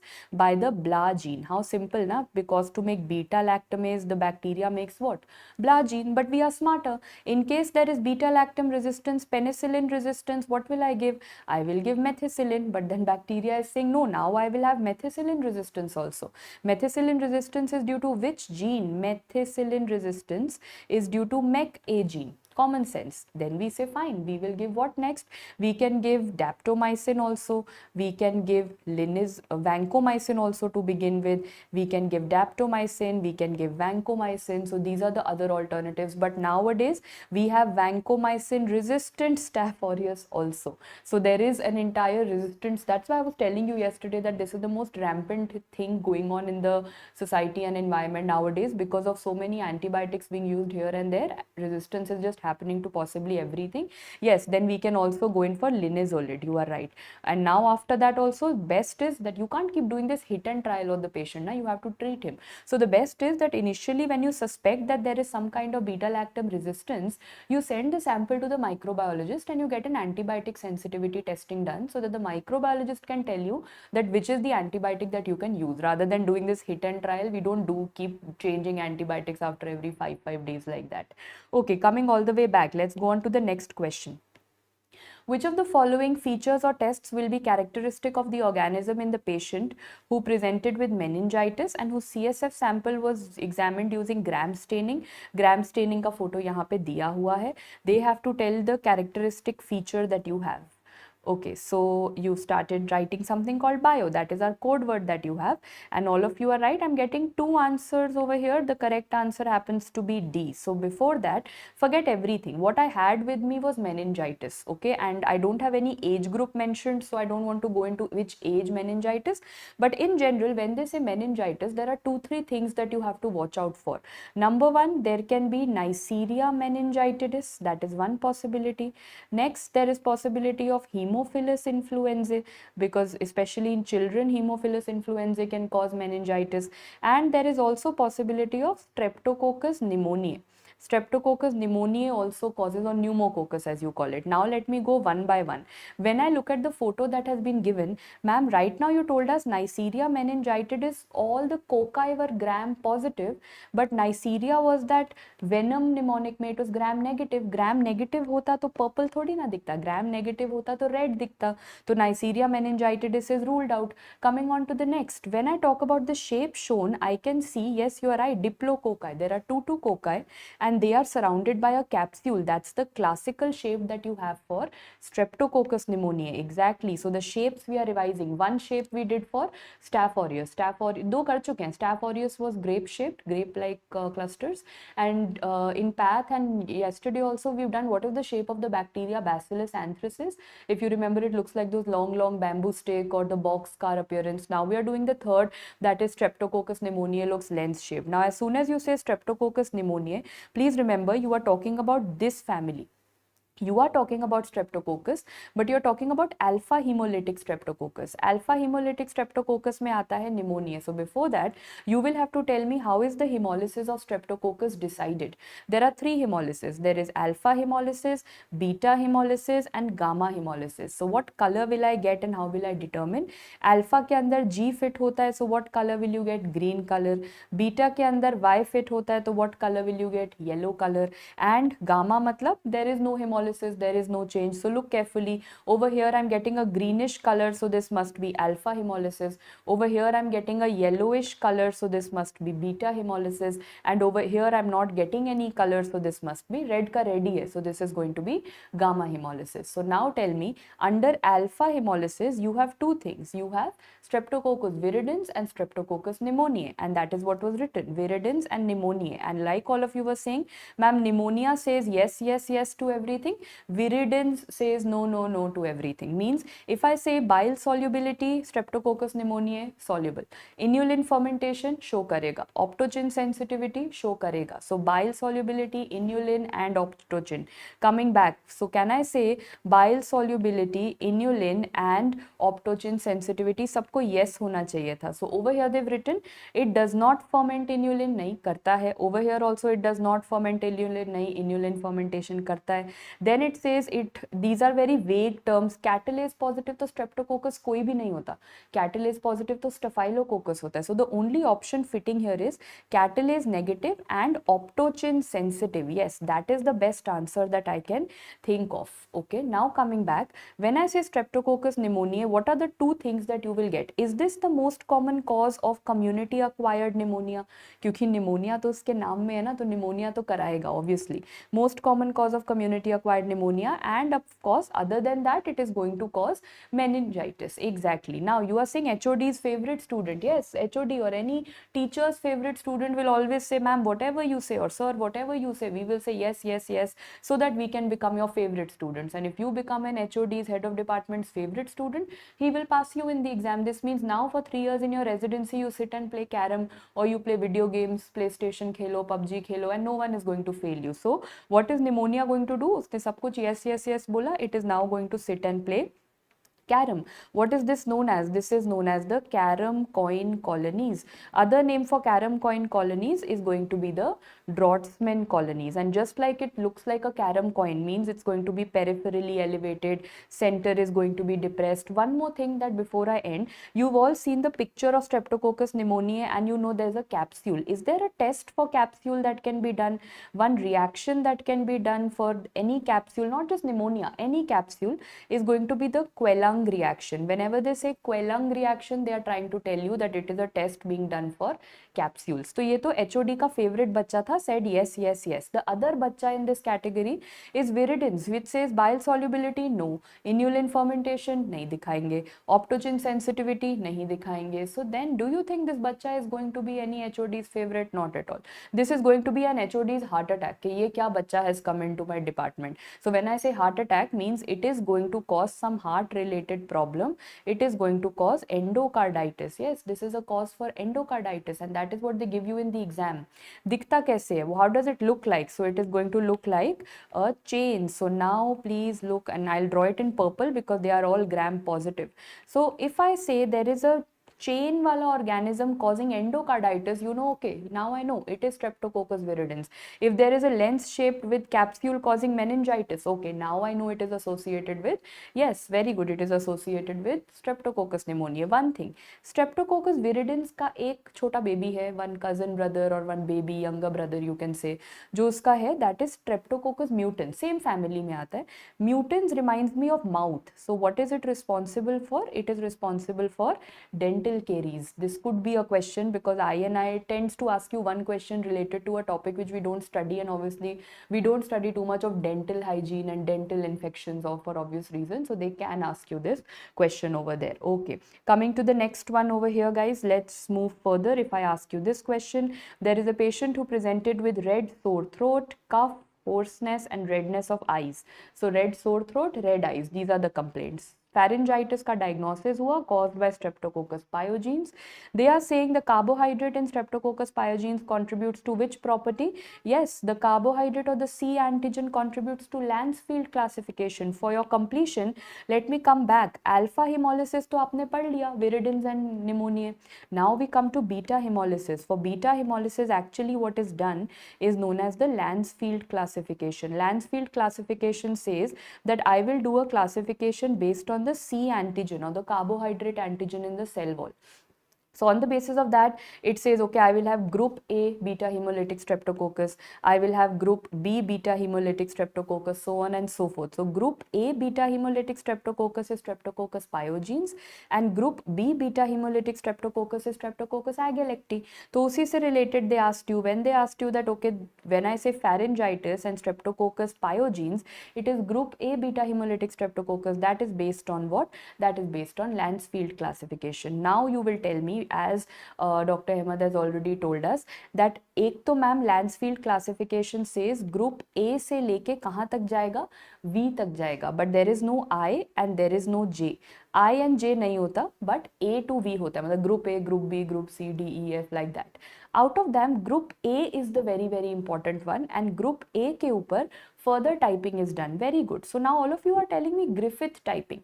Okay, but you have not told me one more typing. So group A has something called as the M protein.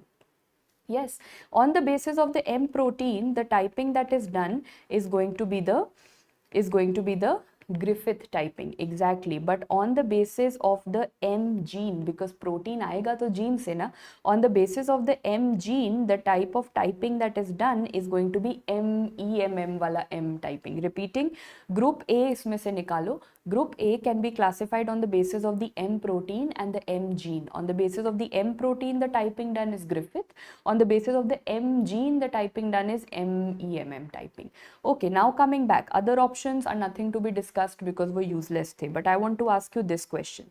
There is a patient who comes to the OPD with complaints of stuffy nose, sore throat, cough and hoarseness. हमारी country में sore throat आते ही first you have to think of Streptococcus. In fact, our country calls it sore throat, but when you practice or if you have an opportunity to go abroad in say US or UK, they actually label it as a diagnosis of strep throat. They don't call it sore throat. They say patient is having strep throat. That is how it's referred to. That's how common it is. Coming back, the doctor decided to send the sample for culture examination. The microbiologist cultured this on blood agar. Blood agar पे दिया है the organism showing this bacitracin sensitivity test. So मतलब in this entire thing, this white colored thing is not the bacteria. I hope you didn't put it like that. This is a disc that I have put. So I took a blood agar. ये दिख रहा है यहाँ पे blood agar.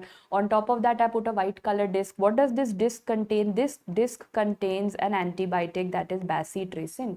यहाँ आसपास what I have added is going to be Streptococcus pyogenes. जो भी sore throat का sample आया होगा, all of that I have put up. Can you see that all the white color pyogenes has grown everywhere, but around the bacitracin, the bacteria did not have the guts to grow because the bacteria got killed. This means this bacteria has gotten killed by bacitracin. It is bacitracin sensitive. As soon as you say, oh, this is bacitracin sensitive, that has to be Streptococcus pyogenes. Even without that, like I told you, sore throat आया, safe guess लेना था. Safe guess was anyway Streptococcus pyogenes. These are all the questions of Streptococcus pyogenes that come. Number one, like I told you, strep throat होता है, sore throat होता है, done. Scarlet fever, and you all know scarlet fever shows you which kind of tongue. It shows you the strawberry tongue. It shows you the strawberry tongue, and you all, I'm not writing it because it's so obvious by now. You know strawberry tongue is seen in which? Vasculitis in pathology and medicine. It is Kawasaki disease. What other strawberries have you done? Okay, I'll see if I have more space over here. I can write. When we talk about the strawberries, and if I ask about strawberry tongue, you have told me scarlet fever and Kawasaki. और कौन सा strawberry याद आ रहा है? एक strawberry cervix था that you remember, which we have only studied. Okay, so strawberry cervix was seen in trichomonas. Yes. Okay, next I say strawberry gallbladder. Very good. That's a surgery question. Strawberry gallbladder occurs whenever there is cholesterol in the gallbladder. Cholesterolosis of the gallbladder. When do we see strawberry gums? Strawberry tongue to bata diya. Strawberry gums are seen in Wegener's granulomatosis. So strawberry tongue is seen in Kawasaki. Strawberry gums are seen in Wegener's granulomatosis. Where do you see strawberry skull? skull is something which is seen on an ultrasound by the radiologist. So strawberry skull is seen in trisomy 18, that is going to be Edwards syndrome. The radiologist says that the bachche ka skull is looking like this. The chin is very, very small. This is the chin part of it, the chota wala chin, and the back side is going to be very, very prominent. That is what is the description by the radiologist. So that was a very quick recap of all the strawberries. Coming back, strawberry tongue is seen in scarlet fever. I have left two blanks over here because when it comes to pathology, Streptococcus pyogenes or group A beta hemolytic, तो इसको ना short form में examiner writes it as GABs. Please don't make it as, ma'am, I've never heard of what is GABs. You have heard of GABs. You are reading GABs right now. GABs is group A beta hemolytic streptococcus. Group A beta hemolytic streptococcus. क्या कराता है? Very good. Kidney में it causes PSGN. Amazing. You cola color urine का history आएगा. And in the heart it causes rheumatic heart disease. मतलब ash of bodies का history आएगा. These are the questions that you will get in medicine. Now, whatever may be the situation, let's talk about what happens in Streptococcus pyogenes. Everything in pyogenes goes as pi. सबसे पहले you will tell me what is the transport media. It is going to be the Pike's media. Second, you can see what am I seeing in the gram stain. I'm seeing these ... मतलब I'm seeing chains. Please exam में जाके ध्यान देना. If they say that there are chains present and patient has sore throat, you think of Streptococcus pyogenes. If they say that there are chains present and the patient is having a heart like an infective endocarditis or a subacute infective endocarditis, so remember that chains with endocarditis is viridins, whereas a chains with sore throat and cola color urine and all of that, it's going to be pyogenes. Please chains देख के answer नहीं करना. Look at the clinical part also. Many students I have seen, they see chains and they mark pyogenes and then they come back to me saying that look ma'am, answer marked is viridins, because then I tell them to read the history. अगर endocarditis का history है तो you will mark viridins. Sore throat का history है, you will mark pyogenes. Coming to the next, what kind of colonies am I getting? Pinpoint colonies. And how much hemolysis? A lot of hemolysis. There is a wide zone hemolysis that has occurred. A lot of blood has been hemolyzed. Which is the best culture media in selective? Crystal violet blood agar. See, blood agar everyone knows. I've told you blood agar. What is the extra thing that I've added is going to be the crystal violet. They love asking you crystal violet blood agar. And what are the biochemical tests? I just now told you. See, if you write Streptococcus pyogenes, you will understand what is the situation for bacitracin. It is bacitracin sensitive. And what is the next test that is positive? It is PYR test positive. तो थोड़ा सा ध्यान से सुनना. Listen to me like a nursery rhyme if you can. Streptococcus pyogenes transported in the Pike's media. The colonies that you see on blood agar are pine point colonies. The hemolysis is going to be wide zone of hemolysis. The extra thing added is going to be violet, that is crystal violet blood agar. And Streptococcus pyogenes is bacitracin sensitive and PYR test positive. So all pi. All these pi, Y things come together. That is what makes Streptococcus pyogenes together. Are you done with GABs? Group A beta hemolytic Streptococcus, because the next one is going to be group B beta hemolytic Streptococcus. So this will be written as GBBHS, group B beta hemolytic Streptococcus. That is Streptococcus agalacti. What are the two things? सबसे पहले agalacti के लिए हमेशा history will be of a छोटा बच्चा, usually neonate, and these are one of the two things that he or she will have. Either there's going to be pneumonia or there's going to be meningitis. Anyway, बच्चों में यही दो चीजों के ऊपर ज्यादा आता है. Pneumonia, meningitis is what they ask you. If not this, then they will ask you some diarrhea. So बच्चों का three things are certain. Either it's food poisoning वाला story or they come down to pneumonia, meningitis. So that is what it causes, both. Now gala, it sounds like gala. When will you have a gala time? Sitting over here in a microbiology class? Of course not. You will have a gala time whenever you go to the camp. So number one, ma'am, when we, and after exams we will पक्का go. ऐसा plan बना के बैठे हो अभी से? And did you plan it after NEET PG also? And do you plan it after INI and NEET 95, whichever exam you are appearing for? तो वो बस plan होता रहता है, right? And somehow thanks to the postponements, that plan keeps getting postponed for one year. I've seen students postponing their tickets till whenever possible because the exam never happens in time. But one day, that day will come when the camp, you will have a gala time. So camp test is number one seen in agalacti. Second, you will tell me, in camping usually people who like to drink, they like to have a drink or two. So which is that drunk friend of yours, the tumbling motility wala camp test or कौन show करता है? It is going to be that drunk friend, that is Listeria. So number one, Listeria will show you. And number 2, gala time will show you. So remember, agalacti and listeria, ये दोनों camping जाएंगे. Camping क्यों जाएंगे? Camping they will go to drink and they will go to have a gala time. ठीक है, तो camp test अब क्या होता है? Listen to that. I have seen that camp test is going to show me blood agar. Everyone identifies in that blood agar. What I have done? I have put a vertical streak of what? Staph aureus. ये मैंने करा, ये patient से नहीं आया. I took a blood agar as a microbiologist and I put a streak over here of Staph aureus. Then what did I get from the patient? This sample I got from the patient. Let's assume my patient is a case of neonatal meningitis. तो मेरे को patient से CSF का sample मिला, and that sample I put like this, and suddenly I realized that at the junction of both I'm getting an arrowhead. This means the camp test has come out to be positive. Repeat with me, the vertical line is Staph aureus, the sleeping line is going to be the gala time. The sleeping line, the lying down is gala time. That is the sample, that is the camp test. And this is a very simple question that you will get. It's always just identify the test. Identify the test, ma'am. This is obviously a camp test. There is no doubt about it. Now I'll tell you where the confusion in life starts. I'm going to draw 2 camp tests in front of you. But listen very carefully. देखो, इसके अंदर भी I am saying this is Streptococcus agalacti, and इसके अंदर also I am saying this is Streptococcus agalacti. But look what I'll change. If the vertical streak is going to be Staphylococcus aureus, I say this is a camp test. If the vertical streak, I change it into Clostridium perfringens, now this is going to be a reverse camp test. Now please note what I did, gala time. Gala time to ma'am will always be when I will be done with all these micro classes and I will be lying down and watching Netflix and no tension of solving any Q bank. So gala time is always going to be when I'll be sleeping and chilling. So gala को हमेशा sleeping position में रखना. You are gonna change the standing position. If the standing position is Staph aureus, it is camp test. If the standing bacteria is Clostridium perfringens, it is reverse camp test. The results are the same. In both of them, at the junction, you are going to get an arrowhead. You will say camp is positive and reverse camp is positive. यहाँ पे labelings देख लो. Ma'am, gala तो will always be sleeping. And the standing one is Staph aureus. So I think this is a camp test. But what are these 3 tests written over here? CAT, SAT, MAT? ये क्या होते हैं? Just telling you otherwise. Agglutination tests. Can you tell me what are the agglutination tests that you have to know? CAT, SAT, MAT is cold agglutination test, standard agglutination test, and microscopic agglutination test. This was the last year PYQ in NEET as well as in INI-CET. So agglutination, so you understand, na, there is some antigen antibody reaction. So how we learn? That's why I said CAT, SAT on a mat. That is how we learn it. So whenever you get this, and ye pakka aayega in the exam, CAT, SAT on the mat, and CAT is known as my billy. That is how we learn it. So CAT is my billy. So now let's read.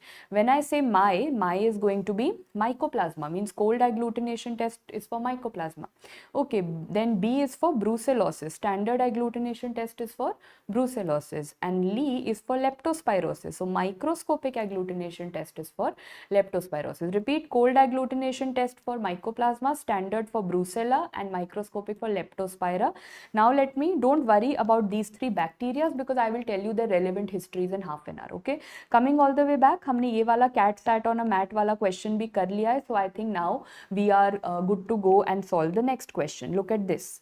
There's a 50-year-old male patient who underwent surgery for peritonitis, and after some days there was a wound area.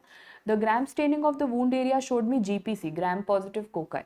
On culture, I can see also gram-positive cocci, purple color. Whenever I see these gram-positive cocci, purple color, which are making these spectacle shape arrangement. This spectacle shape arrangement is always shown by Enterococcus. Let me read further. The culture shows a black color colony. Yes, Enterococcus looks like a spectacle. Enterococcus behaves everything to do with black. Enterococcus is going to be grown on which agar? Why is it looking black?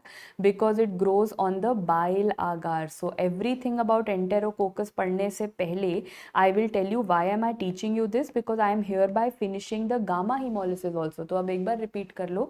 Alpha में आया था viridins and pneumonia, पढ़ लिया. Beta was all about Lancefield. Group A was pyogenes, pi वाला story done. Agalacti, gala time in camp, done. Now coming to gamma hemolysis, that is only having one thing, that is Enterococcus, and we write enterococcus like this, the way you write it. सबसे पहले enterococcus, what is it going to look like? It is going to look like a spectacle. It is a spectacle shape organism. After that, does it show hemolysis? No, it is gamma hemolysis, so no hemolysis. Does it show any motility? नहीं ma'am, it is non-motile. Does it show any sporing? कुछ भी नहीं show करता. It is not at all showing you anything. But what you need to know, one, तो it does not show you any random extra things. अच्छा है, simple in life है. Second, it is very tolerant. If I say I am keeping it in 6.5% salt, will it survive? Yes. If you say that ma'am, I am keeping it at a very high temperature, is it heat tolerant? Yes, survive करेगा. Next, if you say that I am growing it in bile, 40% bile में रख दिया जाके, bile is very toxic. You put it in 40% bile, it will be very happy, it will grow. That is why I said that the agar that we will use is a bile agar. This is the BEA agar, and the color that you get is going to be a black color. So everything about enterococcus comes from the name itself, right? And the question that you will get will always be this, that which is the agar that is used, bile wala agar, which is going to give a 40% bile, पढ़ के जाना, 40% value is asked, and that is going to give you a black color. Coming back, I think everything was certain. Gram-positive cocci looking like a spectacle, black color is obviously there, and you had to identify the organism. It is clear-cut, Enterococcus faecalis. Are we okay with this? Can I move on to the next question, which is an INI-CET favorite? I'll put a 10 star over here. Doctor sent the patient sample suspecting of having Neisseria infection. Neisseria इनका एक favorite topic है. Which of the following test can differentiate Neisseria gonorrhoeae from Neisseria meningitidis? Glucose fermentation, maltose, sucrose, or indole test. Which is the test that can differentiate between the two? Answer that I am getting is going to be yes. Answer should be maltose fermentation. B option should be the answer, which I have started getting. Yes. So now before I start, please note Neisseria meningitidis का ना एक anatomically थोड़ा सा, where is it normally? Is it normally found in our body? Is it a normal commensal also, or can it be found in the body? Yes, it is found in the nasopharynx.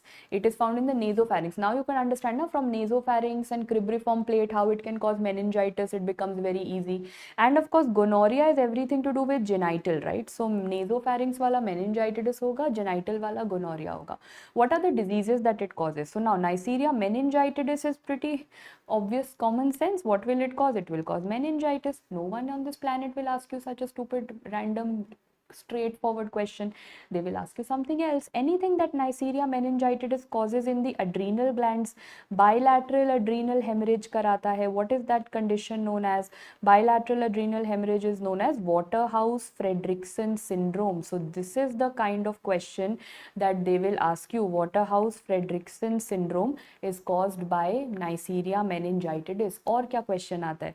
Instead of writing all of this, they just end up writing who are the people at a risk of Neisseria meningitidis infection. Increased risk of Neisseria meningitidis occurs when which is that complement pathway deficiency that occurs? It occurs during MAC deficiency. By the way, इस बार के NEET PG का, if I'm not mistaken, the second shift had a question regarding MAC deficiency, and MAC deficiency में they had asked that it is going to, so you said late complement, na? It means the same, I believe, because MAC is what? Membrane attack complex ka, from your basic immunology knowledge, can you tell me what is the composition?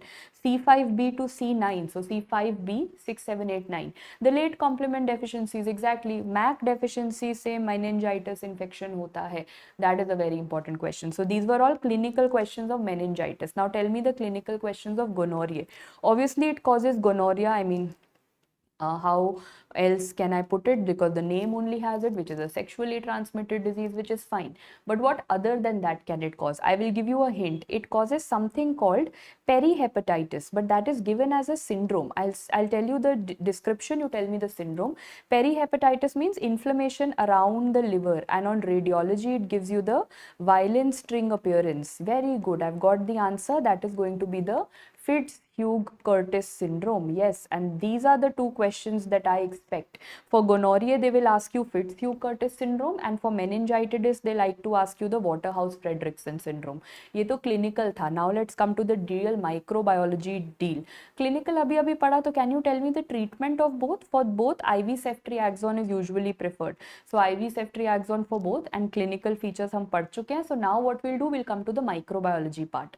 First, tell me, when I talk about the shape, If I draw meningitis अगर draw करो तो it looks like a lens. It is going to be a lens shaped, and keep it in mind, whenever you make a lens, you are always going to make a capsule around it, right? It is going to be a capsule around it, so I can see that as a capsule around it. Yes, it is encapsulated. Whereas gonorrhea क्या होता है?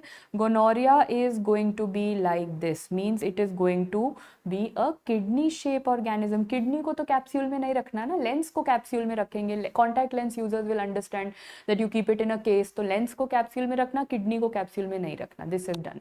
Now let's come to fermentation. Gonorrhoea only has G, so glucose fermentation. Meningitis has G and M, so glucose and maltose fermentation. So this is going to be glucose fermentation.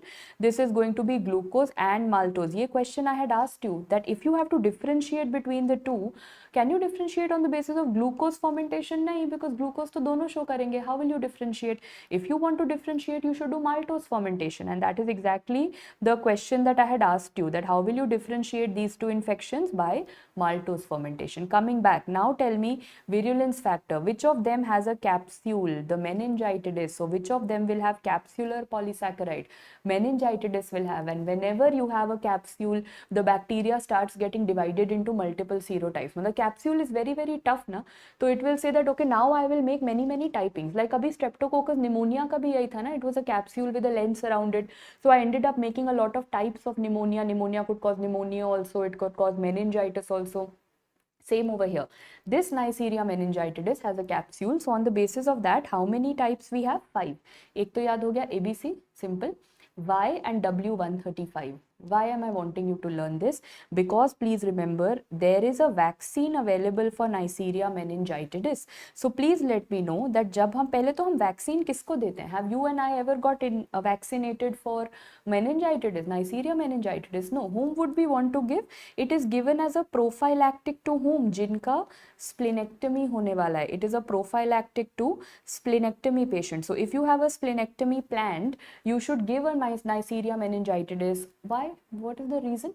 Contacts to baad mein, because now let me tell you the basic physiology. Spleen. Why did God give you spleen? One of the many reasons of giving you spleen was that whenever you get infected with any capsulated organism, तो खुद सोचो कौन कौन सा capsulated organism. एक तो ये हो गया Neisseria meningitis. मैम इससे पहले you had told us Streptococcus pneumoniae.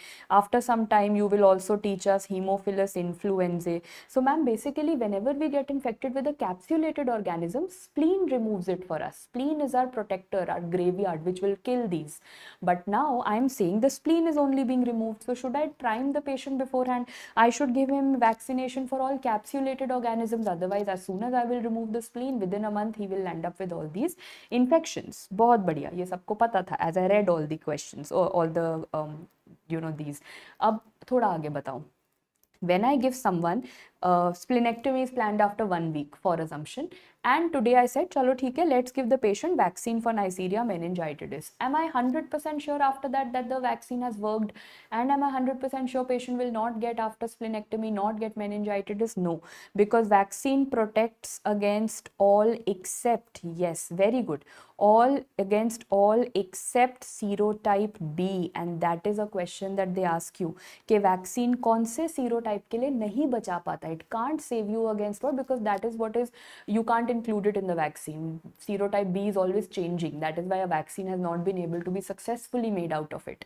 So it will not protect you against serotype B. ये वाले भी questions हो गए. One question from yesterday.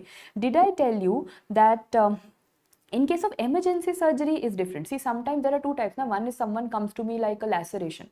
Laceration is an emergency surgery. Then, of course, I have to give it, then I don't even consider the duration at times. But if, for example, patient is a case of hereditary spherocytosis, I have an elective surgery planned, then of course I can give it a week in advance, right? So the timing depends on what kind of splenectomy we are doing. Chalo, coming back, pili, do they have pili? Yes, type 4, very good. And this is what I had told you yesterday. Both of them have pili and they have type 4 pili. Now let's talk about the transport media. Dono ka transport media is same, that is known as the Ames media. How I have learnt it is going going to be A. Maize media is going to be Neisseria ka transport media. A. Maize media is going to be Neisseria ka transport media, but only for transport. What is the culture done on? Culture is done on modified Thayer-Martin medium. Very, very important. Modified Thayer-Martin medium. Okay with everyone? Can we move forward now? All Neisseria questions done, full table of Neisseria done, clinical done, treatment done, because then I have to teach you a question which I know you know it, but I have to teach you. It's like for completion's sake, like pathology mein wo Gaucher's ka crumpled tissue paper I had to teach even if you knew it. This I have to teach even if you know it. So there's a 12-year-old boy and a pseudomembrane, and after that, ma'am, we are not reading. Pseudomembrane and lymph node bola, pseudomembrane and lymph node bola. I know it is Corynebacterium, and the answer is going to be cuneiform. Before that, you are going to tell me bamboo stick appearance was seen where? It was seen in Bacillus anthracis. Have we done it? Isn't bamboo stick and boxcar appearance exactly the same? So we've done it. And where do you see comma shape appearance, which I will teach you in a while? That is going to be Vibrio. And everyone knows, ma'am, this photo is enough. I know there are 3 photos which if you mess up on those 3 photos, I will not talk to you ever again. One photo is this. These 2 pictures of Corynebacterium. Ye to as it is pata hai. Second photo, what is that African bacha with jaw swelling? African child with jaw swelling is Burkitt's lymphoma always. That is one more celebrity bacha. African child, jaw swelling. And the third one, whom you have to know, which I taught you in the pathology part 1 LRR, that female whom we call as examiner's crush because he always gives her photo. There's a female, she has mucosal pigmentation. What disease does she fall under? It is going to be the Peutz-Jeghers polyp. Yes, so these 3 people you cannot afford to mess up because their photos will not change. The same pictures will come in the examiner. The same come and you mess it up. It is not a guilt that you will suffer, that is a guilt that then I will also suffer from. So we don't want to get into that. So coming all the way back, yes, this is going to be the pseudomembrane. And the question that they asked you, cuneiform. Cuneiform ka better name kya hota hai for Corynebacterium diphtheria? Is Chinese letter appearance. Chinese letter basically tells me that the bacteria is going to have different kinds of, I don't know Chinese, but these are different alphabets that they are trying to make out of it. So now what you're going to do for an entire table of Corynebacterium diphtheria, you have told me Chinese letter or cuneiform, but you will tell me the other ones also. Now if you look at these Chinese letter, did you notice their ends are a little bulbous because they have certain granules? And what are those granules known as? Very good. So fairly fancy wale naam bata do. They are known as the volutin granules or the Babes-Ernst granules. These are the scientist wale fancy name. But what are they also known as? They are present at the 2 poles.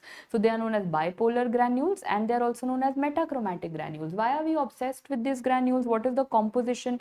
The composition is that they contain a lot of energy. All the energy of this organism has gone inside it. Like we have adenosine triphosphate, ATP, ADP. इनके पास कौन सा phosphate है? Polymetaphosphate. ये इनका energy है. So this is a kind of an energy source. If you want to see these granules, what are the stains that you will put? You will put a stain that is plan. तो एक एक करके बता दो. What are the 4 stains for volutin granule?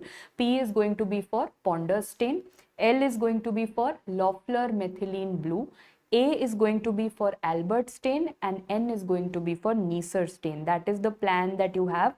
But agar pucha which out of these is the best. So please remember everything with the word Loeffler is the best because asking you a question, what is the other name of Corynebacterium diphtheria? कौन से scientist ने दिया था? It is known as the Loeffler bacillus. It is known as the Loeffler bacillus. So Loeffler is the name of the bacteria. Loeffler is going to be the best stain that I have. But इनमें से out of these 4 options if I give you, which is the picture that has been shown over here, out of plan, this is known as the Albert stain, and that's the next stain that they ask you in the exam. When I talk about Albert stain, what do you have to learn? You have to learn TIM, means first you add T, then you add I, then you add M. What is T? T is going to be toluidine blue, I is going to be iodine, and M is going to be malachite green. Acha, chalo, let's assume you enter into the exam and you forget. Acha ma'am, was because one option was malachite green and one more option was M for methylene blue and one option was M for Mason Fontana, and then you're wondering yaar, what was that M? The photo is in front of you. Please put common sense into it. I can see 2 colors in this photo. I can see a blue color, bluish purplish color, तो वो तो toluidine blue हो गया. Then I can can see a green color along with it. That green color, then what will I mark? I will mark malachite green. So if they don't give you the photo, say if I was the examiner and I wanted to see that have they just done tim ratta laga ke aaye or have they seen the photo, I would have not given you anything out of this and I would have given you a fill in the blank without an image, and I would have asked you what is the color of the organism. Can you tell me what is the color of the organism? That is green. And what is the color of the volutin granules? That is purplish. That is what I would have done to test whether you've ever seen a picture or just scanned through photos like that. Organism is green and the granules are going to be purple. Now coming back, this time in the NEET PG exam, toluidine blue and these kind of stains, just I mean it's totally off topic, I'm going a little bit into ENT, but is bar NEET PG mein it was asked that whenever you have something like say a toluidine blue or you have something which is a supravital stain like crystal violet or any kind of supravital stain, this you can use it for the testing. Like what they give you was, there was a patient, usko hoarseness of voice ho raha tha. Because of hoarseness of voice in the vocal cord, they found that there was some irregular on laryngoscopy, they found that there was some irregular area. So on top of that, what is the stain that they can put to find out the irregular area? From where should they take the biopsy? So this was the best answer, that is crystal violet and supravital stains should be used. If not there, then toluidine blue. So a lot of surgeons earlier used to do this. Jaise hamare oral cavity cancers used to come a lot because of tobacco. So they used to stain it with toluidine blue or with crystal violet. So then they used to find out which is the abnormal area, from where should they take the biopsy. Can be done for laryngeal cancer, but rather difficult to access this stain and to visualize. Anyway, larynx to visualize is always a difficult organ, right? But they gave it for vocal cord this time. This is what the question came as. Best answer would be crystal violet. वो नहीं होगा तो toluidine blue.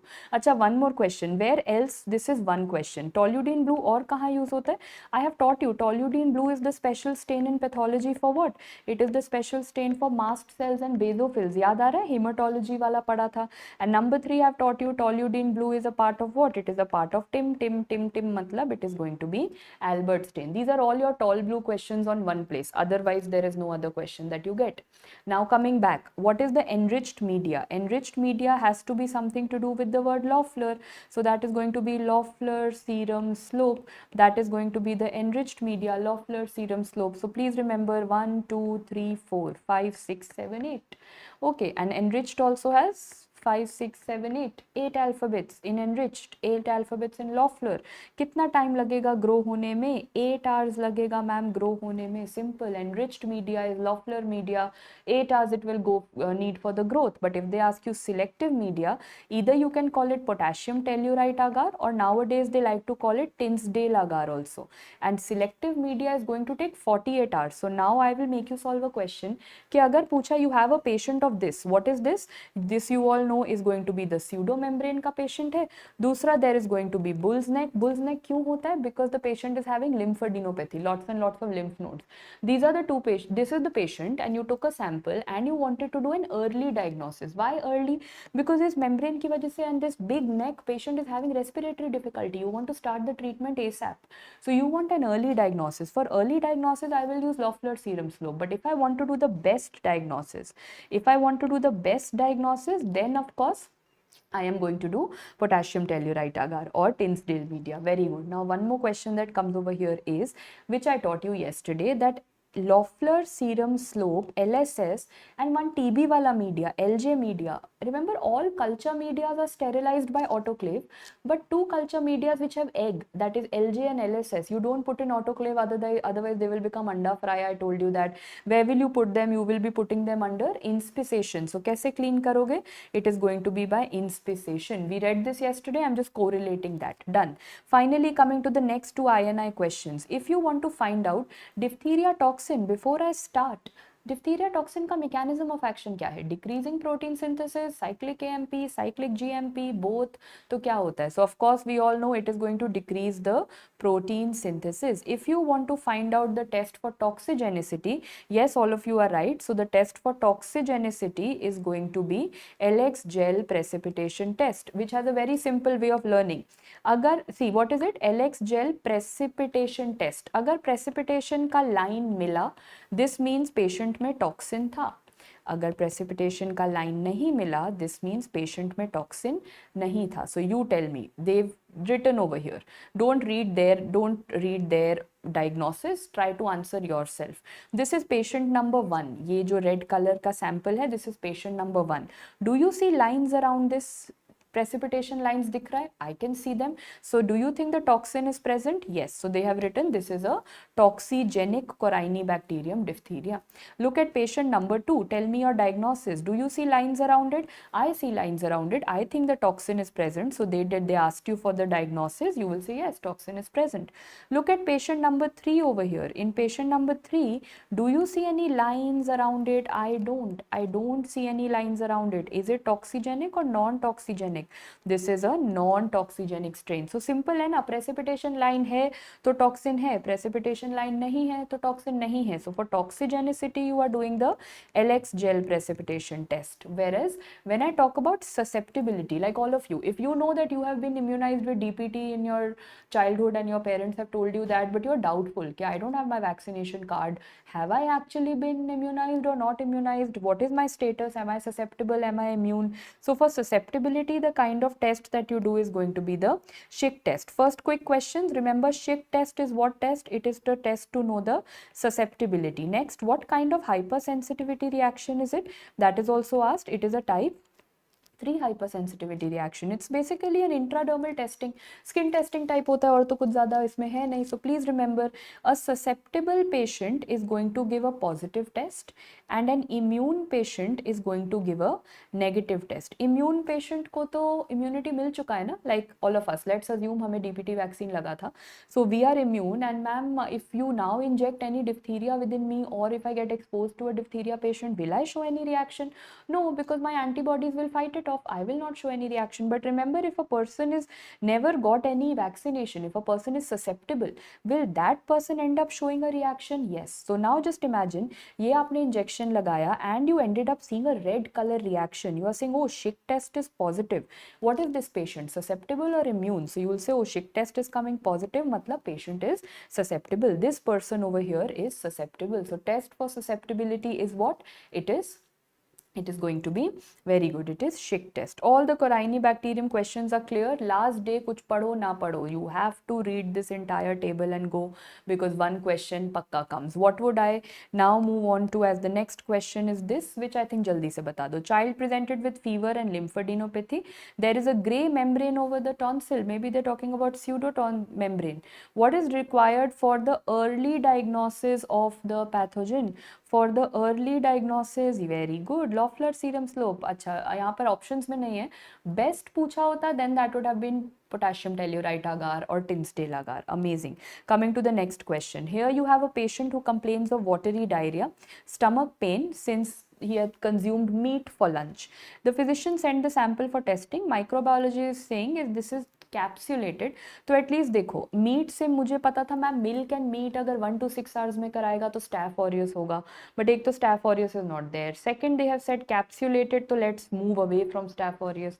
Plus it has a sub terminal spore arrangement. Oh, all of you are saying tertium. अच्छा बताओ, टर्शियम में टर्शियम में TE terminal spore होता है या सब टर्मिनल स्पोर होता है? Okay, now everyone is saying B, that is perfringens. Okay, so now let's talk in other words. See, when I say TE terminal, TE tertium, then in those cases it is going to be what kind of spore? It is going to be the TE for terminal spore, and that also depends. देखो, एक तो होता है spore is ऐसा गोला round, एक होता है that the spore is ऐसा long, that is oval, and it's different. Please remember, for tetni it is round. It gives a drumstick appearance because it looks what? It looks ऐसा गोला सा, like you've seen those drumsticks, na? They are round from the front. Whereas TER, tertium, TER, tertium is going to be the tennis racket appearance. Means this is the bacteria and this is how long it looks, like a tennis racket. So tertium is tennis racket. जल्दी से मुझे बता दो. There was one electron microscopy जिसका gold standard electron microscopy था. Birbeck granules used to show you tennis racket appearance. What was that disease? The disease disease which was showing you tennis racket. I had taught you in pathology, I had given you one entire list of tennis rackets. That was Langerhans cell histiocytosis. One more, one tennis racket cells were seen in embryonal rhabdomyosarcoma. Tennis racket cells were seen in Clostridium tertium, and which is that Dadaji which can look like the tennis racket also at times. It was Giardia lamblia. If you've forgotten it, then it is just time that you pick up your pathology part 1 LRR session and you revise that PDF. Coming back, अच्छा बायफर्मेंटेंस क्या होता है ma'am? The spore is in the centre because by मतलब दो parts में divide होगा. This is going to be the central spore. So now what is left? Perfringens. Perfringens is what? It is going to be the sub terminal spore. Yes, and that was the answer over here. तो हमने उल्टा याद करा. पहले we read that TE for terminal is going to be TE for tertium and TE for tetani. Bifermentans will be right in the center. So what is left is Clostridium perfringens, which is subterminal. Come back. Why did the patient have this food poisoning? Because what is your understanding? If I ask you what does Clostridium perfringens cause, you will say it causes gas gangrene, ma'am. But other than gas gangrene, what does it cause? It causes food poisoning. It can also cause gangrene of your intestine, which is known as necrotizing enteritis. So it is just not gangrene of muscles and limbs. It can also cause gangrene of your intestine. And एक बहुत important food poisoning है with perfringens that they ask you. P for perfringens causes P for pig bell food poisoning. What does one consume in pig bell? Pig bell क्या होता है ma'am? Pig bell is when someone has a combination of pork and sweet potato. It's not a delicacy in our country, but in a lot of foreign countries there is a big festival where pork and sweet potato are consumed together. And if they are mixed up and they are infected, of course, if the pork is infected or if it is infected and it mixes with potato, it can further cause Clostridium perfringens infection together. That is known as pig bell. So I don't know, they've just mentioned meat over here. I mean, pig bell to nahi likha, but that could be a question in the future exams also. So are we okay with all these spores? Yes, all is done for all of you. Can we move on to the next question over here? Okay, so first, this is not a question which I'm asking you for your analysis. This is a question that I'm asking you for teaching point. The analysis wala question will come later on. There is a 25-year-old male patient who presented to the OPD with shortness of breath, fever and chills. And the person is working in the wool industry. As soon as I say anything to do with animal industry, the first thing coming to your mind should be Bacillus anthracis. So this is what you listen to me, that what did I teach you? That whenever we have anthrax, there will be some animal. अगर उन्होंने कहा animal skin को क्या बोलते हैं? Animal skin is known as hide. And what is porter? Porter is a coolie, someone who carries heavy things on his back. So now remember, in animal industries, which should be banned ideally, but what do? They make big rolls and bundles of animal skin remove karte hain, they make a roll out of it, and then they tell people that okay, carry it on your shoulder and transport it like a coolie from one place to another. So imagine the patient is going to have cutaneous anthrax because uske back ke skin par contact hoga. That is going to result in cutaneous eschar. There's a big lesion because this animal skin was infected with what? It was infected with Bacillus anthracis. Okay, what if someone is working in the wool industry? Now wool industry mein wool fibers will be inhaled, it will go into the lungs. So now what this is going to result in is going to be pulmonary anthrax. And if someone has uncooked meat, of course, if there is uncooked or undercooked meat, then it is going to cause intestinal anthrax. तो तीन चीजें, एक हो गया cutaneous anthrax, एक हो गया pulmonary, एक हो गया and intestinal. But you will tell me which of them is the source of bioterrorism? I mean, can you make everyone a coolie and spread it like terrorism in everyone? No. Can you make everyone eat meat? No. But can you make everyone inhale Bacillus anthracis? Of course. If I just with a, I mean, it's a very terrorism discussion that we're having over here, but just imagine that someone ends up in a helicopter spraying spores of Bacillus anthracis in the air, and then everyone ends up inhaling it. That is what bioterrorism is. So when we say that bioterrorism category A agent hai, it is the pulmonary anthrax that we are actually talking about. This was not the question that I wanted to ask you. Ye to pakka anthrax tha, plus they said on penicillin agar, it shows you string of pearls appearance. So these are all the things that we have for Bacillus anthracis. The first one I think you know, Bacillus anthracis shows you bamboo stick or boxcar appearance, बहुत बार discuss कर लिया. Now what is next? On agar, it shows you medusa head appearance. Guys, everyone knows what medusa head means. But the thing is that in the exam, this photo will not be there to give you a hint. In exam, only this photo will be there. So please, इस पे focus करके individually you should know how to identify it. Animal industry का hint होगा, plus this medusa head appearance will be there. Second, if I put it under penicillin agar will show me PEPE, string of pearls appearance. It looks as if all the bacteria have arranged in a pearl. And if I put it under gelatin, like this, if you look carefully, gelatin में top पे तो gelatin damage हो गया, and as you come bottom, the gelatin is not getting damaged. So this is what inverted fir tree appearance. Very good, because now you will tell me, before I go forward, for gelatin you will tell me three things. Number one, this I'm drawing three gelatins. एक हो गया inverted fir tree. The other one in gelatin appearance is going to be seedha wala tree, the usual tree, and the third gelatin that we have is going to be the napiform gelatin liquefaction. So please remember, inverted fir tree is going to be by Bacillus anthracis. Inverted fir tree, Bacillus anthracis. सीधा tree लगाया, सीधा tree is going to be tetany, सीधा tree is going to be tetany, and this napiform that you have, napiform is very tough word. Ma'am, this is looking like a vegetable. वो turnip होता है ना, turnip बिल्कुल ऐसे दिखता है. This is how it looks like. So turnip is seen in Vibrio cholera, rice water stools वाले में you are going to see this. There is no other gelatin appearance that they can ask you in the exam. There is an inverted fir tree, anthrax, सीधा tree is going to be tetany, that is how you learn it. And this turnip one is going to be for Vibrio cholera. So now I would want to ask you, forget all this, where do you see Christmas tree polyp in pathology? Just one random break question. Christmas tree polyp in pathology is seen in that examiner's crush. She has a pigmentation and she has a Christmas tree polyp, and that is going to be the Peutz-Jeghers polyp. And where do you see Christmas tree cataract in ophthalmology patient? Christmas tree cataract is seen in myotonic dystrophy. Myotonic dystrophy, if you remember. Yes, that is the Christmas tree appearances that you have to know. Anthrax को खत्म करते हुए, I just want to ask you, anthrax is different. It's a bioterrorism agent ना, सबसे बिल्कुल अलग है, because I say that all the capsules are usually made up of what? I'm not writing this, ये पता है सबको. If I say pneumonia का capsule, meningitis का capsule, influenza का capsule, all capsules are made up of polysaccharide.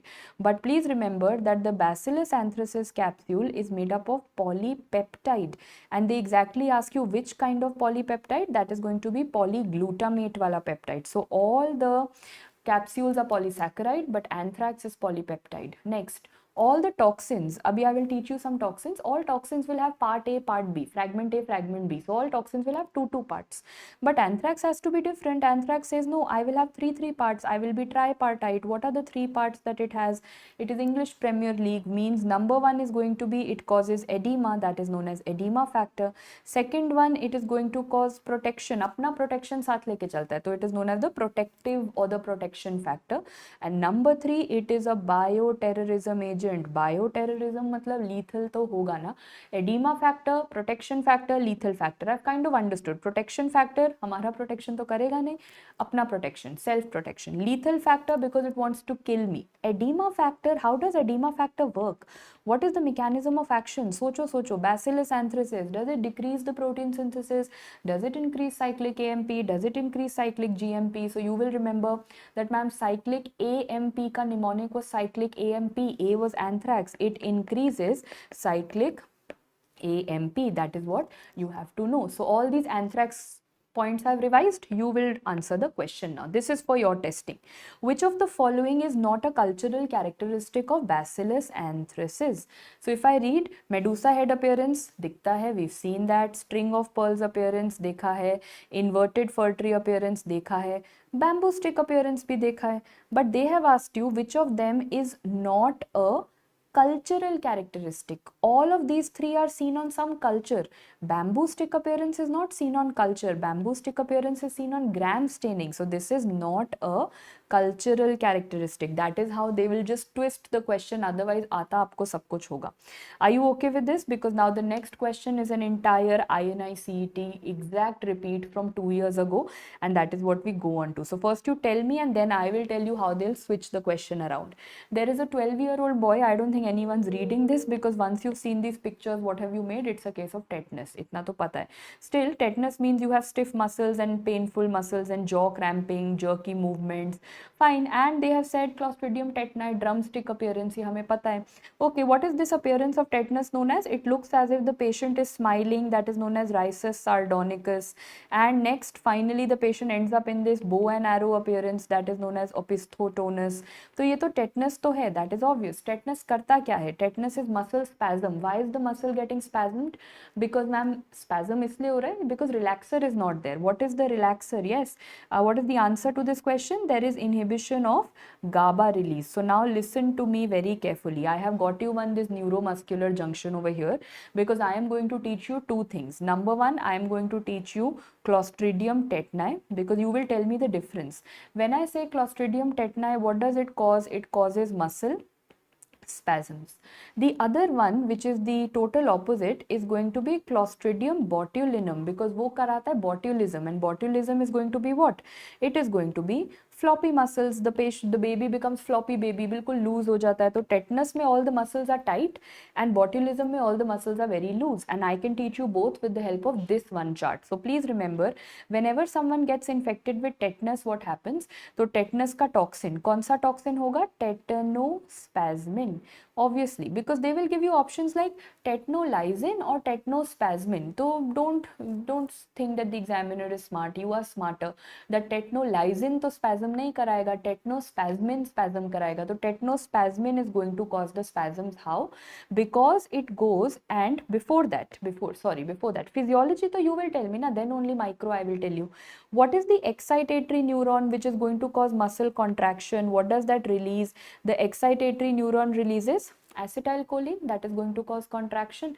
Whereas what is the inhibitory neuron which is going to cause relaxation? That is going to be GABA and glycine. Very good. So acetylcholine is the one that is going to cause contraction, and GABA glycine are the ones which are going to cause relaxation. Ma'am, ये normal है. But what happens? Tetanospasmin comes and says GABA glycine को हटा दो, relaxation हटा दो, contraction चलने दो. That is how spasm occurs. So please remember, it causes, very good, someone has already told me, it causes a presynaptic inhibition of GABA and glycine. That is going to be tetanus. Whereas imagine what botulism does. Botulism obviously will decrease the acetylcholine. Botulism का mechanism क्या होगा? That is going to come and decrease the acetylcholine. Botulism has many toxins. For example, toxin A, B, C, D, E and so on. तो वो इनका ऐसे simple चलता है. Thankfully, they don't have names. They have toxin A, B, C1, C2, D, E, F ऐसे चलता है. What will they come and do? They will block the acetylcholine. So imagine if there is no contraction, muscles are always ऐसे floppy, relaxed, so the baby will end up with floppy baby syndrome. यहाँ तक था NEET PG का question. INI question will come now. Where is GABA and glycine stored? Where is acetylcholine stored? वो important है. So they are stored somewhere over here. This is how they are stored in छोटा vesicle. So for example, this is a vesicle which was storing GABA and glycine. Normally in you and me ऐसे छोटे vesicles होते हैं. They store GABA and glycine, and now you are having them inside a closed vesicle. You will have to open the vesicle, then they will come out, and then they will cause that relaxation for you. So how should you fuse them? I can see, ma'am, this vesicle has to fuse with my plasma membrane, and then this GABA glycine will come out. So can you see what is helping in the fusion? Synaptobrevin, syntaxin, SNAP25, these are all said to be snare proteins. Yes, that is what was asked in the exam. So when you say ना, जब यहाँ पे easily बोल दिया ना कि tetanus क्या करेगा? Tetanus will go inhibit the release of GABA glycine. How? Because tetanus says इसको closed ही रखो, don't open it. So can I say tetanus will stop all these from fusing? Tetanus will say इन सब का fusion बंद करो. If they don't fuse, if these snare proteins don't fuse, then those closed GABA glycine shall remain the closed ones. That is what tetanus does. Now I'm going to ask you one more thing. If, for example, instead of these, I say that over here acetylcholine was there. Even acetylcholine of this is stored where? It is stored in these chota vesicles. So if you want to release acetylcholine, now also you will have to use the same thing, synaptobrevin, syntaxin, SNAP25 matlab snare protein. What will botulism do? Botulism will say no, इनको inhibit कर दो, इनको काम मत करने दो. If they will not work, acetylcholine will not improve. So can I say ultimately in both of them it is the inhibition of the snare proteins that has to be done. Very, very important INI-CET question that has been asked, inhibition of snare proteins. So if at all, if I ask you this question, for example, which of the following toxin utilizes the mechanism illustrated in the image below? Personally, I expect this to be in the INI exam. So if I zoom into it, I will say that अच्छा इसके अंदर I can see there is a muscle over here. The muscle fiber is somewhere something getting paralyzed लिखा हुआ है. I can see that there is some snare protein complex happening and they are saying कि snare protein को नहीं बनने दिया, membrane fuse नहीं होने दिया, and the toxins written are, see, as soon as this is snare protein, did you think of या तो tetanus है या botulism है? Tetanus होता, they would have written tetanospasmin. But they have written ABCD ऐसे वाली चीजें. So ma'am, ABCD are the toxins of botulism. Then the answer becomes botulinum. Even if you would have ruled out, tetanus के लिए tetanospasmin होता, diphtheria के लिए तो ma'am decreasing protein synthesis होता, and pertussis comes under cyclic AMP, P for pertussis. So over there they would have done cyclic AMP. Even by ruling out, you would have come to an answer of botulism only. Are we okay with this type of INI-CET question? Now I'm going all the way back to AIMS 2016, 2017, 2018. 3 साल hat-trick question आया था and this was it. Why is the clad medium the preferred choice for culturing organisms in cases of urinary tract infection? For any UTI, we have lots of options in the lab, but we always prefer to do clad media. तो ऐसा क्यों करते हैं? Answer to this came 3 times in AIMS once upon a time. Back to back आया था. And answer is option B, you say. It promotes the growth of everything. Candida, Streptococcus, Staphylococcus. Yes. So please note, whenever someone comes to me for UTI, what is the most common cause of UTI? It is E. coli. है ना? If not E. coli, then some of the other gram-negative organism is more common. So these are the 3 options that I have, because E. coli is a lactose fermenter. Even Klebsiella is a lactose fermenter. E. coli is a lactose fermenter. Klebsiella is a lactose fermenter. कौन-कौन होते हैं lactose fermenters? Are E. coli, Klebsiella. Because it's an INI-CET exam, you will also have to remember Enterobacter and Citrobacter. Not for NEET PG, only for INI. You will have to learn Enterobacter and Citrobacter. Now learn the story. Lactose fermenters are E. coli, Klebsiella, Enterobacter, Citrobacter. Can all of them cause UTI? Yes. Most common cause of UTI to E. coli. So just imagine patient has given you his urine sample. So ma'am, अब आपको देखना है lactose fermentation. So there are 3 options you have in front of you. I'm sure you've heard of this. One is McConkey agar. The second one is going to be the clad media. The third one for INI-CET that you have to know is another one which is known as eosin methylene blue. This is only for INI-CET exam. अच्छा, before that, mannitol fermentation कहाँ पढ़ा था? Because fermentations की बात आ गई ना. Mannitol fermentation was in that samosa mnemonics. Staphylococcus aureus was mannitol salt agar fermenter. Lactose fermentation यहाँ पे पढ़ रहे हो. So we have 3 media. We have the McConkey, the clad and eosin methylene blue. Clad is the best. I'll tell you why. उससे पहले देखो, eosin methylene blue सिर्फ नाम याद करके भूल जाओ. The main story is these 2. In my lab, I always have McConkey and clad is better, and I'll tell you why. Firstly, McConkey agar का composition क्या होता है? We call McConkey as a pretty pink plant. That is what we are going to call it. Why is it called a pretty pink plant? Plant because इसका composition is plant. Can you fill in the blank? Number 1, because it is an agar, तो peptone और agar तो हर जगह होगा ही ना. McConkey agar तो peptone and agar. What are you trying to test? Lactose fermentation, तो lactose भी होगा. Then you will always add some color indicator, so that is going to be neutral red, and you will add taurocolate. You will add taurocholate. Taurocholate, what is it? Biochemistry में पढ़ते हो, bile salts का नाम है ना, sodium taurocholate and etcetera. So in other words you are basically adding bile salts. This is not what they ask you in the INI. I am sorry to make you learn plant and then telling you नहीं पूछा जाता. थोड़ा एक step आगे, layering of question is done. If they ask you that is MacConkey a differential media, yes it is, because it tells me lactose fermentation versus non-lactose fermentation, so it is a differential media. Next, is McConkey an indicator media? Yes it is, because it has a color change, it has an indicator, so that is why it is said to be an indicator media. कौन सा indicator? Neutral red.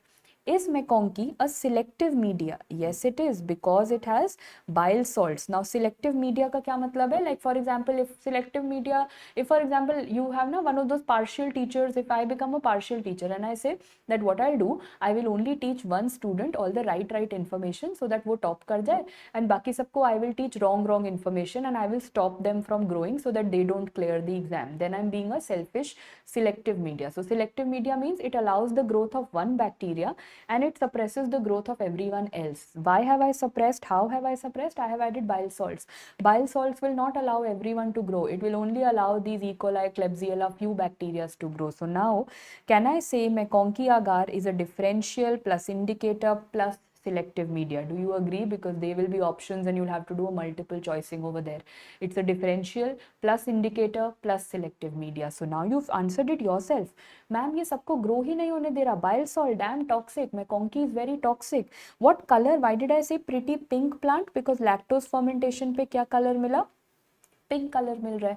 So then ऐसे ना, ये तो बहुत partial है, selective media है ना. What is better is going to be CLED. So now tell me what is the colour of CLED. CLED के अंदर भी एक इंडिकेटर है and that colour that I can see is going to be a blue colour. So that is going to be bromothymol blue. But on lactose fermentation what is the colour that I am getting? I am getting a yellow colour. And is it a better media? Yes it is. It is said to be a better media. Why? Because it is not having all those bile salts. ऐसा toxic नहीं है, ये सबको grow करने को देगा. It will allow gram positive organisms, gram negative organisms, for that matter fungal organisms like candida will also be allowed to grow. So can I say CLED is much better? Because when a patient comes to me with UTI, वो खुद बोलता थोड़ी आता है that oh I am having UTI with gram negative organism, so you can use MacConkey. No, he could or she could be having UTI with gram positive, gram negative, fungus, bacteria, anything. So CLED is always the better media, and that is what they ask you. Why is CLED considered better? Because it promotes the growth of everything from candida to staph to strepto to everything. It is going to promote. It is not partial towards anyone. Now coming all the way back, एक और photo है. Does anyone know what is this test tube testing known as? Because before I start I will tell you there is something known as IMVIC testing. हाँ, I'm coming to खुशी, give me some time. बस ये खत्म करके option A discuss करेंगे. When I talk about IMVIC testing, I stands for indole reaction, M stands for methyl red reaction, V stands for VP reaction and C stands for citrate reaction. तो इनका short form बना के 4 test tubes बनता है which are known as the IMVIC testing. What is positive, what is negative? Whenever I get a red colour in anything that is going to be considered positive. So please remember, whenever I get a red colour in anything that is positive. Citrate को positive कब बोलते हैं? Whenever I get a blue colour that is when citrate is said to be positive. Blue colour में positive बोलते हैं. तो अब वापस आओ, यू टेल मी, पहले 3 के लिए क्या पॉजिटिव होगा? रेड. 4th के लिए क्या पॉजिटिव होगा? ब्लू. सो अब खुद देखो इसके अंदर, don't read, try to, do you see a red color? And हमेशा ना IMVIC का 4 tubes are arranged in IMVIC order only: indole, methyl red, VP and citrate. Do you see a red color over here? I do, तो positive. methyl red में red color दिख रहा है, I do, so positive. VP में मुझे कोई red color नहीं दिख रहा, so it is negative. For citrate I should have seen blue color, I am seeing green color over here, so negative. So IMVIC testing क्या आया? Plus, plus, minus, minus. That is the IMVIC testing of E. coli. Now coming to the next one, give me your answer yourself. One by one you will tell me. Indole, before, I don't want you to read it, so I'm hiding. Indole test positive लग रहा है? Ma'am red colour नहीं दिख रहा, I think indole is negative. Okay, next, methyl red positive लग रहा है, मुझे तो रेड कलर नहीं दिख रहा, so it is negative. Okay, Voges VP test, red colour is very strong, it is positive. And citrate mein of course I can see that beautiful blue color, so it is positive. So now the reaction becomes what? It is plus plus minus minus, and that is the reaction for Klebsiella. Ye kyun yaad karaya ma'am? Because you told me that both of them are lactose fermenters. तो differentiate कैसे करेंगे? Both of them will give me a pink color on McConkey and a yellow color on Cled. How will I know patient को E. coli का UTI है या Klebsiella का UTI है या pneumonia है या whatever? So E. coli is going to be plus plus minus minus on IMVIC testing, and Klebsiella is going to be minus minus plus plus on IMVIC testing. Is that okay with everyone? Settled? Yes. Can I move forward? Because now अभी भी difference नहीं खत्म हुआ. Now you will answer the next question. There is a 65-year-old diabetic man who presents with severe productive cough. Current jelly sputum सिर्फ एक जगह निकलेगा. What is that current jelly sputum for? It is always for Klebsiella. After that you don't have to read anything but पढ़ लो. Because I know Klebsiella is lactose fermenter. Lactose fermenter मतलब McConkey पे pretty pink plant होगा. But ma'am, lactose fermenter is also E. coli. तो E. coli भी हो सकता था answer over here. So I, because both of them are lactose fermenters, both of them will give me pink color. But what did I see extra? I realized that the colonies are very mucoid. The colonies are very mucoid and they are making a stringy appearance. Now that is only made by Klebsiella. So the next difference is that Klebsiella is going to show the string test positive. तो दो चीजें, दोनों lactose fermenters होते हैं, but या तो IMVIC testing कर लो या string test कर लो. So before I proceed forward, where else in microbiology in 5-10 minutes I will teach you? एक तो Klebsiella में string test is positive, one rice water stools का string test is also positive, and that is going to be Vibrio cholera. Rice water test ka string test positive. Perfect. Moving on to the next question. Can we move on? Yes. Perfect. This is another same image. This was, I've just not got you INI वाला photos, but INI से पहले जो अलग अलग AIIMS zipper ये होता था, तो उनमें भी these pictures used to come and then they can get repeated of course now in INI. That's pretty much the same. This photo came in 2019 2020 and they said the same photo came. They said what is the organism which is going to show you attachment and effacement of the intestinal cells. Photo नहीं भी आता था तो attachment and effacement lesions are shown by E. coli, enteropathogenic E. coli. Basically means that for example अगर ये intestine है तो what must this be? This must be the villi, right? The finger-like villi. And this over here is the E. coli that has come. तो वो attach करके ऐसे flat, efface कर गया है. Attach and flat, attach and flat. So that is known as attachment effacement lesion, which means that you will tell me all of these different types. I've written because I know you guys know it. So you will quickly tell me. When I say different types of E. coli, enteropathogenic E. coli क्या कराता है? P for P, that is pediatric diarrhea और infantile diarrhea. And बच्चों के साथ attachment होता है. So that is where you will see attachment effacement lesions. That was the answer over here. Enteropathogenic E. coli, pediatric infantile diarrhea, that is attachment effacement. Enterotoxigenic E. coli will cause traveler's diarrhea. Obviously nothing very abnormal in it. Entero-invasive E. coli. Invasion जहाँ होगा वहाँ blood निकलेगा. What is blood in diarrhea known as? It is known as dysentery. That's not it. Invasion मतलब blood. Invasion is one more thing. There's one very invasive test that we do in it, and that is the Serini test. Why am I saying it is an invasive test? Because it is an animal test. आप animal में injection देते हो. This is the picture over here. आप animal में injection देते हो and can you see कि या तो rabbit होगा या guinea pig होगा, and animal के eyes में keratoconjunctivitis हो गया. तो of course this is a very invasive test that we have over here. Perfect. I can see answers coming in. Perfect. Conjunctivitis. Coming to the next. Enterohemorrhagic E. coli causes hemolytic uremic syndrome. Which strain of enterohemorrhagic E. coli causes it? It is going to be O157H7. क्या कराता है? Hemolytic uremic syndrome. ऐसा simple baby question नहीं आएगा. What is the clinical presentation of HUS or hemolytic uremic syndrome? That is what all of you have to tell me. So बता दो. What is the clinical presentation? There is a triad. चलो, if you've forgotten the triad, वैसे तो we remember the triad as rat. But if you've forgotten, try to put your common sense. Hemolytic, patient को hemolytic anemia होगा, लिख लेते हैं. Patient is going to have hemolytic anemia. Uremic मतलब there is some kind of renal involvement. Patient is renal failure या uremia. तो दो चीजें तो हो गई ना. There is hemolytic anemia, there is renal involvement, uremia, and the next thing that you have is that the platelet count goes down. That is thrombocytopenia. This is the kind of history that will be given to you. Hemolytic, uremic, and there is thrombocytopenia. That is what is called as HUS, and it is caused by O157H7. ये वाला question आता है. E. coli, because of its virulence property, which group does O157H7 belong to? तो O157H7 belongs to enterohemorrhagic E. coli, which causes hemolytic uremic syndrome. And the next question for INI I am teaching you is this. Now when I said, do you remember, I just remember क्या, तो पता ही है, अभी पढ़ा था, मैकॉन्की अगार पढ़ा था. मैकॉन्की अगार कौन सा फर्मेंटेशन सिलेक्ट कर रहा था? Lactose fermentation. E. coli is lactose fermenter? Yes. Do you know, instead of lactose, if you say, ma'am, I want to test sorbitol fermentation, I'll say, ठीक है, वो plant mnemonic में क्या करो, एक चीज change कर दो, keep everything the same. Lactose की जगह you add sorbitol and you test कि sorbitol fermentation है या नहीं. तो can I now call it SMAC? SMAC will be what? That now I am trying to test sorbitol fermentation on MacConkey agar. The only change that I've done, lactose की जगह I am testing sorbitol.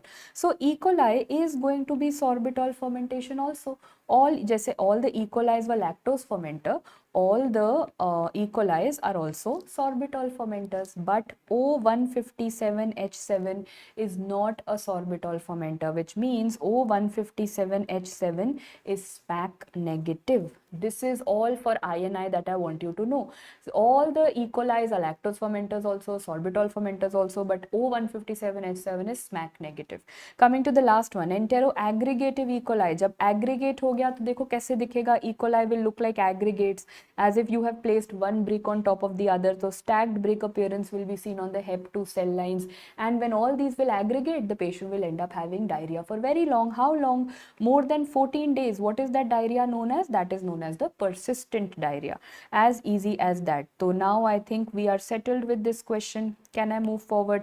यहाँ पे तो simple पूछा था, attachment बच्चों के साथ होगा, बच्चों मतलब pediatric मतलब enteropathogenic E. coli. If they would have given me history of traveling to some place, I would have marked it as enterotoxigenic E. coli. If they would have said patient is having diarrhea for more than 14 days, persistent diarrhea हो रहा है, I would have said enteroaggregative E. coli. If they would have told me diarrhea के साथ there is blood also coming out, मतलब dysentery हो रहा है, invasion हो रहा है, I would have marked it as enteroinvasive E. coli. You've understood how the scene is going. Just one word shall change, and that is done. Coming to the next.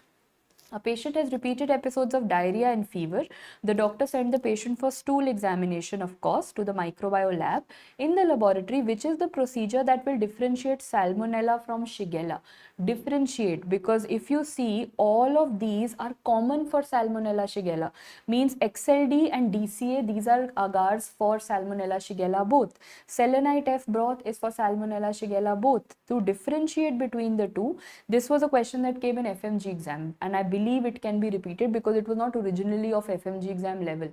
It was always an INI-CET question. So Wilson and Blair media differentiates. So I realize Salmonella and Shigella have always been two loving sisters, because if you ask me what are their enrichment medias, they both have the same broth, selenite F and tetrathionate broth. दोनों का same broth होता है. दोनों का selective media deoxycholate वाला होता है, XLD DCA. So that is also common to both. To differentiate between them, we have Wilson and Blair media. We say that Wilson is that bad boy who has made the two sisters have a fight. Finally, Salmonella Shigella will have a fight over Wilson. Wilson has done a very bad thing. This is black day in the history of sisterhood. It is black day in the history of sisterhood because he has made the two sisters fight. So now, if he's made them fight, he's going to ultimately land up in a relationship with one sister and not with the other. So Wilson and Blair is going to show positive growth of Salmonella typhi. Salmonella will show growth. Shigella, poor Shigella, crying on the corner. Shigella will not get to go with Wilson. Who goes with Wilson? So this positive black color growth is shown by whom? It is shown by Salmonella typhi. It is not shown by Shigella. Okay, coming to the next. खुशी, a while ago you were asking me a question ना to explain option A. वो इस question के साथ mix करके अब आ जाएगा, ठीक है? On the last day of your MBBS course, the best time, the whole class was sent to the microbiome lab. I don't know why on the last day would anyone be sent, but anyway, for a Viva exam. MBBS course के last day पर तो हमें medicine भी नहीं याद रहता, micro of second year क्यों याद रहेगा? But a very stupid question to put it, but nonetheless, you were the given okay. Answer भी आ गया, very good. All of you are saying what? Swarming. Ma'am हम बहुत स्मार्ट बन गए हैं. एंड हमने ये देख लिया है कि ये स्वॉर्मिंग है और हम इतने स्मार्ट बन गए कि अब हम थोड़े ओवर स्मार्ट बन गए and overconfidence has always killed the cat. So listen, it is not, answer is not Proteus. Now I will tell you where you made your overconfidence. And do you think for INI-CET LRR I am giving you swarming is shown by Proteus? ऐसा easy पढ़ के चले जाओ, है ना? Because something else was also given, gram positive. All of you are saying Proteus, guys. Proteus is a bacillus, it's gram negative. तो अब दोबारा सोचो, where all swarming was seen? It was PVCs. Number one was Proteus, agreed. Second was Vibrio parahemolyticus. Third was Clostridium tetani, and fourth was Serratia. Now, if I remember correctly, that all the bacilli are gram negative except McDonald's. Ma'am, आपने पढ़ाया था, McDonald's is going to be gram positive. So now under McDonald's, do I see anything in this list? Because इन्होंने मुझसे gram positive organism पूछा. Yes, I can see Clostridium. I'll repeat McDonald's for you. Mycobacterium था, anthrax and Clostridium था, diphtheria वाला story था, nocardia, actinomyces, listeria. So I can see Clostridium tetani over here. Yes, so Clostridium tetani was the answer. इतना smart मत बनना exam में that by knowing and having read everything you don't apply that, then ये PVCs तो रट्टा लगाना was a waste. PVCs as a mnemonic, you used it for your ease, to simplify your life. Don't get dependent on this mnemonic. Use it, but use it wisely. Read the question, and this advice I give in the exam. Two things you don't have to do. Number one, you don't have to think about uncommon things. Exam में जाके Nobel prize मत जीतना, Albert Einstein मत बनना. Think like a common man. And second, whenever you feel that, oh, I'm so smart and I know this, like all of you felt over here, swarming, Proteus, how dumb. Whenever you feel that the examiner is super dumb, tab thoda ruk jana, because probably he's not given you something out of the box, but he's probably added some twist. बस एक बार कुछ नहीं, ज़्यादा दिमाग नहीं लगाना, एक बार word by word question पढ़ लो, read the question word by word, that have I missed something? It could have been Proteus, it could have been a simple question also, but I just want to cross check once that am I sure कि कोई twist तो नहीं है which I have missed in my overconfidence. This question was only to train you for that. When you feel that you have you have started outshining and you have overdone and you have managed to beat the examiner, बस एक बार word by word ऐसे finger लगा के question पढ़ लेना बस. If you made any silly mistake, you will catch yourself. Okay, coming to the next question, which also came in the last to last INI-CET. Okay, sorry, before that, Khushi, you had asked me a question a while ago that, ma'am, when we were talking about this clad media, you had asked me that, ma'am, what is this option A, इसका क्या मतलब है? Clad is the preferred choice for UTI compared to other. Does it inhibit the Proteus swarming? Clad ऐसा कुछ नहीं करता. Clad किसी की भी swarming या कुछ भी को ऐसे inhibit नहीं करता. So that is not any difference or any advantage or disadvantage that it has. Proteus can undergo swarming in the clad media also. It can go not too much in McConkey, but दोनों में morely कर लेता है. But that is not any advantage or disadvantage of using or not using clad in a UTI patient. Okay. Coming now all the way back, this is the INI-CET question. Watery diarrhea in cholera, rice water stools, which is responsible? कौन सा ऐसा एक condition है? Inhibit Proteus वाला, I'll tell you what, McConkey can still. McConkey फिर भी कर सकता है. Clad also to certain extent it can, but nowadays they are saying it is not something which is very, very characteristic. Okay, जोनो ऑक्लूडेंस, तो अभी ना दिस वाज तो PYQ, ये तो हमें आता है, बट विब्रियो कॉलेरा का क्वेश्चन क्या पूछा जाता है? This is going to be a Vibrio cholerae, and whenever I say Vibrio cholerae, remember I told you every toxin will have two parts, fragment A, fragment B. So cholera toxin also has two parts. It has fragment A and fragment B. A का काम हमेशा होगा action करना, B का काम होगा हमेशा binding करना. But all toxins are having two parts. But remember, Bacillus anthrax was different. उसका कैप्सूल भी अलग था, पॉलीपेप्टाइड, उसका टॉक्सिन भी अलग था, tripartite. Otherwise, all the toxins are going to be bipartite. So remember, fragment A is for action, B is for binding. So as soon as cholera toxin comes into our body, it is toxin B which is going to bind to what? Can you see what does it bind to? It binds to GM1 ganglioside. That is what it binds to, GM1 ganglioside. And as soon as the binding occurs, A will say fine, I will do the action. Cholera cyclic AMP ka A was cholera toxin, cyclic AMP happens, and then the patient hands up with, can you see सारे ions बाहर चले गए, sodium, chloride, water, rice water stools हो रहा है, so everything will go out into the stools. But this has happened in one cell of the intestine. अब एक cell से दूसरे cell में कैसे जाए, दूसरे से third, third से fourth, it has to spread also ना. I'm not saying it's destroying your intestine, but toxin spread भी तो करेगा. How does it spread? It spreads via the zona occludens. So there are just 3 questions of Vibrio cholera. Binding कहाँ होगा? GM1 ganglioside. Action is going to be cyclic AMP, and which is the junction that it is going to travel via? It is going to be zona occludens. Vibrio is not over, because this is the next question that you have over here. There is a 30-year-old male patient presented to the hospital with watery diarrhea, nausea, vomiting and cramps. The stool sample was tested. The result of the image is shown below. Identify the media and the growth on it. इस बार का FMG का Jan वाला question was something I've elaborated it, but कुछ ऐसा था. I feel it can be repeated in INI. So whenever I look at this, yes, this is the TCBS media showing the growth of Vibrio. At least from the others, I could have ruled out that maybe it is a case of Vibrio looking at this picture, and this picture is the TCBS media of Vibrio. So let me see everything about Vibrio cholera. Firstly, what is the shape of Vibrio cholera? I have taught you it is a comma shape organism. Yesterday I taught you the motility also. It is the darting or the shooting star motility. Next, I've also taught you today that it shows you the string test. Did I teach you string test is seen in 2 bacteria? Number 1 is going to be Klebsiella and the next one is going to be Vibrio cholera. तो ये तो हमने पढ़ लिया. अब आता है culture media. The culture media is TCBS. एक बार full form पढ़ लो. It is not something they will ask you. Thiosulfate, citrate, bile salt, sucrose. Why did I tell you to read the full form? So that you know कौन सा fermentation हो रहा है. I am doing sucrose fermentation. So can I say Vibrio cholera is a sucrose fermenter? Now the 2 questions again come. What is the original indicator and what is the color of sucrose fermenter that we are going to get? So the original indicator is bromothymol blue, and the color of sucrose fermentation that you are getting is going to be yellow. So if I come back and अभी इतने सारे ma'am we have studied fermentations, so can you please elaborate for me once? Mannitol salt agar is seen for what? It is seen for Staphylococcus aureus, samosa if you remember na. And samosa क्या था? Obviously we were testing mannitol fermentation. And what was the indicator? Samosa के साथ red chutney you get. So what was the indicator that we used over here? That was phenol red. अभी हमने पढ़ा TCBS. TCBS of course for sucrose fermentation. And sucrose fermentation के लिए what is the indicator that I taught you? It was bromothymol blue. Then for lactose fermentation I have taught you 2. One is CLED and one is McConkey. CLED का भी indicator was bromothymol blue.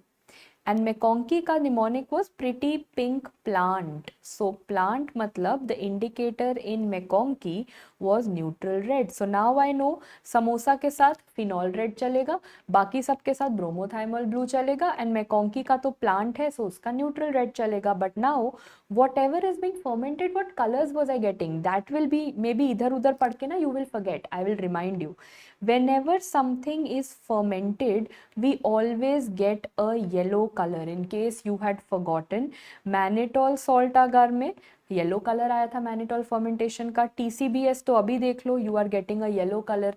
इससे पहले मैंने आपको CLED दिखाया था. CLED में also the colour that you were getting was a yellow colour. Every fermentation gives a yellow color. The only fermentation that gives a pink color is this pretty pink plant, and that is what you will have to mark over here. The only fermentation which gives a pink color is going to be McConkey. अब याद रहेगा, कुछ भूल गए अगर exam में sucrose हो, maltose हो, कोई और fermentation हो, ma'am all fermentations are yellow color, but McConkey का lactose fermentation is a pretty pink plant that is going to give me a pink color.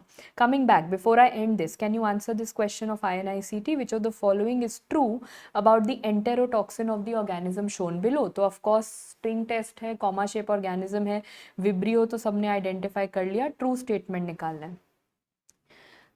Yes, quickly, option A, B, C, D, single best answer you pick out. Now let me start reading and I realize मुझे क्या पता उसका molecular weight क्या है. I don't know. Maybe it's correct, maybe it's wrong.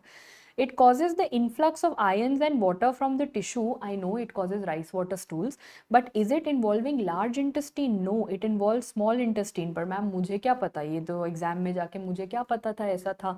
So I don't know. अभी I am trying to rule out. What if you thought it was correct? What if you thought ये भी correct, ये भी correct? तो पढ़ते जाओ, कुछ तो मिलेगा इसमें. Then I saw it causes destruction and invasion. Is it a dysentery वाला diarrhea? No. This is तो पक्का गलत. At least one option I have ruled out.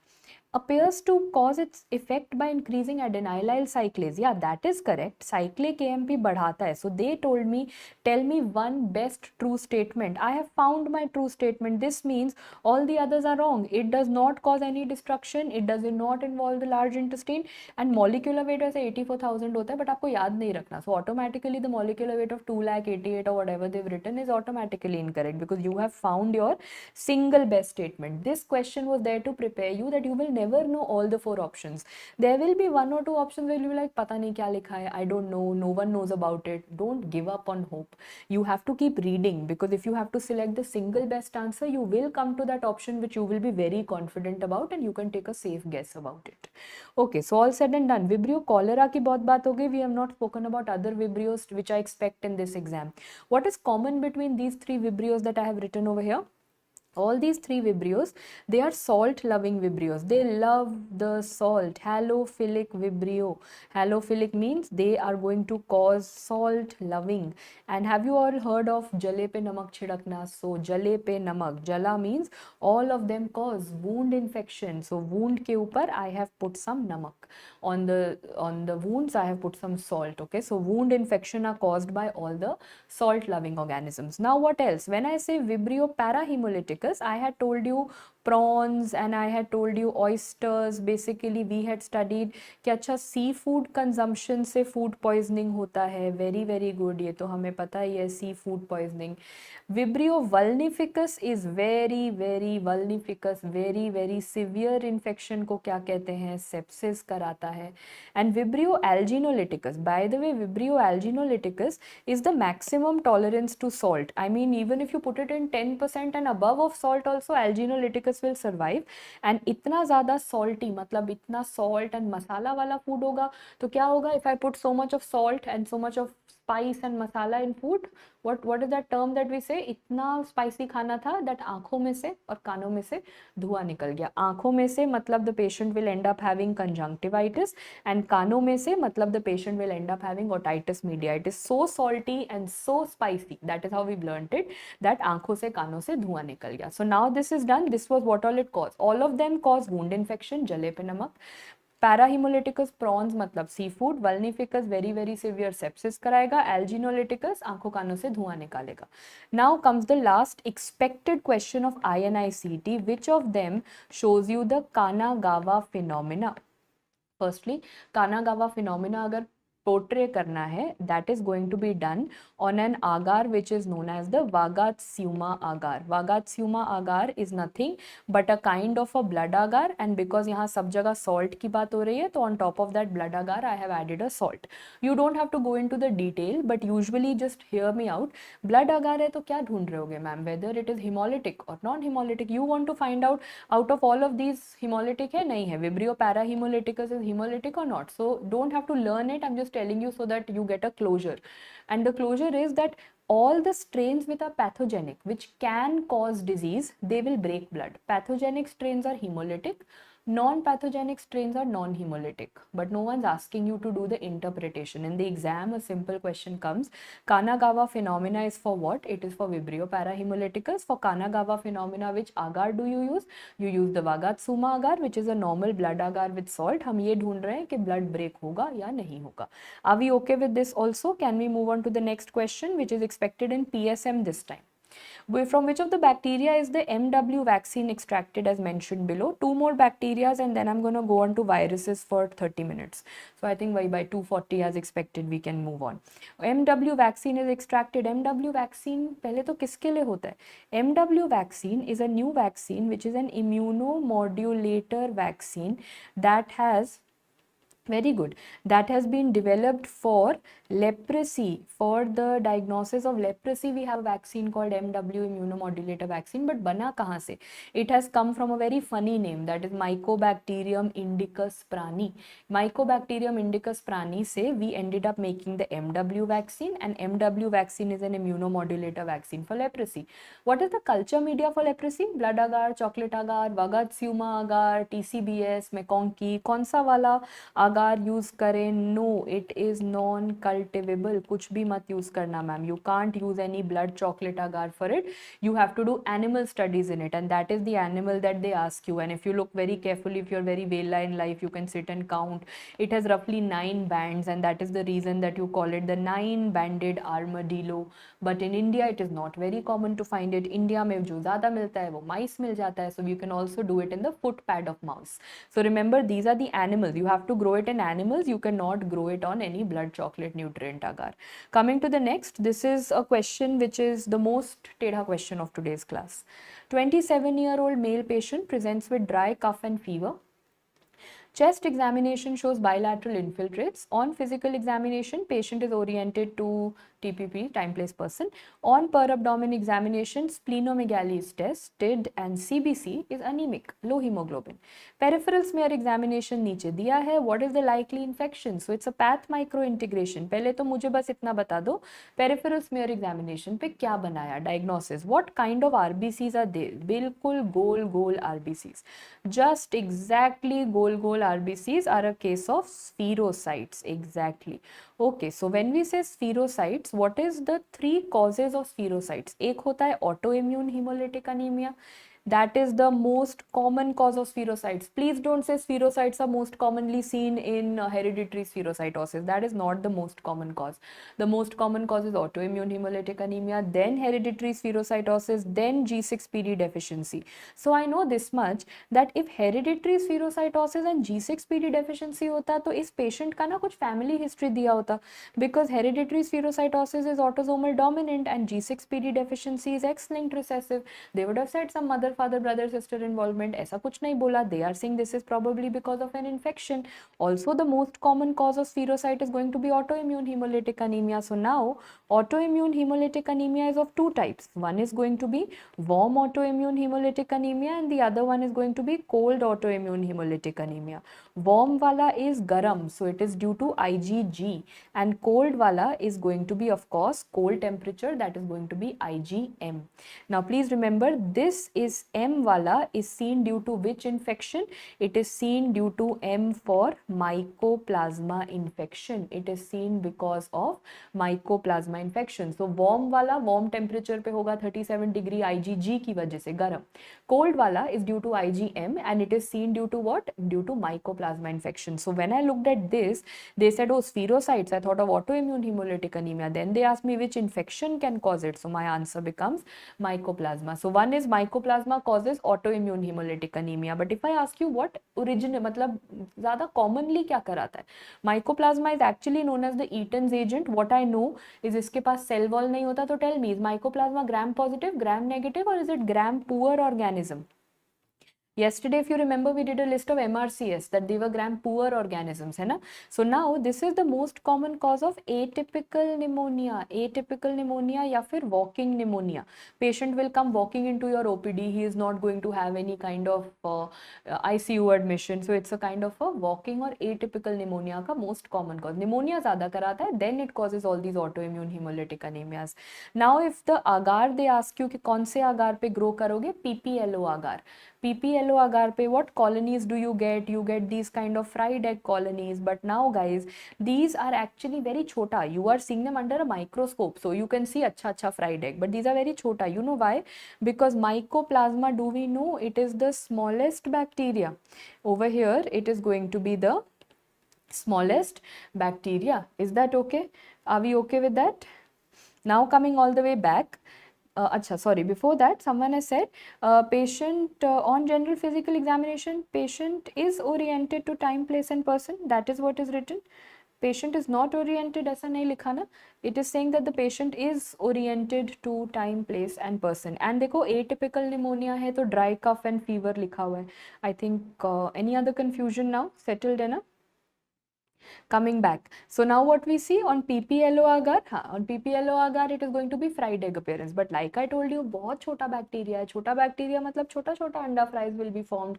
If you want to see those अंडा fries, you will have to add one stain on top of it. So the name of that stain is going to be the Dine stain. The name of that stain is going to be Dine stain. But नीचे मैंने एक और चीज लिखी है, and that what I have written over here, which I will write again.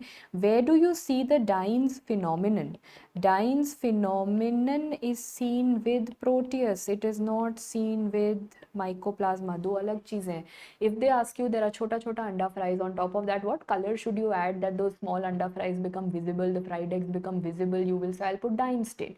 So Dine stain is for Mycoplasma, but if they ask you Dine's phenomenon, that is seen with Proteus. Very good, excellent, got this question. Moving on to the next one. एक life cycle question तो बनता है. Now let's see, to which organism does the provided life cycle belong? I can see some animals like a horse, a dog and a rat. I can see some human being over here. हर जगह किसी animal के urine से related problem हो रहा है. Either it's some animal urine that is coming on, and that is one organism. Look at the organism also carefully. Ma'am, it is looking like this, and it is spiral, but दोनों तरफ से the spiral is hooked. Very good.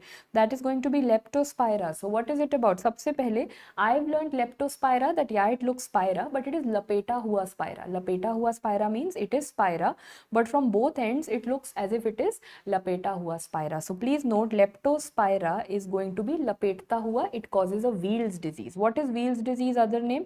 It is known as the icterohemorrhagic fever. Ictero means jaundice, hemorrhagic means bleeding, fever means fever. So Weil's disease is icterohemorrhagic fever. होता कैसे है? So from today onwards, all of you will call it Leptospira, because now it's going to be clear. What happens is that rat urine is going to go and contaminate which water? Rat urine goes into the rainy water, and rainy water comes to which people? The farmers of our country. The farmers especially who are working in the rice or the paddy fields जहाँ पे rain water का ज़रूरत होता है. तो when rat urine, so look at this rat, and that rat urine goes and contaminates either the soil or the water, and then it comes to the human being, or rat urine directly goes to the human being, especially the rice field workers. So RRR. But now on the EMJH culture media, what do they show you? They show you a Dinger's ring.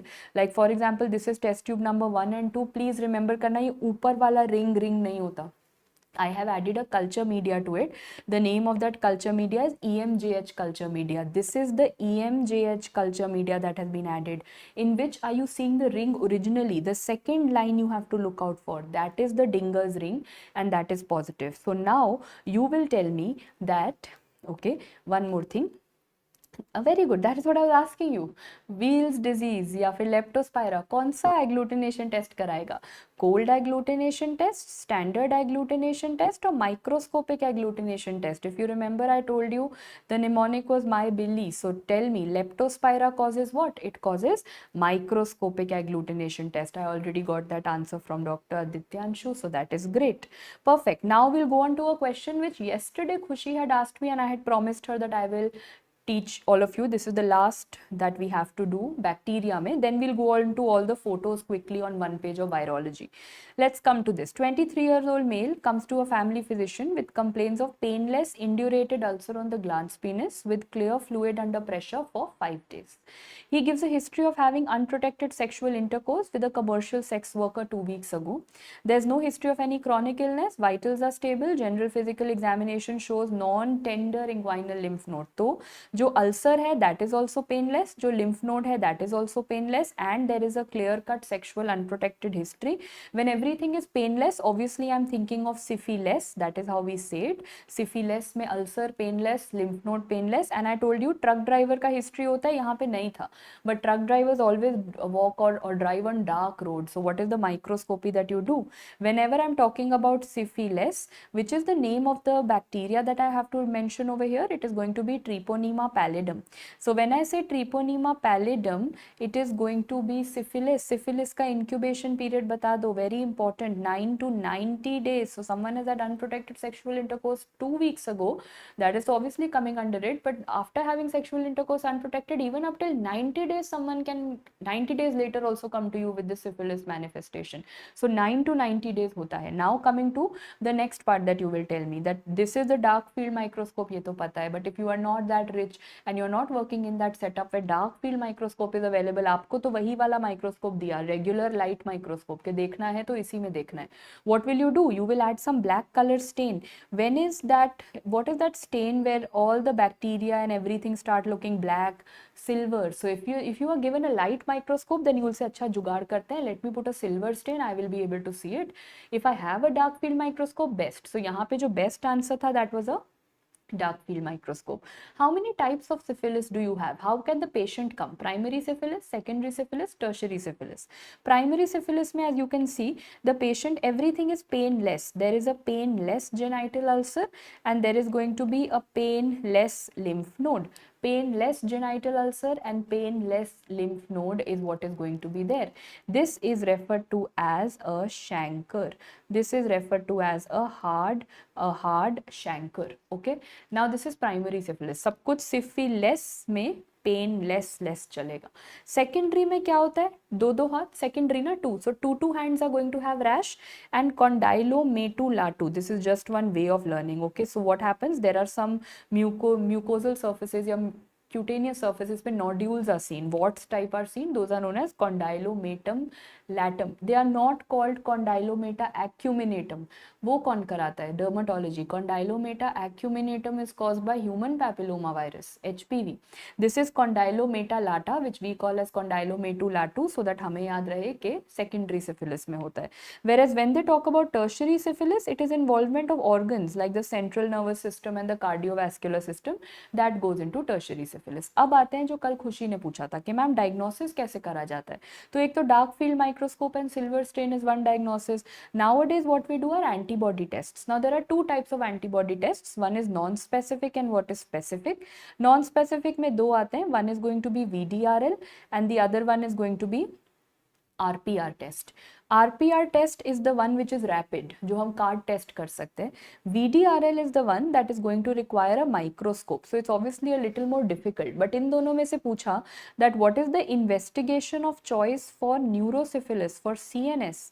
The investigation of choice for neurosyphilis is VDRL, a very important question. तो अभी तक के लिए what did I say? Non-specific. This is a personal experience I'll share with you. Non-specific का मतलब, is it only positive in syphilis? It is, but it is also positive in certain other diseases. So a very funny thing happened, funny for us because we were thinking that way. When the first wave of COVID happened and we were not having too much of information about COVID, during that time, suddenly I saw in my lab that everyone was giving their blood samples that hamara COVID antibody level test kar do. Please find out that have we been infected? Do we have COVID antibodies after vaccine, this and that. Suddenly I saw that almost 50% of the people who were coming with COVID antibody testing prescription, they were having positive VDRLs. And it was not making sense that why all of a sudden in my lab, 50% of the reports that I'm signing out are VDRL. And when you're signing out VDRL, you are probably giving a hint of syphilis to someone, which is an STD. You have to be double sure before signing that out. You can't put out STD to someone because it's obviously going to go as a shock to that person. So when I was signing it out, I signed one report, second, 10, 20. And when I signed 20 plus reports, I got a little doubtful that there's something wrong in my lab or in my machine or in my understanding of the test. So then I actually correlated that because this is a non-specific test, sometimes other antibodies can also end up giving VDRL positive. Yes, like you said, it's false positive in APLA because APLA is also antiphospholipid antibody syndrome. Whenever antibody levels because of something else goes up, sometimes VDRL can cross-react and give you a test. So VDRL is non-specific. Remember that. VDRL is done on a microscope. RPR is something similar, but it is done on a card. So even a technician can do it. Someone who doesn't even know how to look under the microscope can do it by looking at a card. But you will obviously ask me what is specific. So the most specific test is TPI, that is known as Treponema pallidum immobilization test. Treponema pallidum immobilization test. This is said to be the most specific test. Is that okay with everyone? Can we move forward? Move on to the next question. Yes, before that, this is what is left, which you will tell me. If I say painful genital ulcer versus painless genital ulcer, painful genital ulcer में आता है Haemophilus ducrei, Haemophilus ducrei, because cree for crying, patient will be crying that I'm having so much of pain. And second painful genital ulcer is going to be HSV2. So Haemophilus ducrei and HSV2, that is what you have for painful. For painless genital ulcer, always also look at the status of the lymph node. So when they talk about, say for example, syphilis, I will to write it as syphilis only, because the genital ulcer तो obviously सभी में इनमें painless होगा. The lymph node is also going to be painless. Everything will be painless. But when I talk about lymphogranuloma venereum, the genital ulcer तो ठीक है, it is painless, but the lymph node is going to be painful. I'll show you a picture of lymphogranuloma venereum. You can see the lymph node, and the color of the lymph node is only making you feel the pain of the patient because it's an inflamed red color lymph node. Of course, this is going to be a painful inguinal lymph node, and this is very characteristic. Can you see? This is one inguinal lymph node on the top and one inguinal lymph node at the bottom, and I can see there is a gaddha or a groove in between. Who has ended up making this groove? It is actually the anatomical division of the inguinal ligament. So kuch, and what is this known as? These are referred to as buboes. Exactly. Whenever they write the word buboes, that is painful. So if they say that one lymph node is on the top, and if they don't write anything, they give you this picture. तो इसको बिना labelings के देख लो. This is how it's going to come. You'll see that groove in between. The groove sign is going to be seen in lymphogranuloma venereum, and you can see that they are going to be painful. Then comes the last one, and that is going to be Klebsiella granulomatis. Not Klebsiella pneumoniae. वो तो pneumonia करा रहा था. Red currant jelly sputum which we studied. I'm talking about Klebsiella granulomatis, that causes, of course, painless genital ulcer. Usually lymph nodes होते नहीं है, but they are also painless if at all that happens. Klebsiella granulomatis is known as donovenosis. The disease name is known as donovenosis. Is that okay with everyone? Your genital ulcers painful में cry and HSV2, बाकी सब क्या हो जाएंगे? Painless. अगर सब कुछ painless तो syphilis, अगर buboes painful है तो that is going to be LGV groove sign. So I think we are done with this as well, and now we can finally move on to the next question. Sorry, last bacteriology question and lengthiest. So you get going with me. There's an 18-year-old student who presents to the hospital with fever, abdominal pain, loose stools. Diarrhea to inka favorite, food poisoning. Initially they were watery, gradually they became blood tinged, and it's a very short onset of 1 day. Prior to this, he gives a history of barbecue party with his college friends. Stool examination shows pus cells, culture from same culture media. Maximum growth has been seen at 42 degree. June के महीने का temperature. Just forget all this. June के महीने का temperature 42 degree is reminding me of Campylobacter jejuni. On the basis of that, they have asked you select the, अच्छा, maybe it was guys a multiple choice thing. थोड़ा तो सोचो, don't be so कंपाइलो कैंपी ऐसे ऐसे मत सोचो, थोड़ा सा ज्यादा सोचो. सिलेक्ट द इमेज और images that best describe. So first tell me what is the shape of Campylobacter. Campylobacter का सेम विब्रियो वाला शेप होता है, कॉमा एंड स्पाइरल. तो it is going to have that same comma और that gull wing appearance. So even photo 1 is going to be Campylobacter only. Okay, so the answer to this was 1 and 2. This is the answer, not just Campylo है तो Campybap लगाया और खत्म करा. Second, of course, they have shown me Campylobacter का culture media is going to be the Campybap culture media. Okay, and in Campybap culture media what you see, छोटा छोटा droplets. Exam में तो दिखेगा नहीं, these छोटा छोटा effused droplet colonies. So they will have to write Campybap media, then you will say हाँ छोटा छोटा effused droplet colonies. And how does it look like? It looks like a spiral or a comma shape. Does it show AFB TB की तरह? नहीं. Does it show SMAC? नहीं, वो तो E. coli का होता है. So what are the correct answers now? Many of you jumped only to 2. It is 1 and 2. But there's something very characteristic over here. They said that this has happened after a barbecue party with college friends. Exactly.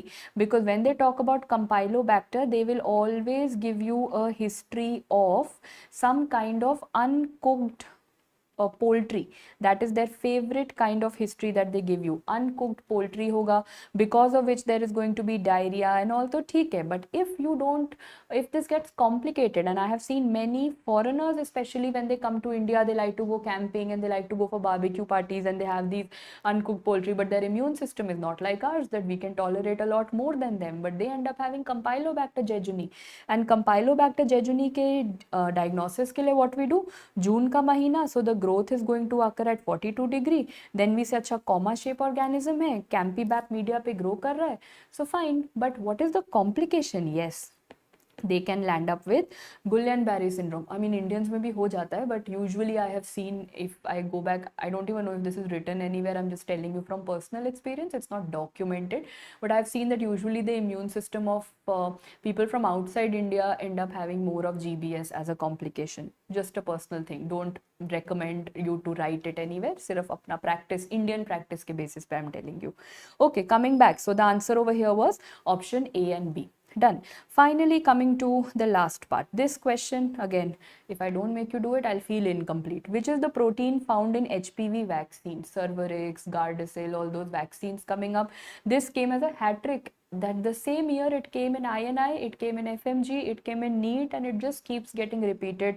And the answer to that is going to be L1. So they will give you one random structure of HPV.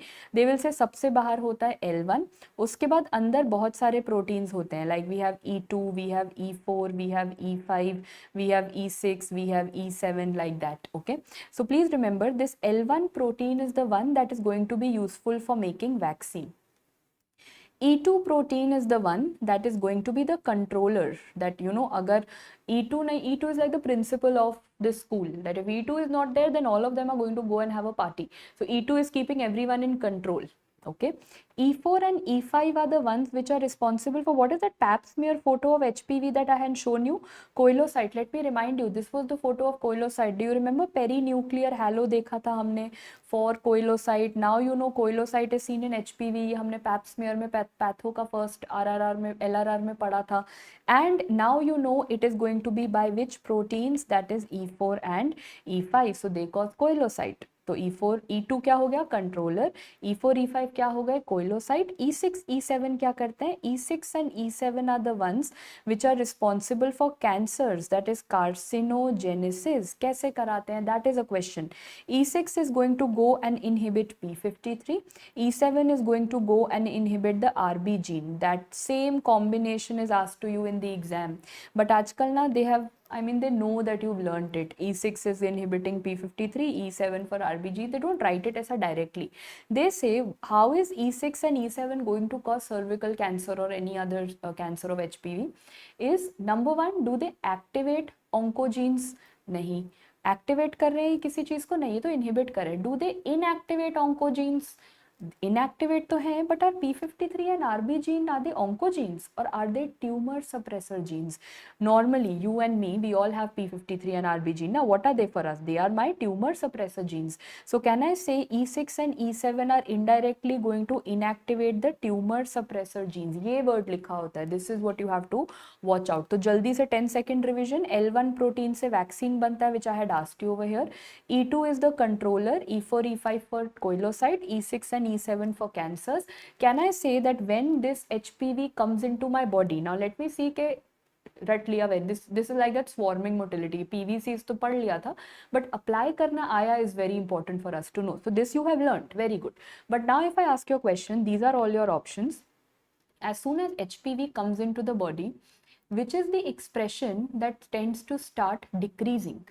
Whenever HPV comes, which is the expression that tends to start decreasing? What do you think happens? इनमें से कौन सा एकदम से थोड़ा थोड़ा कम होने लग जाता है?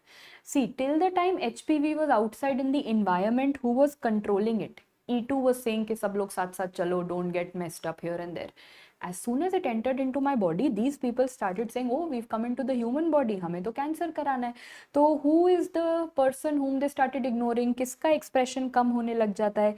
E2 controller, the principal of the school stops getting into the scene. Principal धीरे धीरे गायब हो जाएगा. Now these people will go into a party mode and then they will cause cancers in us.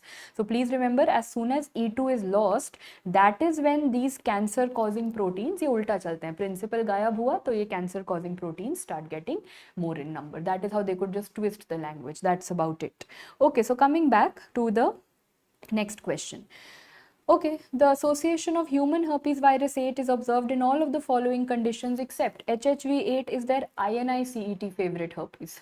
There are lots of human herpes virus, but HHV8 is INI ka favorite. So which of the following, all of the following except, answer is adult T-cell leukemia lymphoma. So first I will tell you that when we are talking about human herpes virus 8, it causes three things. It causes three things. We will write it from here only. Number one, it causes Kaposi sarcoma. Kaposi sarcoma usually occurs in HIV positive patient. Second, it causes primary effusion lymphomas, जिसमें लिखा ही है patient को बहुत सारा effusion होगा, pleural effusion, pericardial effusion, peritoneal effusion, ABC every effusion. And number three, it causes Castleman disease. So human herpes virus causes three things. अगर HIV positive patient लिखा हुआ तो Kaposi sarcoma होगा. बहुत सारा effusions लिखा हुआ तो primary effusion lymphoma होगा. What will be written for Castleman disease is what I want to ask you. So for those who are not aware, this is a very important question that you have in. It's a pathology question, but I'm linking it with micro over here. Castleman disease is because of a virus that is human herpes virus 8, and it is a lymph node disease. तो जब भी कोई lymph node disease होता है, we always say patient has B cell symptoms. In medicine, do you know what is B cell symptoms? Patient is going to have fever and is going to have sweats and is going to have weight loss. Those kind of B cell symptoms start occurring in the patient and you can't understand क्या हो रहा है. So what you do is that you end up doing a lymph node biopsy कि चलो देखते हैं ये कोई lymphoma तो नहीं है, Hodgkin's lymphoma, non-Hodgkin's lymphoma, ऐसा कुछ तो नहीं है. So as soon as I took the lymph node biopsy, I realized I was seeing lollipop follicles. What is lollipop? It means that there is going to be something goal and then there is a stick coming out of it. So this stick is nothing but the blood vessel and this goal thing are nothing but the lymphocytes. So now look carefully. If I look carefully, there is a pink color stick coming out. So that must have been, bina labeling ke dekho, there is a pink color stick that is coming out. So that must have been the blood vessel, and around that I can see all the lymph nodes. Is this entire thing looking like a lollipop? Yes. But did you notice ये lymphocytes कैसे जा रहे हैं? ये ऐसे गोल जा रहे हैं. So can I say that these lymphocytes are now showing you the onion skin or onion peel appearance? And ये कौन से वाले lymphocytes होते हैं, कौन से zone के? So it is going to be the mantle cell zone lymphocytes which are going to show you ऐसा गोल. Is that okay with everyone? क्या दो चीजें? What are the two most fancy words for Castleman? They will write lollipop follicles and they will also write. So this is one more. See, this is the blood vessel and this is the lollipop around it. So ये lollipop follicles and onion peel is for Castleman disease, that is human herpes virus 8. So what you're going to do quickly, I'm giving you a time boxing of exactly say 2 minutes. Human herpes virus, her virus का 2 minutes में you will tell me the most buzzing question that you have. I am talking about human herpes virus 1 and human herpes virus 2. What are they also known as? They are known as herpes simplex virus 1 and herpes simplex virus 2. Herpes simplex virus 1 always occurs above the waist, मतलब सारे oral वाले lesions होंगे. Herpes simplex virus 2 will occur always below the waist. So if they say there is oral herpes above the waist, mucosa, gingiva, buccal mucosa, blah blah, that is herpes simplex 1. If they say anything to do with genital, anything below the waist, that will be herpes simplex 2. Now as a healthcare worker, imagine if you are meeting a dentist. A dentist comes to you and a dentist has this kind of a lesion on the finger. Now, a dentist is someone whose maximum work is to deal with someone's oral cavity. He is constantly going to touch, obviously with gloves, but sometimes accidents can happen. He might have touched a herpes ka patient ka oral cavity without gloves. And that is how the patient or the doctor, the dentist has ended up having herpes. What is that kind of herpes known as? Yes, that is known as herpetic whitlow. herpetic whitlow is the one that happens in workers. कौन से workers? हम सब health care workers. herpetic whitlow health care workers में होता है, ठीक है. And for both of these, whether it is herpes simplex 1 or 2, what is the name of the smear that is taken? कौन सा smear बनाते हैं हम pathology में? It is going to be the Zank smear that we make. Okay, this was herpes simplex 1 and herpes simplex 2. Now we come to human herpes virus 3. Human herpes virus 3 is known as herpes zoster virus. बच्चों में क्या कराएगा?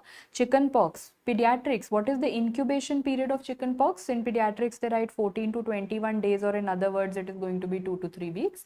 That is the incubation period that you have. अगर mother to child हो गया, अगर chicken pox चला गया from mother to child, this is how the बच्चा is going to congenitally look like. Can you see what has happened to the limb? There is going to be a limb hypoplasia. What is given to the skull? Also, the skull also ends up showing microcephaly. So this is what happens, and very good. I was going to ask you the next thing. What happens to the skin? ध्यान से देखो, इस limb में ऐसा लग रहा है the skin is burnt, कोई scarring हो रहा है. जैसे दोनों में से compare करो, this skin over here looks as if it's burnt. So these are known as scarred lesions, or cicatricial lesions are going to be seen on the skin. This is what happens when there is mother to child manifestation. But अगर किसी भी छोटे बच्चे को chicken pox हुआ, what is the kind of rash that you see? You see a dewdrop on rose petal appearance, a drop of water and a red color base. But is that the only rash that you see in chicken pox, or in pediatrics do you say that the kind of rash in chicken pox is pleomorphic? You can see macules, papules, vesicles, पूरा combination दिख रहा है, party चल रहा है वहाँ पे. Very good. This is what was happening in children. Now the next question is, what will happen in adults? In adults, what happens is a reactivation which occurs या तो जब immunity कम हो गया या old age में हो गया. That is known as herpes zoster or shingles. And where does it occur? On both sides, or does it tend to occur in a unilateral fashion? So we can see that the rash is always going to be unilateral. Very good. एक medicine का question बताओ. Someone had shingles and the rash was not just unilateral, it was also dermatomal. After that, what is the most common complication that you have? It is going to be post-herpetic neuralgia. The most common complication, like for example, अगर ये 1/2 में यहाँ हुआ था, तो you will, what someone told me in between, acyclovir देंगे ना, तो herpes के लिए हम acyclovir 10 days approximately चलाते हैं, तो acyclovir दिया and the rash went off. But after 1 week or 1 month, patient will come back to you saying that this area is very, very painful. That is going to be post-herpetic neuralgia. Now which drug will you give? Now you will be giving gabapentin. So for herpes zoster you give acyclovir, but herpes zoster के बाद जो neuralgia होगा, for that you might have to give gabapentin to the patient. So human herpes virus 1, 2, 3 हो गए. What is human herpes virus 4? We know that 4 is Epstein-Barr virus. Now I will give you a fill in the blank instead of a MCQ for Epstein-Barr virus. This is Epstein-Barr virus.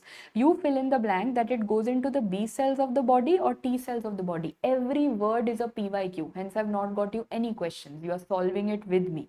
This is going to enter the B cells. Via which receptor? It enters via CD21CR2. It enters via CD21CR2. After entering the B cells, what are the genes that Epstein-Barr virus is going to have? Epstein-Barr virus के जो genes होते हैं, they are 1 to 10. That is how I've learnt it. 1 to 10. मतलब it is going to be LMP1. The second one is going to be EBNA2. And next, the virus gets what? Virus gets interleukin 10. देखो, I also make interleukin 10, but this time the virus has said, नहीं मैं अपना interleukin 10 लेके आऊँगा. Why? What is it about interleukin 10 in you and me? What does interleukin 10 do? Is it pro-inflammatory or is it anti-inflammatory? We've always learned anti-inflammatory as anten-inflammatory in our rapid revision videos. Anti-inflammatory interleukin कौन सा होता है? Interleukin 10. Virus को पता था that if I carry my own interleukin 10, these people will not be able to make any inflammation. So can I say viral interleukin 10 will come and block my inflammation? It will not let me make inflammation. If I can't make inflammation, how will I kill this virus? Such a smart virus this is. A very smart one it is. It's got its own anti-inflammatory molecule. Okay, after that coming to the next thing. अच्छा ये आ गए 1 to 10. That is how we learnt it. 1 2, 10 ये अपना साथ लेके आया. After that, what is the disease that it causes? So clinically, many of you were saying it causes infectious mononucleosis, and infectious mononucleosis is also known as glandular fever, because in the exam they will not write infectious mononucleosis, they will write fever and they will say salivary gland, या you can say tonsils, या कोई glands है which are enlarged, glandular fever. And it is also called kissing disease because it is spreading by close contact. So they will say there are 15 kids in a school, all of them have ended up having the same glands and fever wala combination. So now you will want to do some test. Of course, the first thing under microscopic examination, what you're going to see, which many of you have already told me, is going to be the downy cell. Downey cell का क्या description होता है? It is a lymphocyte, but normal lymphocyte नहीं है ma'am, ऐसे ballet skirt वाला lymphocyte है. So Downey cell is what? It is going to show me the ballerina skirt appearance. Excellent, it is ballerina skirt appearance. And INI में इतना simple question नहीं आएगा. They will say which lymphocyte is it? Is it a B lymphocyte or a T lymphocyte? T है तो क्या ये CD4 है, CD8 है? तो प्लीज रिमेंबर, बी लिम्फोसाइट तो बेचारा कुछ कर ही नहीं सकता. B lymphocyte has been hijacked. EBV came and it hijacked B lymphocyte. B lymphocyte is crying out for help. Please come and save me. I have been hijacked. So which is that T lymphocyte which is always ready to kill and murder करने को तैयार? So this is actually a CD8 T cell. ये अपना Batman की तरह ऐसे अपना super hero cap लेके, बैलरीना स्कर्ट लेके, it is coming that oh I am coming to protect my B cell because my B cell has been hijacked. That is what happens in the body. EBV goes and hijacks B cells. B cells are crying out that come and save me. So the CD8 T cells will that superhero cape with that ballerina skirt, they come flying so that they can come and they can save the B cell. So it is a CD8 T cell. This is test number 1 that you wanted to do. Other than that, if you want to find out and do some antibody testing, पहले जो test होता था that was known as the Paul Bunnell test, but आजकल there is no Paul Bunnell test. Now it has been replaced by a test called the monospot test. That is the test which is being done nowadays. So if they want to give you a hint, they will say the child, school going child having glands and fever enlargement, wo hoga, and the monospot test has come out to be positive. They say monospot positive and you know they're talking about EBV out there. That is HHV8. What about HHV5, cytomegalovirus? I'm not telling you what it shows you out here. It is very famous for owli, which we have studied a million times.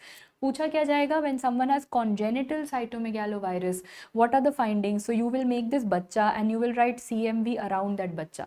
You will write, okay, that this is C and this is M and this is V. So tell me what happens to the head end. It is going to be microcephaly. Then if I just talk about the alphabet C, so it is going to cause something in the eyes, that is chorioretinitis. If I look at the C's, they have ended up making ears. So this is going to cause sensory neural hearing loss. And finally, if I look at the V, you are all right. It causes which kind of calcification? Periventricular calcification in the brain is caused by cytomegalovirus. Because now you will tell me who causes overall calcification. Cerebral calcification is caused by toxoplasma. Cerebral calcification, toxoplasma. And who causes the junction of gray matter? Can I write short form? Gray matter, white matter calcification. That is caused by Zika virus. Please ये तीन calcifications pediatrics के लिए याद करके चले जाओ. They are very important. When they say periventricular calcification, that is cytomegalovirus. When they say pura cerebral calcification, that is going to be toxoplasma. And when they say calcification at the junction of gray matter, white matter, that is going to be Zika virus. Perfect. HHV5 भी हो गया, खत्म. And now we come to HHV6. HHV6 is the easiest because it causes something called the sixth disease. Sixth disease is known as roseola infantum. Infantum तो हमें दिख ही रहा है. Roseola also I can see there is a rose color rash that the patient can have. But इसके अंदर कोई spots दिखते हैं. कौन से वाले spots? These are the Nagayama spots. These are going to be the Nagayama spots that you are going to see. Very good. Nagayama spots are seen, which I can see in the sixth disease. HHV8, I am not teaching you because I have already told you Kaposi sarcoma कराएगा, primary effusion lymphoma कराएगा and Castleman disease कराएगा. This was the lengthiest virus family that we had to know and I hope everyone is done with it. चलो, coming to the next one, quickly you answer this because ये भी एक question आना ही आना है. I mean it's certain. Underlying factor responsible for aplastic crisis in any kind of anemia is always caused by parvovirus. So what is it about parvovirus that you have to know? Now now listen to me carefully, यहाँ पे पढ़ते हैं। सबसे पहले parvo virus को अगर देखो, parvo virus का ना एक प्रॉपर्टी है that whenever, very good, all of you are saying parvo virus, अच्छा sorry, what did I miss out on something, HOD, sorry I didn't understand, what about it, कुछ miss out करा तो let me know. Parvo virus B19 जो है, it is said to be, yes, the very famous Paro left alone, exactly. Paro, Aishwarya Rai Paro of Devdas left alone because this is the only DNA virus which is single stranded. Baki DNA viruses are gonna be double stranded. This is single stranded. Also, the poor one is the smallest. The smallest virus in the DNA family is the parvovirus. That is why Paro, Aishwarya Rai and Devdas is crying. She's smallest and she's left single. Now, what I have to know, that Paro was crying so much that she ended up having red cheeks. What does this cause? This causes slabbed cheek appearance. This causes slabbed cheek appearance. Now, as soon as they say बच्चे का slabbed cheek appearance है, they will also say that there is a rash that is present on the hands. There is, because slap किससे करोगे, you will slap with your hands, that's how we've learned it. So there is rash present on the hands and the feet, and slap किससे करोगे, 5 fingers have छप गया, right, 5 fingers have gotten imprinted. So can this also be known as the 5th disease? Yes, this slabbed cheek appearance is also known as the 5th disease, and cheek पे भी होगा और फिर hands पे भी होगा, because that is when you have to confuse it or not confuse it with hand foot mouth disease. Why? Because उसके अंदर भी देखो, hand में rash होगा, foot में rash होगा, but will it be a slabbed cheek or will it be mouth? That is what you have to be careful about. Hand, foot and slabbed cheek आया तो फिर then you are going to go in for parvovirus, like I'm telling you. But अगर hand, foot and mouth आया, what are you going to go in for? Then it is going to be Coxsackie virus, Coxsackie A virus और Coxsackie B virus, दोनों करा सकते हैं. Coxsackie A and B both can cause the hand, foot, mouth disease. Before I go back to parvovirus, you will tell me how to differentiate between Coxsackie A and Coxsackie B. You are going to take the help of an animal study, that is going to be a suckling mice. You will inject Coxsackie A B inject करो, Coxsackie B B inject करो. So if they say that Coxsackie A has been injected into the suckling mice, A is going to cause what in the suckling mice? It will cause paralysis of the mouse, flaccid paralysis. Whereas if you are talking about Coxsackie B, it is going to cause spastic paralysis in the suckling mice. And इसको mix up नहीं करना, A पहले आता है, B बाद में आता है, alphabetical chain, F comes पहले, S comes बाद में. So A causes flaccid paralysis, B causes spastic paralysis, not in us. In whom? It is a mouse study, it is an animal study into which it causes. So hand, foot, mouth disease is going to be caused by Coxsackie. Whereas अगर hand, foot and slabbed cheek appearance आया, that is parvovirus. What else other than this? Now remember, parvovirus says I am going to go and I am going to attack which antigen? The P antigen of which cells? Of RBCs. देखो उसके नाम में, parvovirus says I will go and attack the P antigen of the RBCs, means the bone marrow will show me changes in the RBC precursors. Bone marrow में, if you look carefully, the RBC precursors have started showing me these dog ear protrusions, and these dog ear protrusions are what are seen with parvovirus. This means there is going to be pure red cell aplasia. There is going to be pure red cell aplasia, or in other words, there is going to be aplastic crisis that the patient is going to suffer from, and that is what was the question. Parvovirus causes aplastic crisis, not just in hereditary spherocytosis, in any other anemia, aplastic crisis by parvovirus. Parvovirus की कहानी clear हो गई. Can we move forward to the next question? A question which is a pediatrics question, but I thought chalo kar lo because it's important. There's a 33-year-old lady who brings her 3-year-old unimmunized child to a child specialist. The baby has been suffering from high fever, cough, runny nose and watery eyes. The fever, and there's a history. There's a history of rash starting behind the ear pinna before coming to the hospital. This is, इतना हमें पढ़ाया और कराया, and में बता दिया, this is measles. Which is the infectivity period of measles? I could have read the last line and I could have actually just given the answer. So 4 days before to 4 days after the appearance of rash. So to save time, what I've done, I've got you everything about measles written in one slide from the rapid revision so that jaldi ho jaye. Before that, I am going to ask you 2 questions. 3 cheeze hoti hai na, there is going to be measles, there's going to be mumps and there's going to be rubella. Pehle to mujhe तीनों का incubation period बता दो and then tell me तीनों का vaccine में कौन सा strain use होता है. So please remember, for measles it is going to be 10 days, for mumps it is incubation period 19 days and for rubella it is going to be 14 days. So please remember क्या करा, it is going to be 10, 10 में से line खींचा तो 19, line खींचा तो 14. Repeating, पहले 10, 10 में से line खींचा तो 19 और line खींचा तो 14. So 10, 19 and 14 are the incubation period. Now we come to the vaccines. Measles का vaccine होता है Zagreb strain. Measles का vaccine होता है Zagreb strain. So we call it Edmonston Zagreb strain. Yes, Edmonston Zagreb strain. Mumps का, if you've seen a mumps ka bacha, he's always a cute bacha with chubby cheeks. Why chubby cheeks? Because bilateral parotitis. So we've named that bacha Jerry. It is known as Gerryl Lynn strain. Very good. And rubella, R for R, RA27/3 strain is what is used. That is what, together you put these 3 strains and you get MMR. So please remember, you have measles ka Zagreb, mumps ke liye cute bacha Jerry and rubella ke liye RA27/3. So now coming back to, they were talking about measles. Measles ka incubation period, ma'am, you said 10 days. तो incubation period लिखा है 10 days. Imagine someone got infected with measles today. So 10 days तक तो बच्चा will be fine. On the 10th day, what is going to happen? On the 10th day, there is fever and 3 C's. 3 C's क्या होता है? Cough, coryza, conjunctivitis. Cough you know, conjunctivitis मतलब watery red eyes you know, coryza is what? Running nose. Go back to the question. So the patient had high fever with cough, coryza and conjunctivitis. So the 10th day cough, coryza, conjunctivitis happens. 2 दिन बाद मतलब 12th day पे क्या होता है? These are these white color spots that you see on the buccal mucosa. These are known as the Koplik spots. And add 2 more days to that. 14th day पे क्या होगा?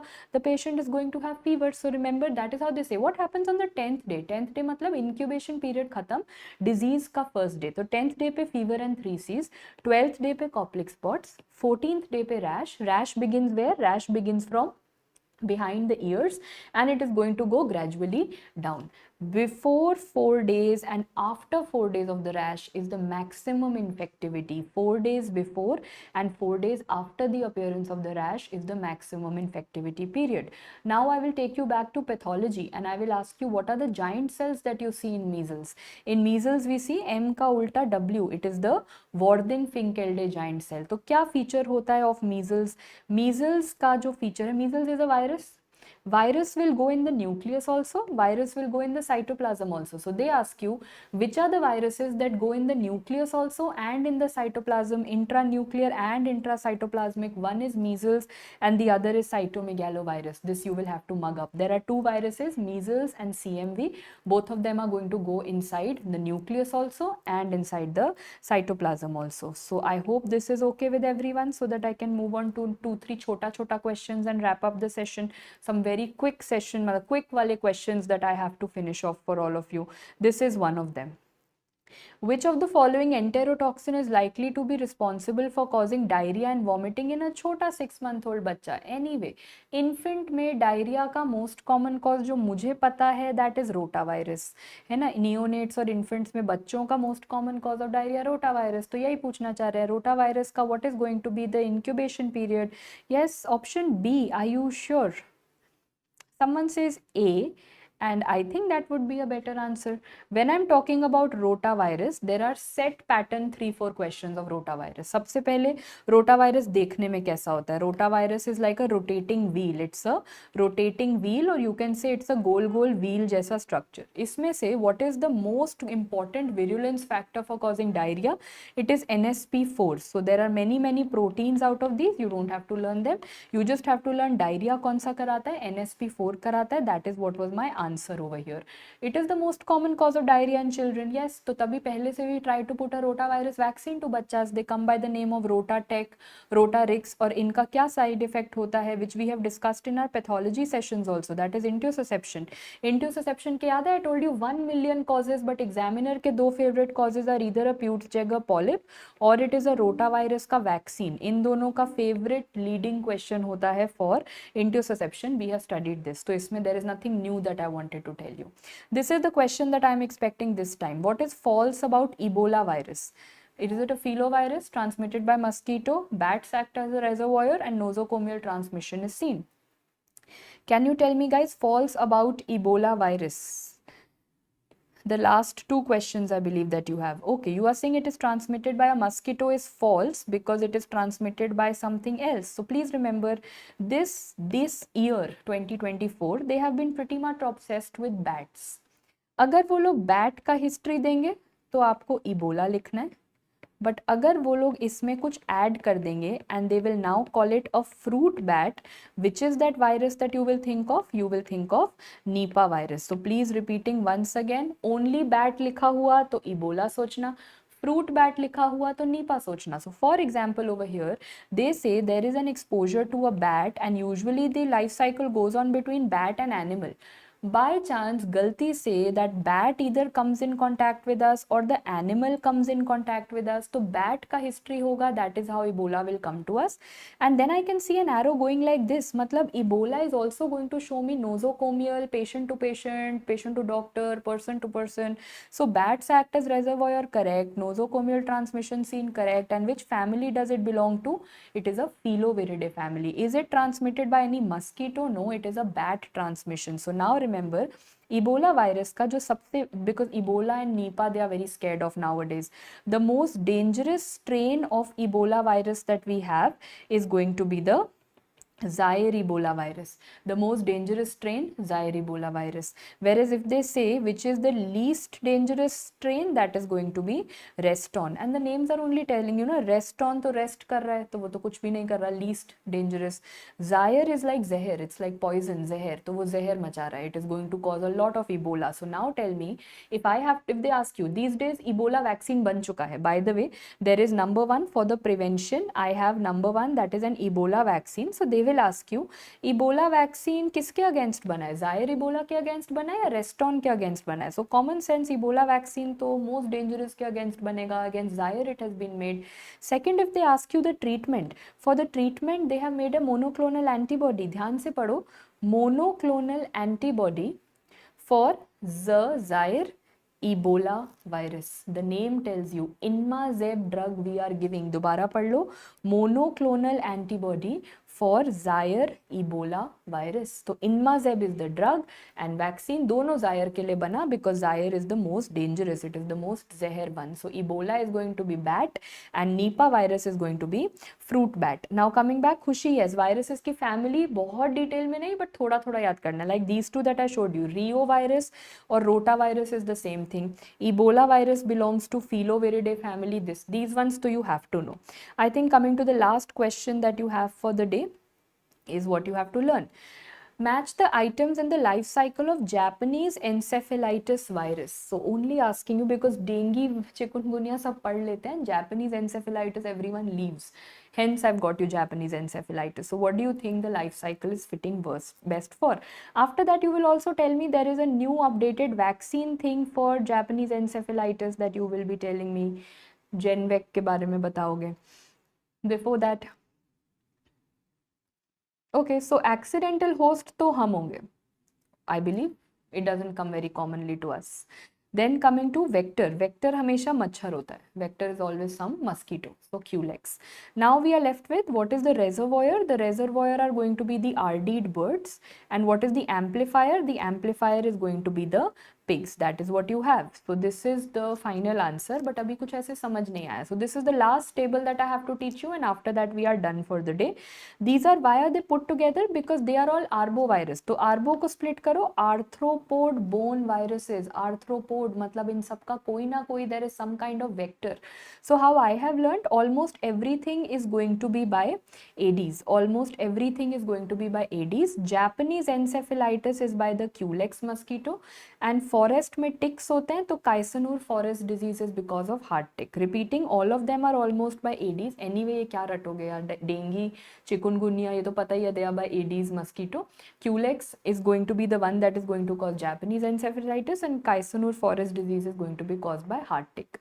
सबका incubation period भी almost 5-6 days आ रहा है. Dengue has 5-6 alphabets, तो 5-6 days. Chikun has 5-6 alphabets, तो 5-6 days. Yellow has 5-6 alphabets, तो 5-6 days.